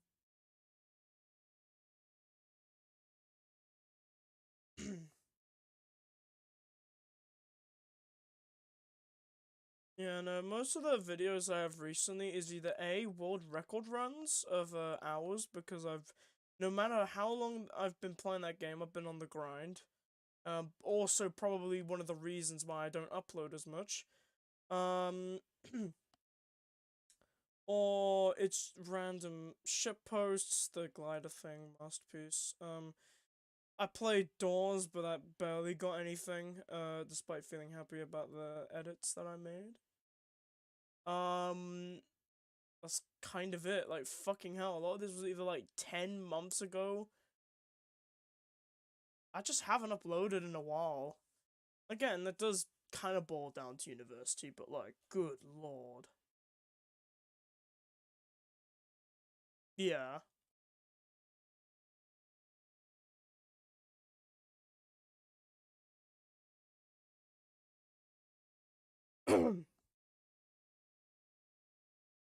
Ugh.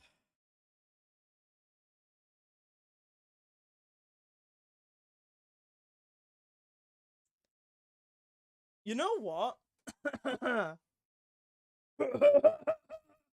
Movie. Let me get my glasses. So, what do y'all say about us reacting to AI SpongeBob with my camera on.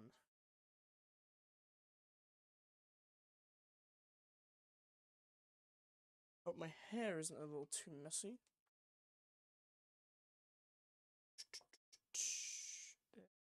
No.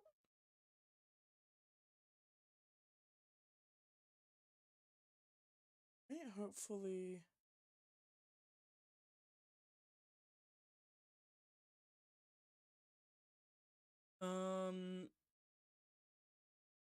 I'm having a stroke.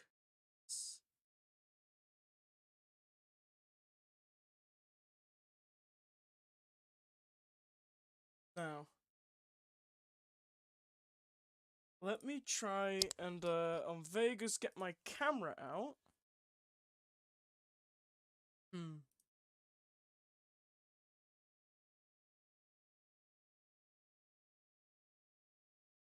Is my camera up here? Should. There we go. Hello, I'm here. Rock expression. Yes, you can tell I'm in a bit of a different room right now. But, let me adjust things a little.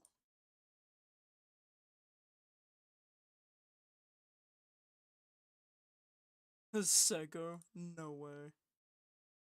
I still talk to Sego now and then, he's cool. He's always been cool, it's... As he is the absolute mad lad. But, yeah, AI sponge. Let's go. I know, right? It's like my brain just turns off sometimes. Typical Patrick behavior. That's not good. Patrick, you need your brain to remember things. You don't need your brain to know, just remember SpongeBob. things. It just sort of happens sometimes, and I can't help it. Well, you should try to remember things better, Patrick. That way you won't have to worry about forgetting things. Yeah. You're right, SpongeBob. You're Thanks right. for reminding. Thanks for reminding me. A few moments later. Squidward's I in love the trouble. entire comment section. Like, Trouble? What kind if of... I could pause it, I'll like catch up with the stream soon. But like basically, well, I love how each of these are literally just like the entire chat is just chaotic. It's literally just people screaming in the chat like pull the plug or some shit like that. It's hilarious. trouble? Me. Loudwood. Gee, I don't know what to say. There's like SpongeBob. reoccurring things like I don't either, Loudwood. Patrick. I just don't know what to do. A Oh, few the moments X-ray later. incident. It's not easy being a sea sponge, Patrick. I know, SpongeBob. What have you done? Yeah, I remember there was a weird X-ray accusation situation going on. I don't even know why. Like, I remember, like, I think it was, like, because there were just, like, a bunch of, like, mining things. But, like, I don't know. It's, like, it's so bizarre. It's, like, we immediately got, like, suspicious about, like, X-ray, even though that could have just been literally anyone's mining. Because, like, you know, random shit. Like, I don't even remember what happened. I mean, I know for sure that, like, me and Kirsten were doing some investigation about, like, X-raying, and then suddenly, like, we got suspicious.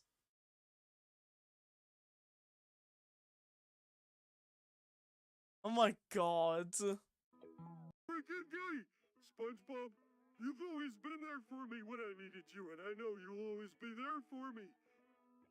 Wholesome. Thanks, Patrick. That means a lot to me. Loudwood. A few moments later. Oh no, Patrick! What are we going to do? I don't know, SpongeBob. I don't know. Now, lad, there's nothing we can do for him. He's as good as dead. What? Crying! I don't want to die. I don't want to die. Wow, Mr. Krabs is There, mean. there, Patrick! You're not going to die. You're going to be just fine. Oh my god, he just wished death upon Really? Patrick. Sure thing, Patrick. Mr. Krabs is right. There's nothing we can do for you now. You might as well make the best of it. Yes, you're right, SpongeBob. I should make the best of it. I'll have a party, a big party with all my friends. That's the spirit. Patrick, we'll help you plan the party and make it the best party ever. A few moments later. He death of the universe. The heat death of the universe. What are you talking about? I'm talking about the inevitable end of the universe, where everything will be consumed by heat and nothing will survive. Oh, that. I don't worry about things like that. I'm not worried, but it's inevitable. Okay. I know, but there's nothing we can do about it. Worrying about it isn't going to change anything. So I might as well just enjoy life and not worry about things I can't control. Very wholesome. But how can you enjoy Yeah, life what's when wrong? the universe is doomed? I don't know why he's Because I loud. know that even if the universe ends, we'll all be together. And that's what matters to me.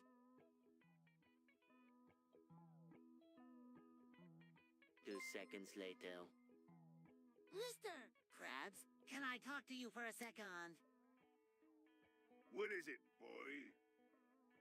Well, I was wondering who gets to give Sandy a hug in bed. Oh, yeah, hold up. What do you mean? What do you You mean? know, after a long day of adventuring, who gets to give her the final hug before she goes to sleep? That's sus. I don't know what you're talking about, boy, but I'm going back to my office. But Mr.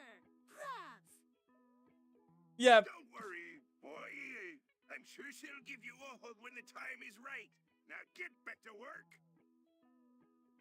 yeah, please Few move on that moments situation. later. That is sus. hi there, Mr. Krabs. What's new? Really? What's he been up to? Oh my god, the voice is schizophrenia! I know. It's just so sad. Do you think he'll ever get help? Schizo! A few moments later. Hi, Squidward. Imagine What are being you a doing? millionaire and someone asks you what you I'm do for looking a up living. something on Oh the my internet. god. What about you? Oh, he's looking up something sus I'm on the looking up something internet. too, but it's a secret. Oh, sus! Sus, sus, sus, sus, sus, sus, sus. It's a secret. It's a secret? Oh god, he's having a stroke! I stream a SpongeBob episodes.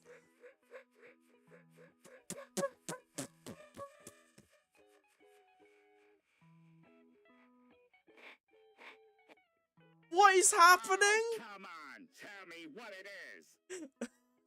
No, I can't tell you. It's a secret. Please.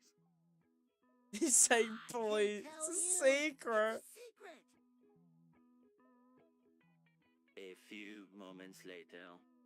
I can't see my forehead. What do you mean, Patrick?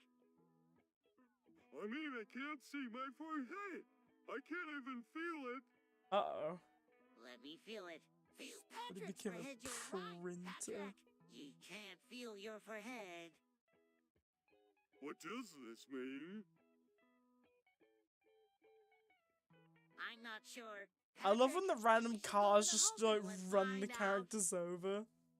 The hospital. But I don't want to go to the hospital. Don't worry, Patrick. The hospital will be able to help you.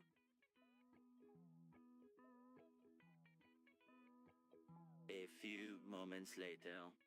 Hi, Squidward. Hi, SpongeBob. What's up? Oh, you know, just preparing for the inevitable heat death of the universe on August 12th. I thought he said he was gonna move on and not care about stuff like that. That's ridiculous. There's no way the universe will end that soon. Oh, but it will, Squidward. Oh my god, character arc? Little sponge. The universe Bah! has been around for billions of years. Bah! It will be Sounds around like a for fucking billions goat. more. You may be right, Squidward, but I'll still be prepared for the end. I've got my picnic blanket and my sunscreen all ready to go. Atlas. I'm A being paid few cash from moments Atlas later. Earth.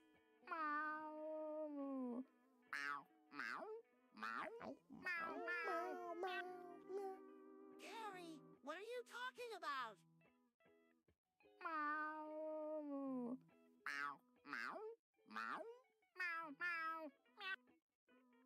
Rabies? But how could you get rabies? You're just a snail. What? Rabies? Look what I sent you in DMs. I'm checking. Oh, I've seen that song! And that cover! It's so good!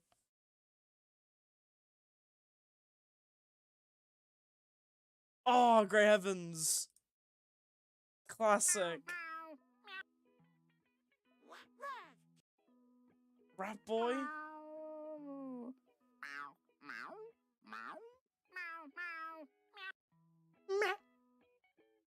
A few moments later. I'm stuck. Uh-oh. Don't worry, Patrick. I'll get you out. No, don't touch me. You'll only make it worse. Oh, I see. It's one of those things.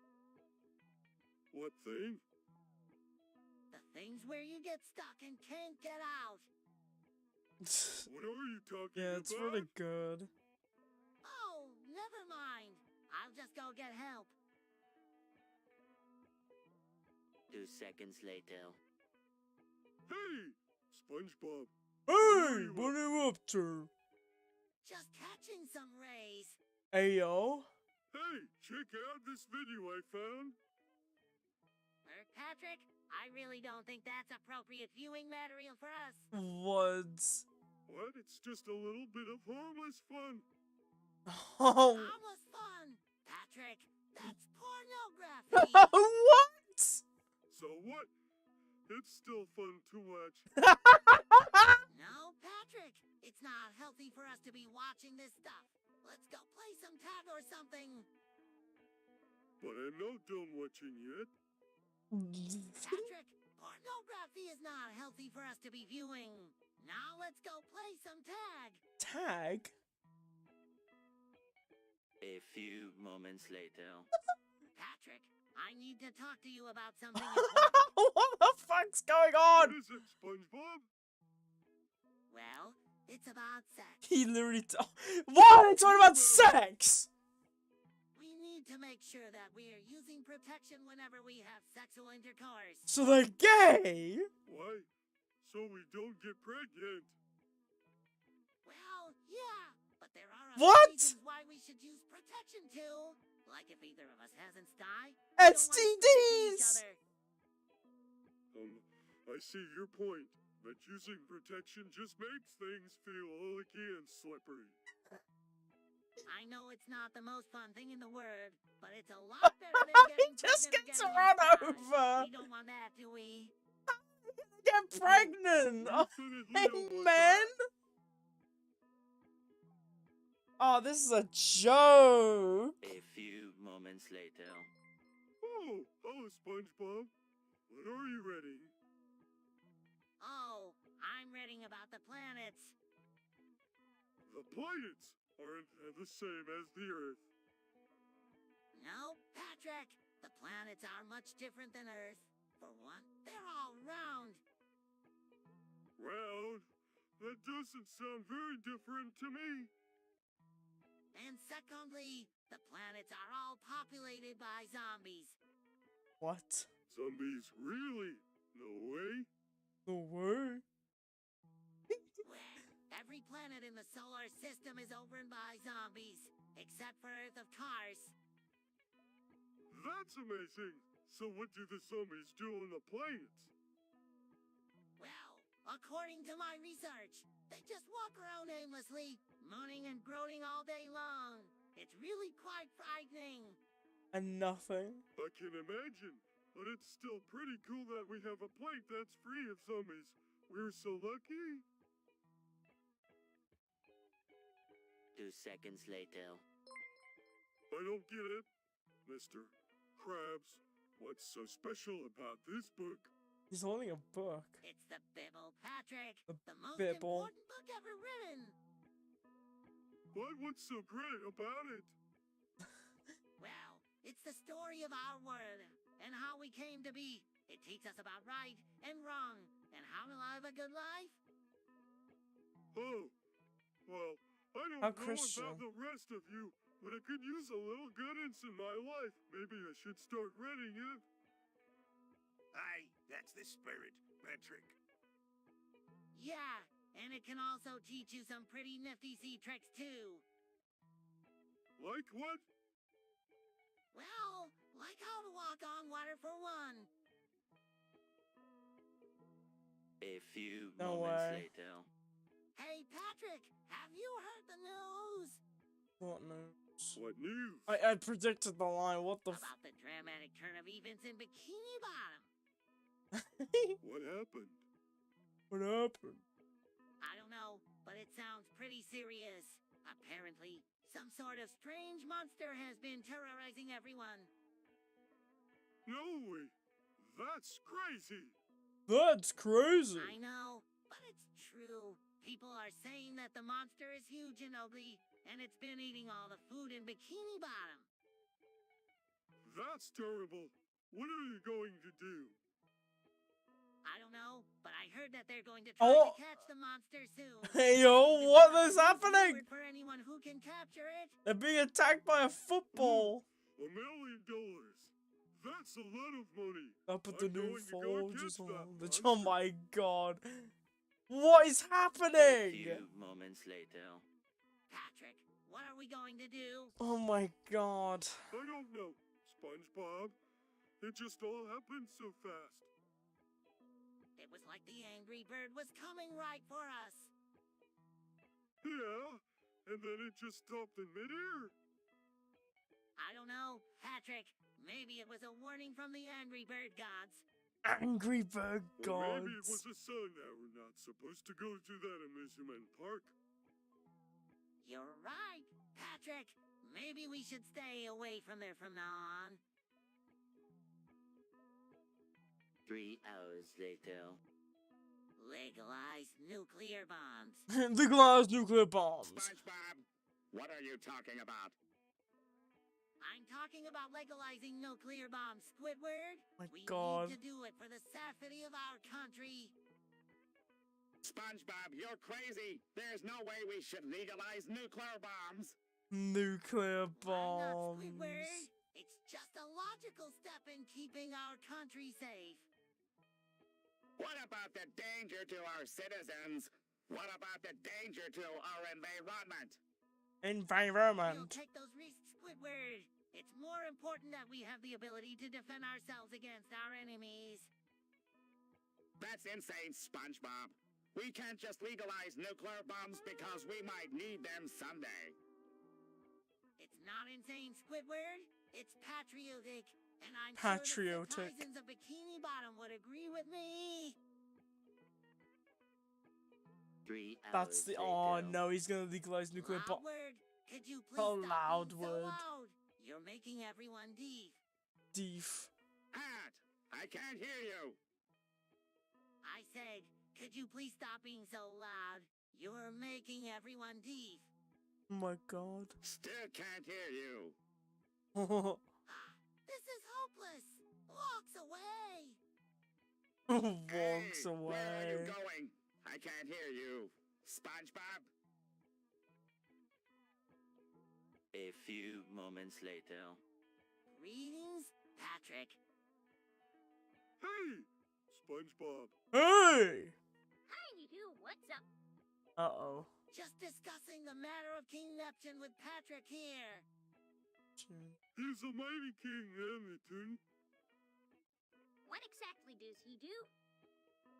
Oh, a lot of things. My He god. rules the sea and makes sure everything is in balance down there. Roadkill. Plus, he's a super powerful wizard. Wizard? Shadow Wizard Money Gang. Has a lot of new Ugh, magical tricks casting up his sleeve. spells. You said it, SpongeBob. Tricks and Let's watch the AI sponge video.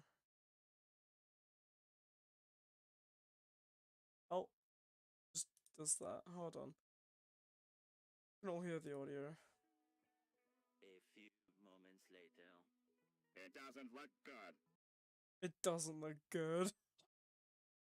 No way. And all sorts of stuff. There's like a moment in like I got a soundboard thing. I have to like go into the VC for like a second. But like there's this one thing, this soundboard which literally just goes like it's literally like the Patrick voice. Like we got it like caught in 4K, and it's literally just this.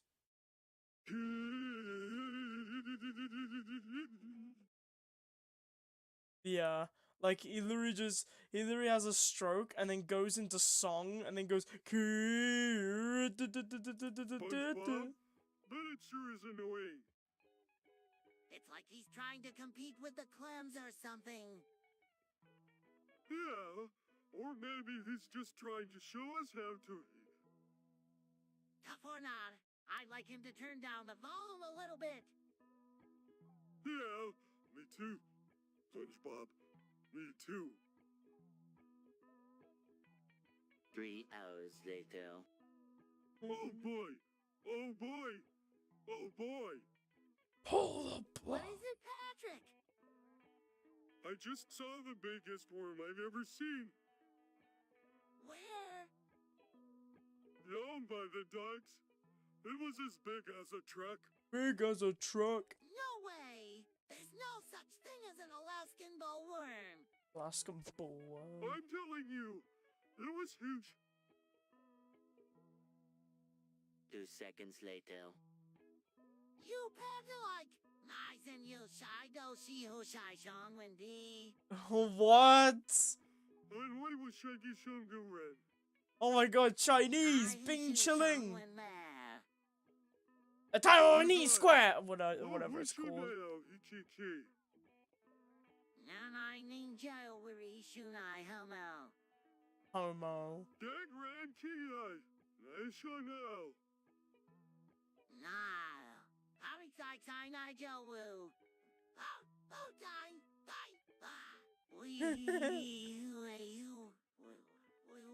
Oh my god, you can tell he's having a stroke. Bing pong.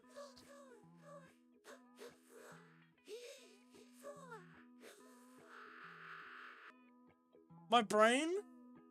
A few moments later. Oh! SpongeBob. Oh! Patrick, bist du watching Ditcher? Oh my god, that's only Dutch! Ich bin Amerikaner. Amerikaner. It's so. It's Dutch. Du bist really Gene Ditcher will do sewing and lustig and accent hast. It's stimmt. Ich habe einen lustigen Akzent, aber ich bin Amerikaner. Ist das in Ordnung für dich? Ja, klar. A few moments My later. brain. Jumbo Josh is one big mean Oh my jellyfish. god. Behave or get He's not so banned, mean. banned. He just has a big appetite. That's not what I heard. I heard that he eats people. No, Do you have No. any proof that he doesn't eat people? no, but I don't have any proof that he does. Well, there you go. A few moments later. Patrick, I've been thinking about something. What's that? What's that? What do you think about pegging? Oh, What's what? pegging? Oh no. It's when a woman straps on a dildo and puts a man in the ass. Oh, Ross. Gross. I know. I can't help but be curious about it. Gross fring. If you're curious, then you should try it. It might not be as bad as you think. What is going on? Patrick, have you ever wondered what Uranus is like? No, I don't hear about Uranus. Actually, no one knows what Uranus is like, because it's too far away from the sun. But that doesn't stop people from wondering. I mean, it's named after a Roman god, so it must be pretty important. I just see nerd cares? emojis. It's just a name. I think it's fascinating that we can't even see it, and yet we know it exists. Yeah, it's like a mystery waiting to be solved. A few moments later. Truth or dare, Patrick? Dare? Dare? I dare you to eat this jagged, crusty crab plate. No way. Okay, true then. What's your favorite color? Blue. A few moments later. Hey, Patrick, have you seen Squidward lately? No, I haven't. Why? What's he up to? Why? I don't know, but he was just walking around with this really big megaphone. Oh, a megaphone? What does he do with it? I don't know, but it's really loud. He can't even hear himself talk. He must be really excited about something. Let's go ask him what he's up to. Hi, boys. What can I do for you? Hey, Squidward. We saw you walking around with a megaphone. What's the deal? I bought it to use as a loudspeaker. I'm going to stand on the roof of my house and shout at the top of my lungs so everyone can hear me.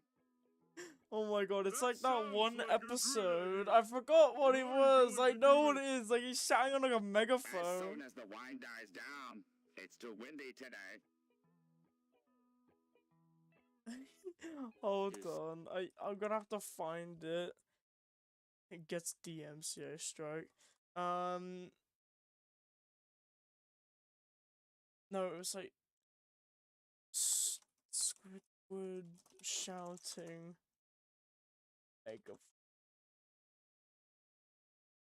just megaphone. Like yeah, it's literally this.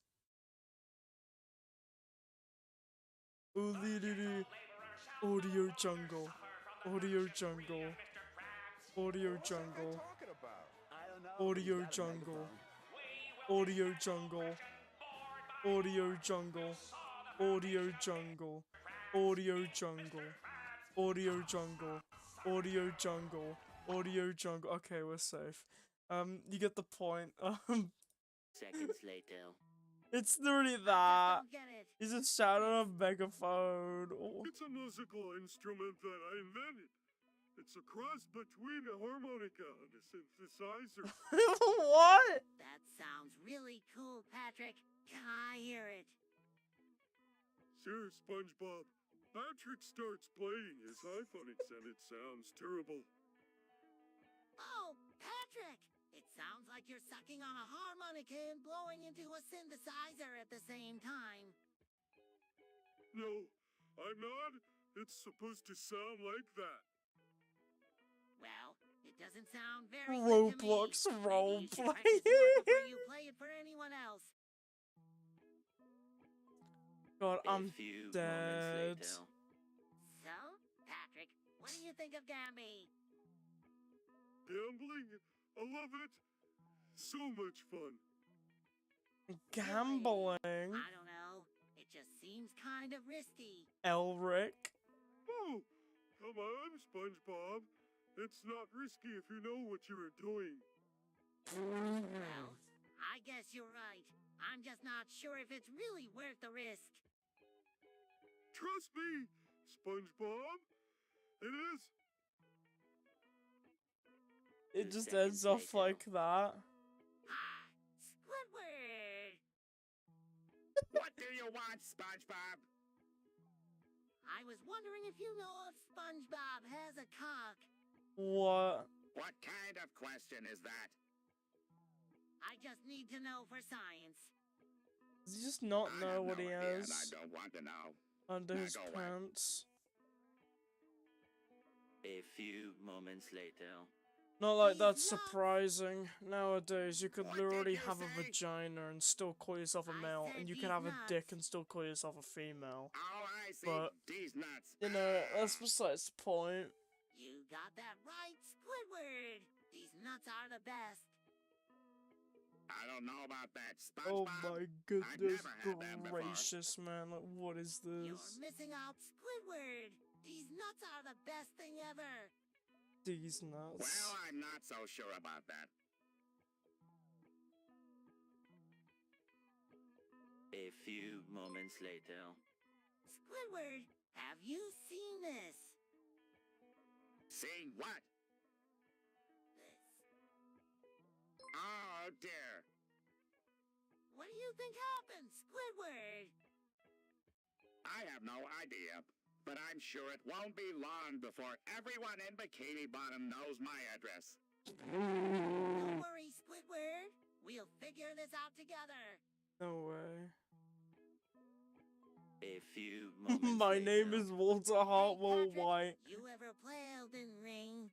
I live in 308 No. Negro Royal What Lane, is it? Albuquerque, New Mexico, It's this new game 87104. from Hidetake Miyazaki, the creator of Dark Souls. It's Bit really of hard. Dark Souls. Sounds boring. It does sound pretty tough, but I'm sure it's a lot of fun. I'd like to try it out someday.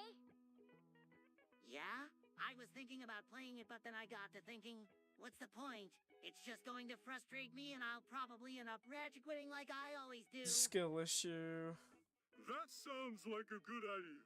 Why don't you just quit while you're at and save yourself the hassle? Actual just skill issue. SpongeBob, you don't want to get too frustrated with the game. There's no need to put yourself through that. That's just a skill issue. You're right. You're right.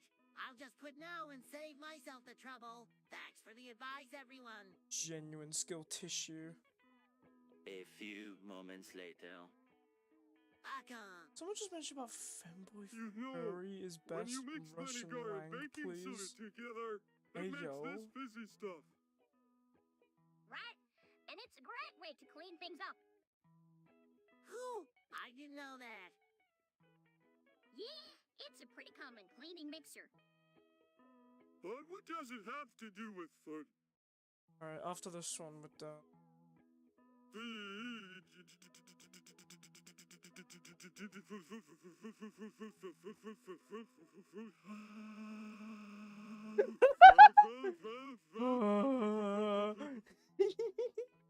Nothing really.